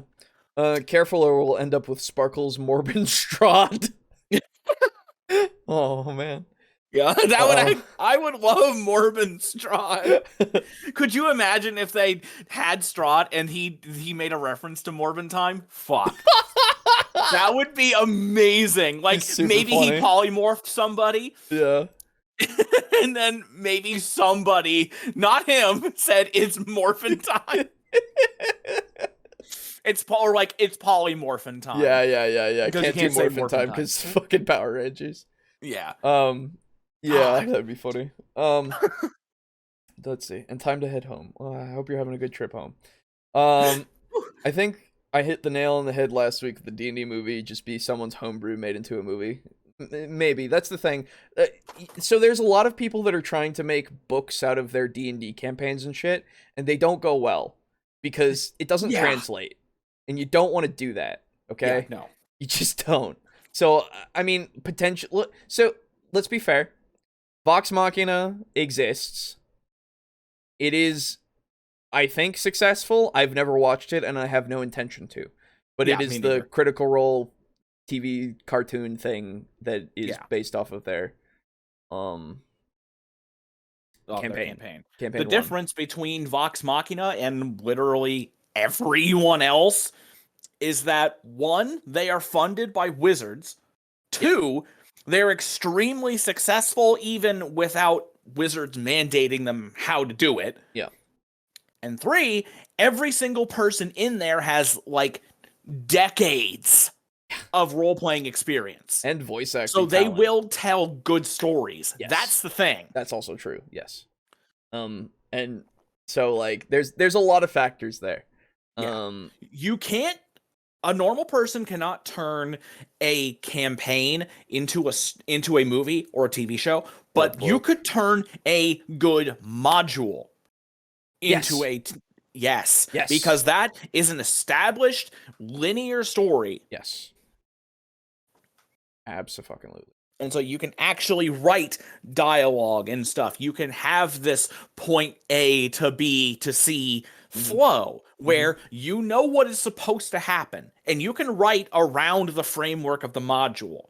Yeah. Yep. Campaigns are way too wibbly and wobbly to do that. Yeah.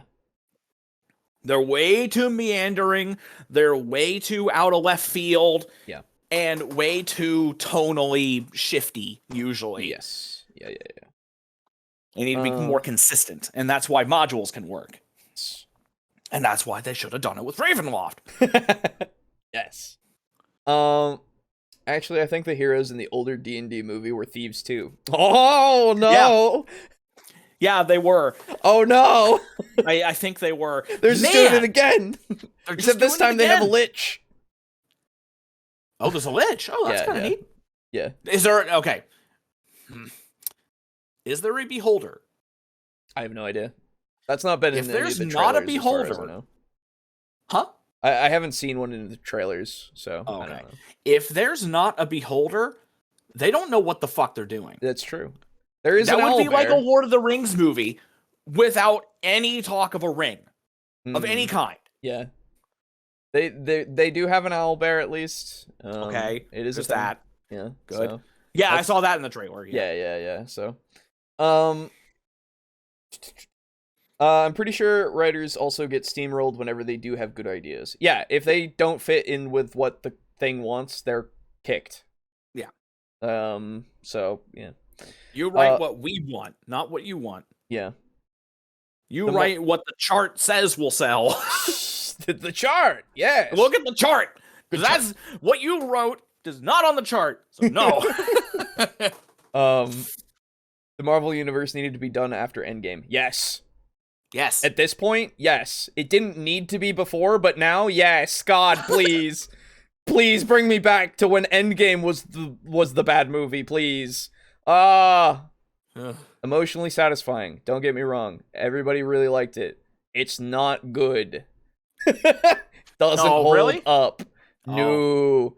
Because it doesn't make any sense. So many fucking Captain America's characters assassinated. It's great. I love it. Is it because of a lot of the time travel shit? Yes. Yeah. Because it's also like multiverse stuff, but it doesn't make any sense. How did they get things back? Those things are gone. Anyway. Bad. I believe it. There are good things in it, so it's not like a shit show. It is relatively, like, I would say that I would give the movie. Oh. A 6? No. 5? That's too high.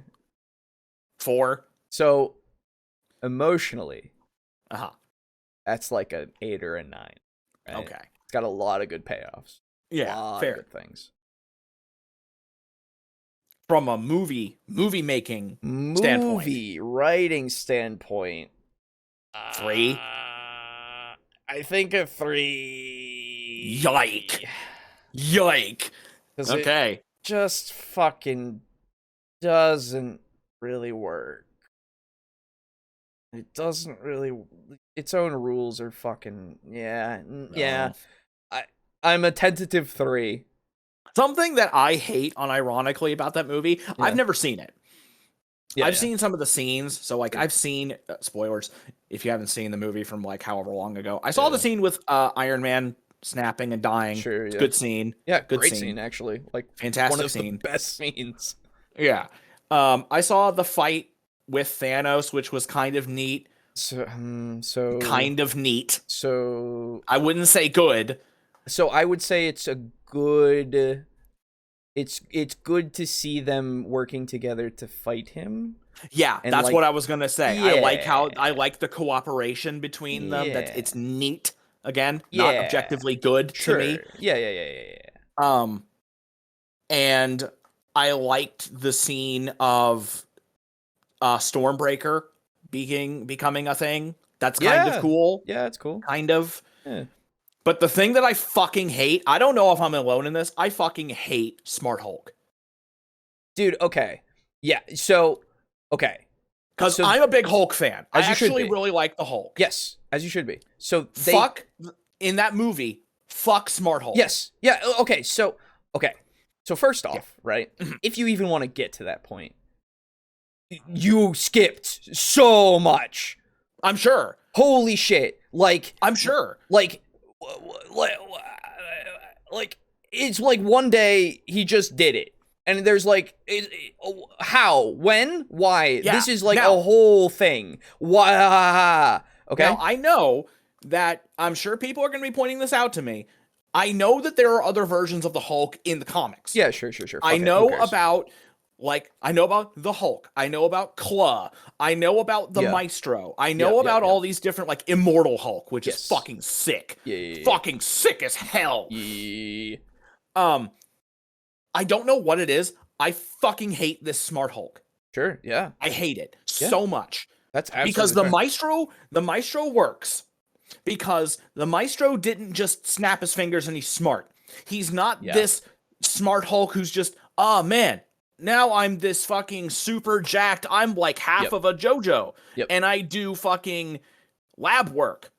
And science and stuff. No. Maestro took over the fucking world. Yeah. He killed everybody. He fucking kind of like worked for it too. Yeah, he worked hard and he did it. This fucking bitch. Dude. Bitch Hulk. Yeah. I don't like bitch Hulk. Absolutely. And like, again. And I'm okay with fucking Sad Hulk.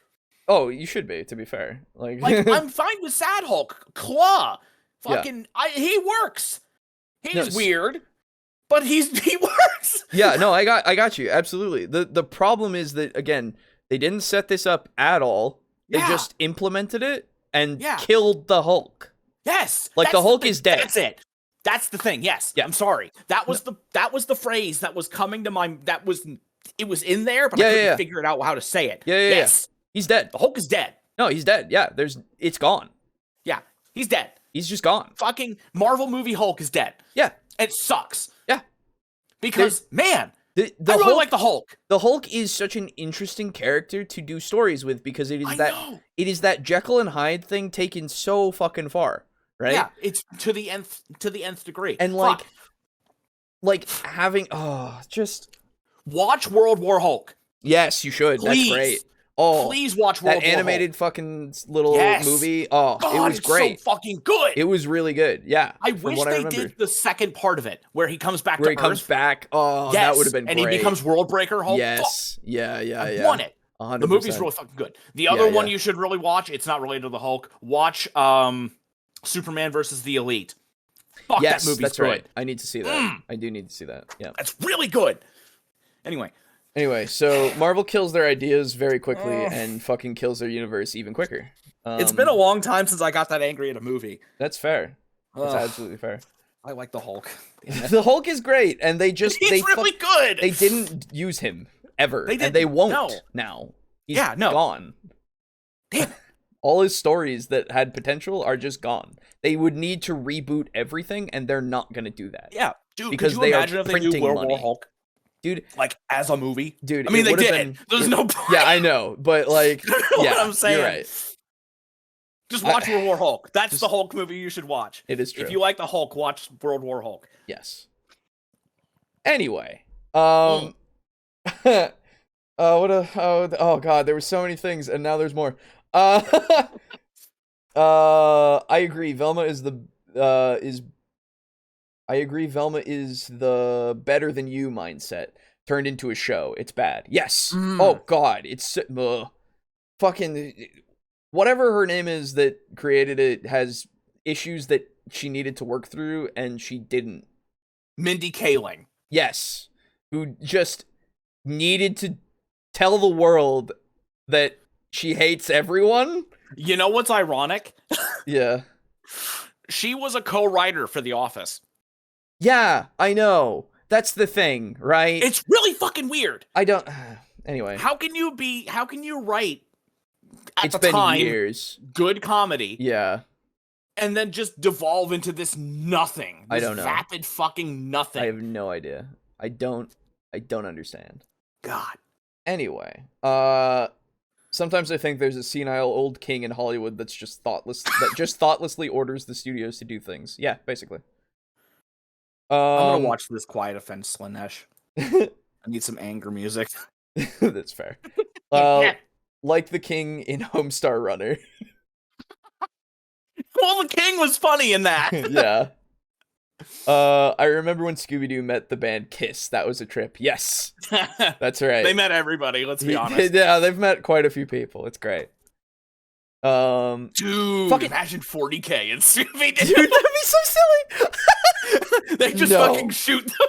Yeah, really. You believe in this? Fucking Xeno scum. Is that dog talking? Fucking heresy. Yes. Bam. Dude, it's touched by chaos. Dude, I didn't know, because I knew that that he met Batman a couple of times, right? But what I didn't know is that one of the more recent ones, he met with Batman before Kevin Conroy died. Rest in peace, fucking hell, great fucking guy. They had that where he reprised his role as Batman with even Mark Hamill as the Joker. Like, really? Yes, they had the duo again. Damn. Like, it's one of the last ones that he's done, and wow. Like, oh man, my heart. The feels. Yeah, I really need to get the animated series and just have it on, like, of Scooby-Doo. Of Scooby-Doo first off, and also of Batman, the animated series. Yeah, no, like, the animated Batman series was fucking sick. Yeah, it was so the good. one that I remember watching more than that one was excuse me, Batman Beyond. Yes, Batman Beyond as shit well. Was sick. Yeah. Oh, dude, it was so good. Dude, every time it would come up on Boomerang, because it was on there, and like they had this like special intro thing that was like futuristic looking, and like with like the little figure that was just there. It was like really weird and dumb to look at, but it got me so hyped every time. Yeah, that. I was still watching when Toonami was a thing. Yeah. So I got it on Toonami. Oh, fuck yeah. Okay. Yeah. Oh, God, I'm a fucking boomer now. Hey, man. I watched Toonami a bit. I just didn't, like, I watched Boomerang a bit more. Really. Yeah. Yeah. How old are you again? Huh? How old are you again? Oh god, how old am I? Right. No, I didn't have that question plenty of times. It'll be my birthday in a little less than 2 months. Nice. Oh fuck. I was born in 95. So you're 27. That's right. So you'll be 27 in... I'll be 28. Oh, 20. Oh, okay. I'll be 28 for some reason I kept thinking you were like 22 or That's 23. Fair. That's fair. I sound But I know that younger than I Aiden am. is even older than that now, so... Yeah. So,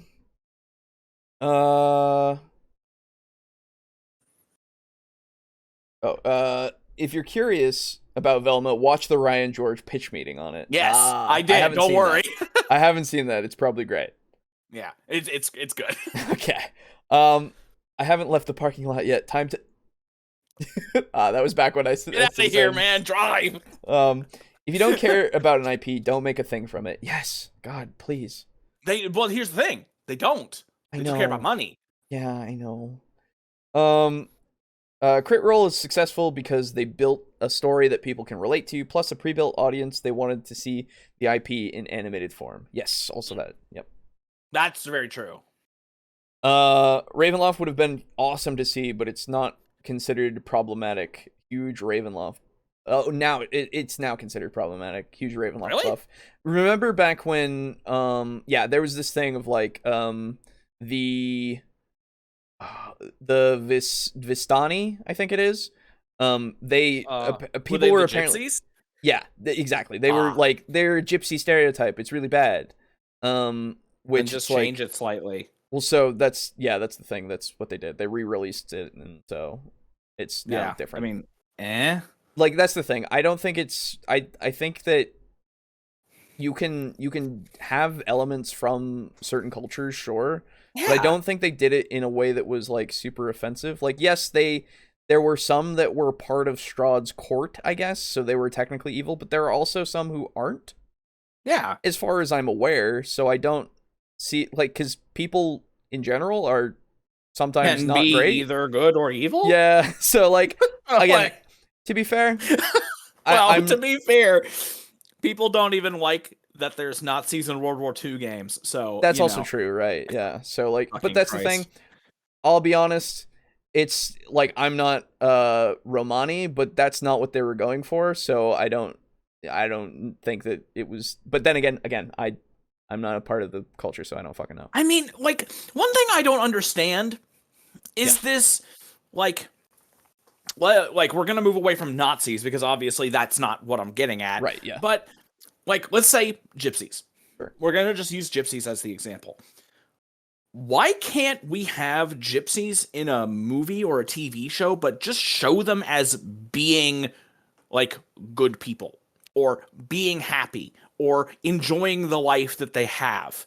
Sure. Thereby painting them as like, these are these people, but they are not bad and they are comfortable with it. Yeah. I don't know. I don't understand that. I think honestly that because I think the term gypsy even is probably what is a problem as well. Okay. Because in general, it was usually used derogatorily in the day, right? That's fair. These days, I don't think it is anymore. I mean, it's just kind of a name. It's just kind of a thing that's out there, to be fair. But there is the significance that's there, I guess.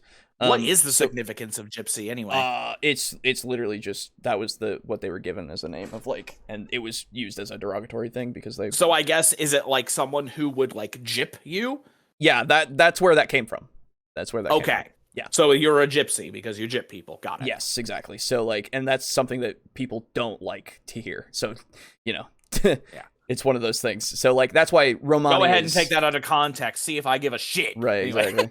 That's why Romani is the context, I believe. So, but yeah. So like that's the thing. I don't think that that's what they were trying to go for. 1, 2. There's plenty of like, I don't know. I'm not gonna get into it anymore. It's not my place, and it's just one of those things. Anyway, no copper dragons as far as I know. 0 out of 10. That's right. If there's not a dragon in the movie, then what the fuck? Yeah, I don't know. There was a dragon statue as far as I saw, but well, I mean that's a good sign. Oh no, there is a black dragon. There is a black dragon. Oh, is that okay? Good. Yep. It's interesting that they're going to go with a black dragon, not a red. I like that. Yeah. Honestly, I think if I had to pick a dragon to go with, I think I would probably go with a green. It would be interesting because then you could have that intelligence there and like the conniving. Yeah, they're conniving. They're very smart. That's the thing, though. I like that. The dragon isn't the main villain, so they're not going to do that just yet. That's fair enough. So if they had it be, and this is if it was to succeed and they were going to make another one. If they were to have another one that had a dragon antagonist, it would probably be red. But yeah, it'll be red. But if it wasn't, then it might be green, because that would be really interesting. I would like to see one where they do one with a blue. Yeah. Because blues live in deserts. Deserts, yep. Yeah, that'd be cool. Could you imagine like a fucking Arabian Nights style kind of thing with a blue dragon around? That'd be fucking sick. That would Going be really to the Cave of Wonders. Yeah. But it's guarded by a dragon instead. Yeah, hell yeah. That'd be really cool. I don't know, maybe that's racist of me to say that, but... No, I think you're fine. It's a classic tale that everybody knows. Yeah. Oh, man. Dude, Alibaba and the 40 Thieves are actually the underlings of a blue fucking dragon. that would be fucking sick. Yeah. And they get, like, their magical abilities from the artifacts in the dragon's hoard. Oh. That he's like, oh, man, you're going to go out and steal more shit from me? Here you go. Take some of these. Sure, use these pieces of shit. Yeah. And then bring back the rest, you know? That'd be cool. That'd be interesting, yeah. And hell, who knows? Maybe they used to be, like... Maybe Alibaba or whatever used to be like a dragon rider. And this is like the dragon that he used to like pal around with. Sure, yeah. Yeah. That'd be fucking sick. Man, I should be a movie maker. Maybe I should write some of this down on some paper or something. What's that? I don't understand.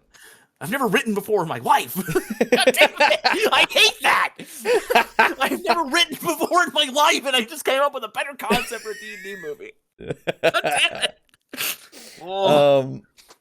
it. Yeah, Boo hit what I was about to say. I know record of Lodos War was based on a D&D campaign, but it might have been closer to a module. At any rate, I'm sure it was heavily edited. Oh, absolutely, it had to have been. Yeah, probably. Anyway, actually, time to actually go. Okay. Record of Lodos War is my favorite anime of all time, then The Slayers. Okay. Gintama. Hello. Yeah, I agree, Boo. Normal that smashes things is better in the movies. The comics did Smart Hulk better. Yes. Also yes. True. Yes. I was about to say, what the hell are we talking about right now? Yeah. My top 5 comic characters are Ghost Rider, Deadpool, Thor, Hulk, and Batman. 2 were not used, 2 got messed up, and the other is DC. Fair enough. Yeah.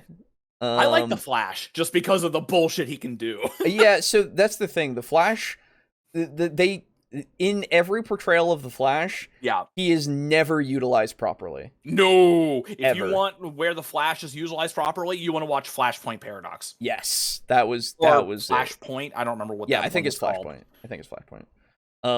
But yeah, I watched that. That was the birth of the New 52. Yes.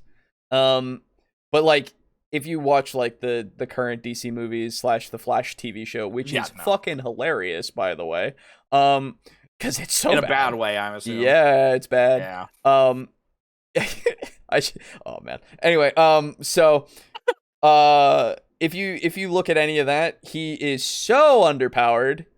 Even though he can run very fast, but apparently not fast enough. Ever. He can run. And one of my favorite things my favorite thing and most hated thing simultaneously that people do when they're Batman fanboys. Batman could beat the Flash. He'd be prepared enough. If he had enough prep time, he could beat the Flash. Dude. And don't worry, this is not coming out from the person who said, "Oh man, I like Batman." No. Think of it. Yeah. The Flash can move faster than it takes the light to reflect off of his body that would allow Batman to see him. Yes. He can move so fast that he could be behind him and having broken his neck 100 times before Batman even saw that he moved. Yeah. Like I don't know if anybody else remembers this, but he can literally like phase through walls as well. Oh, he can do way more than that. I know. I'm just saying, like, I'm just going with general stuff of like, oh yeah, you want to capture the Flash? Good luck, buddy. Fucking try it, I guess. Yeah. There was also the time Actually, he does this all the fucking time, hilariously. He vibrates his fist so fast and in such a precise way that its mass increases to that of a white dwarf star. Yeah, that's fucked. And he can punch you with that. Yeah. That's the kind of thing that would fuck up Superman. Yeah, Full power Superman. Yeah. So, like, this is the problem that DC. This is the problem that DC created. Yes. No, the Flash is a fucking problem. Like speedsters in general. They're problem. Yeah, they kind of work in Marvel because of the lack of the Speed Force. Yes. Kind of. There's a little bit that they cannot do. Yeah. As long as they can't go faster than light, they're usually all right. My two favorite things about the Flash. Yeah. There are two. One, he can think faster than an attosecond. Of course, yeah. And an attosecond is, I want to say it takes 2 or 3 seconds, or maybe just 1 second, for light to travel from New York to London.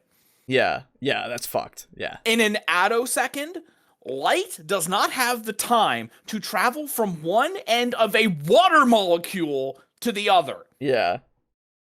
That's how fast it can think. Yeah. My second favorite thing about him, or actually my first favorite thing, is that he was able to move faster than instantaneous travel.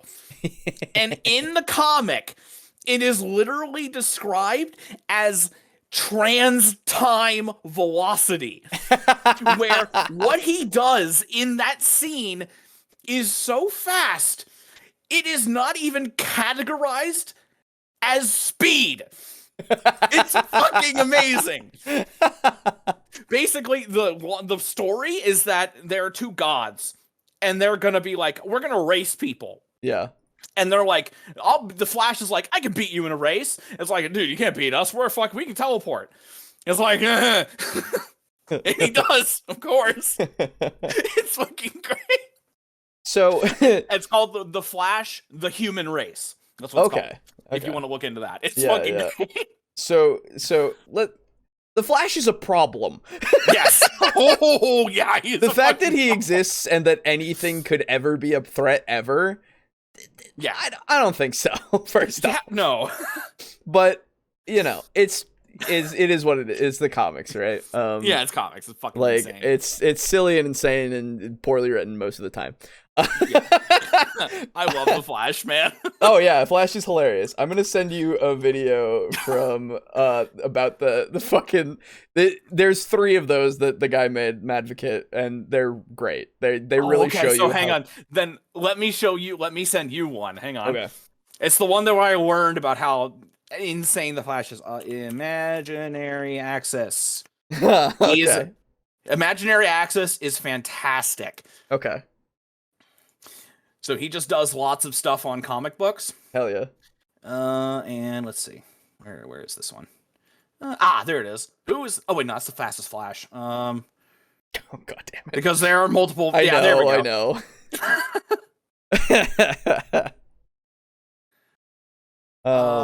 Yeah, there it is. Hang on. Let me pause this music. I can't hear myself think. Okay, so yeah, 23 tredecillion times faster than light for the instantaneous thing, and there you go. It's only 8 minutes. Okay, yeah, I'll take a look at that later. Yeah, 23 tredecillion, 759 duodecillion. Oh no, was it octodecillion? Oh my god. Hang on.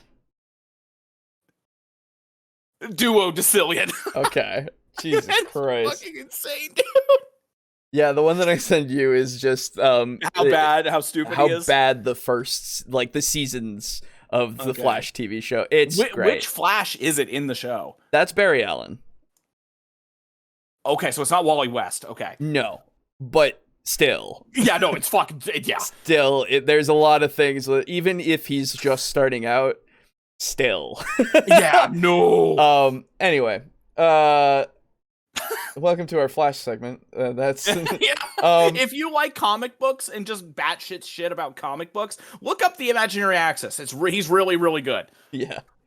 Thanos should have snapped twice. Yes. The Vistani just try to survive like everyone else. Yes. Yeah. Or showing how the stereotype is wrong and how they have grown past it, becoming strong as a people. Yeah, stronger as a people. Yeah, absolutely. Like, that's the thing.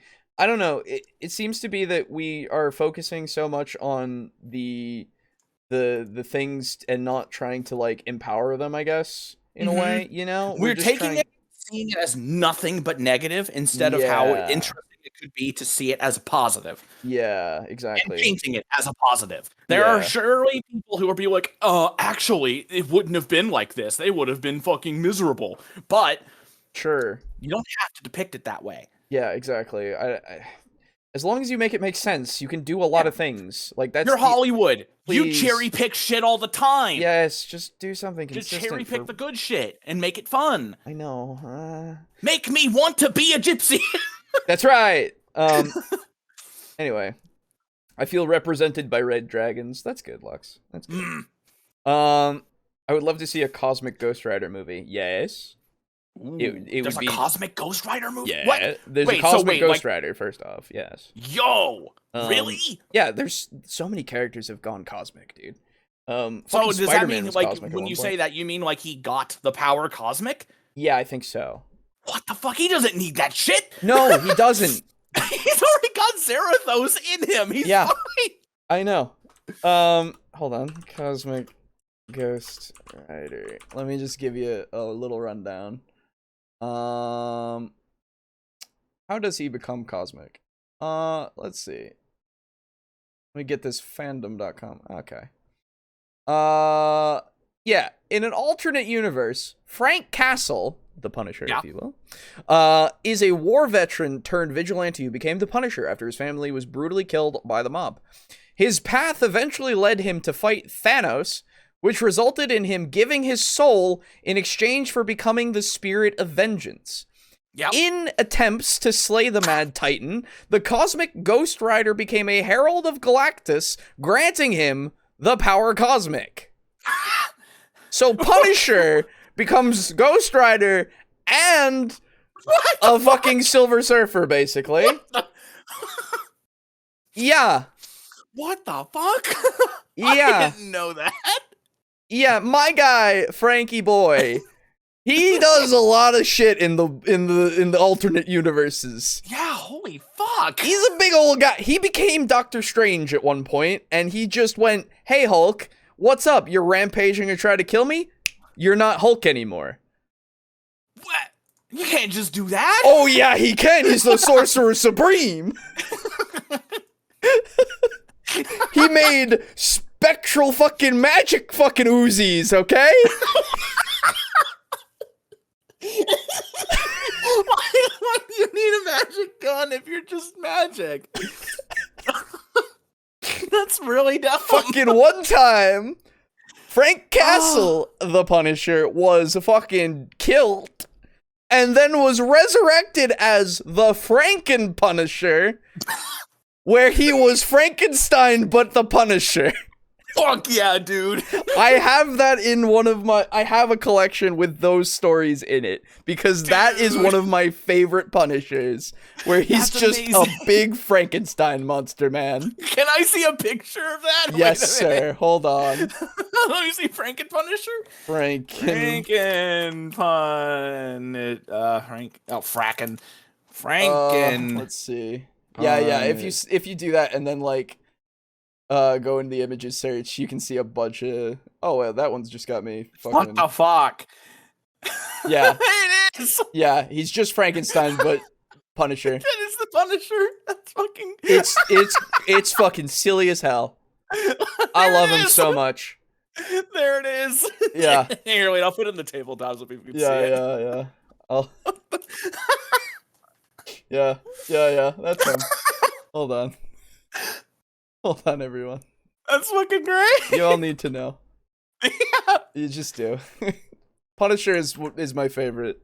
And stuff like this that's absolutely fucking silly is why he's my favorite. That's Frankenpunisher. He's great. He's fucking great.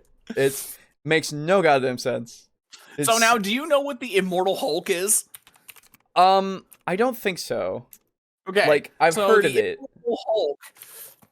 It turns out, of course, that the Hulk is not just like a big green man with fucking gamma radiation powers. Yeah. No. Turns out that gamma radiation is the energy of Satan. Oh. And he is so suffused with the energy of Satan that if he ever dies, Satan sends his ass back. And he's like, oh shit, no, you ain't going down here. You're staying up there. What? And there's a point where the Immortal Hulk beats up Satan. Hold on. He beats up like a smoky fog avatar of Satan. It's fucking great. Okay. But yeah, he can like he can regenerate, he can grow other limbs and shit. Oh yeah, I'm seeing. Okay. He's really fucking scary. Yeah, he's like wait, hold on. Where is that picture? There it is. He's got like other faces coming out of his fucking everything. Yeah, I got it. Yeah. Give me Here it is. It's fucking scary. See? Yeah. Oh god. Okay, hang on. Yeah, it's fucking scary, dude. Oh my god, that's a demon. Indeed. That's a demon right there. There's also this one. Hold on. It's another one that's kind of worse in ways. Yeah, that's the one that I saw. Yeah, that one's yeah.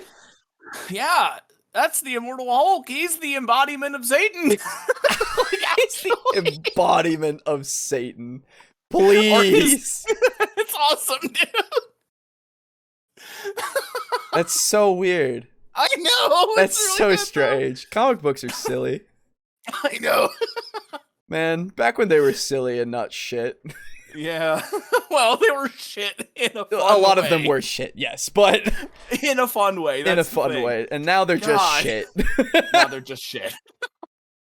Anyway. It's super good, dude. That's funny. Oh my god. Okay. Oh man. What a right old report. Let's see. Sonic versus Batman. Batman, because Sonic's actually an idiot most of the time. Depends on which Sonic, actually. Yeah, it's true, but like, as a Sonic aficionado myself, okay. I would say Batman, just because Sonic is cocky as shit and actually does get caught all the time. If you if you go against Archie Comics Sonic, yes, I'm serious. Yes, that's right. Then it's him. Then he wins. Yeah, handily. He does have like many a different thing that he can do. So I love Death Battle for being able to get me to know this. Oh, that's fair. Yeah. In the Archie comics, so you know the rings, like just they're teleports now. Yep. No. What? In Archie comics, rings. I thought they were they were used as things that you could teleport through. Oh, wait. Yeah, just like the little golden rings that you pick up in every level. Yeah. So, in Archie Comics, basically, the rings are like little drops of chaos energy. Tiny little drops of chaos energy. Is that what they are? For whatever reason, yes. Okay. I don't know why. It's dumb.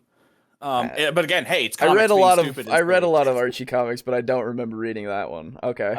I may be wording it incorrectly. No, but you're good. No, you're fine. Basically, what happens in Archie Comics is Sonic has acquired so many rings, and he's been exposed to the Chaos Emeralds for so long that he is a literal embodiment of chaos, and fate bends to his will. Oh, God. Literally. That is some of the stuff that's probably later on that I didn't read. Yeah. So he becomes the variable, basically. Oh my god. The unstoppable variable. In everything. Yeah. You can't account for him. Yeah. You can't do anything about it. That's fucked up. Why did they do really that? Stupid. Why did they do that? I don't know. He's so powerful, you can't destroy his soul. I'm not kidding. What? You cannot destroy his soul. He is unstoppable because of chaos control. Yeah. And because he's an embodiment of chaos, he can just do that shit. Yeah, of course he can. And it's not just like, oh man, I'm gonna like stop time so I can move really fast and stop the time. No. He exists in every timeline. I don't. And so with chaos controls, he can just it's just this thing where he is outside of time, literally. That's not a thing. You can't do that. Now. I'm not religious. That is the domain of the Elder Ones. That's right. You don't fuck with Sonic has tampered in the old one's domain. Oh, god damn it. Oh, fuck me. Sorry, I'm being too loud. That's fair. God damn it. Oh, that's so dumb. Oh, it's really dumb. Alright, let's I finish. think we need to be done. We're gonna keep rambling. Yeah, let's finish this out. Basically, the Flash has to slow down and not in the universe. Yes. Mm-hmm. Pretty much he's so fast he can end the world. Yes. Yes. I do like that the reason why he's faster than teleportation is because of how fast he can think. Yeah. If he couldn't think that fast, he couldn't do half the shit he does. Dude, that's the thing. If you got super speed, just super speed, you'd die. Yeah, you're dead. There's nothing you can do. Yeah. You need super intelligence too. Well, the thing is, if you get fast enough and you move fast enough, you would kill yourself by running into a gnat. Yes. Yeah. Exactly. So super endurance, anyway, anyway. That's what the Speed Force is for. Yes. To be able to say, he's got the Speed Force, it doesn't matter, He's it's all that. Good. Yeah. Which, that's fine. Yeah, but, I mean, it's a reason. Yeah. It's a reason. It is a reason. Cosmic Ghost Rider is badass, plus he works for Thanos at one point, hell yeah. He decides to work for Thanos even though his whole deal was to try to stop Thanos? I assume some fucking bullshit happens. It literally does not surprise me. Bullshit? In comics? No. Hulk with more arms and a demon, I love it so much. Yes. Yeah, dude. Fleetway Supersonic versus Batman. Oh, Fleetway all the time, of course. Ooh. Supersonic wins against like everything. Don't get it twisted, man. if it's fucking Batman, all right? Yeah. He's just a guy. Like, yeah, he's a skilled guy, but like he's just a guy against a literal fucking hedgehog that fucking has the power of Chaos Emeralds inside of him that makes him gold. So funny. He's just a guy versus a hedgehog. It's true. Now I want an Immortal Hulk movie right now. Fair. Dude. Ken Penders ruined Archie Sonic. Yes, that's true. Ken Penders is... He's the guy who created every Knuckles thing ever that appeared. If you ever looked into the Knuckles saga, like he had like 30 million relatives that literally like all play a part, as well as like Julie Sue, who's like Knuckles' love interest, and fucking when he left Archie Comics, he like retained the rights to those characters. No one gives a shit about those characters, but he really, really tried to push them afterwards. Ugh. He's got a weird thing. You can find stuff about Ken Penders. I would rather not. You shouldn't. Anyway, great show, bros. Thank you. Okay, yes.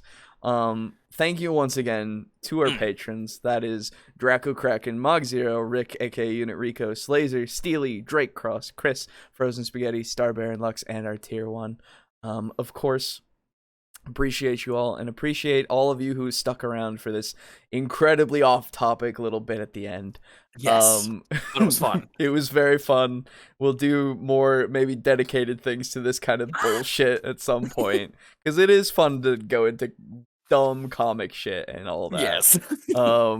And obviously going into movies and TV shows that we either like or hate. It's good times. Anyway, thank you again, and we will see you next week. Goodbye. Goodbye. Goodbye.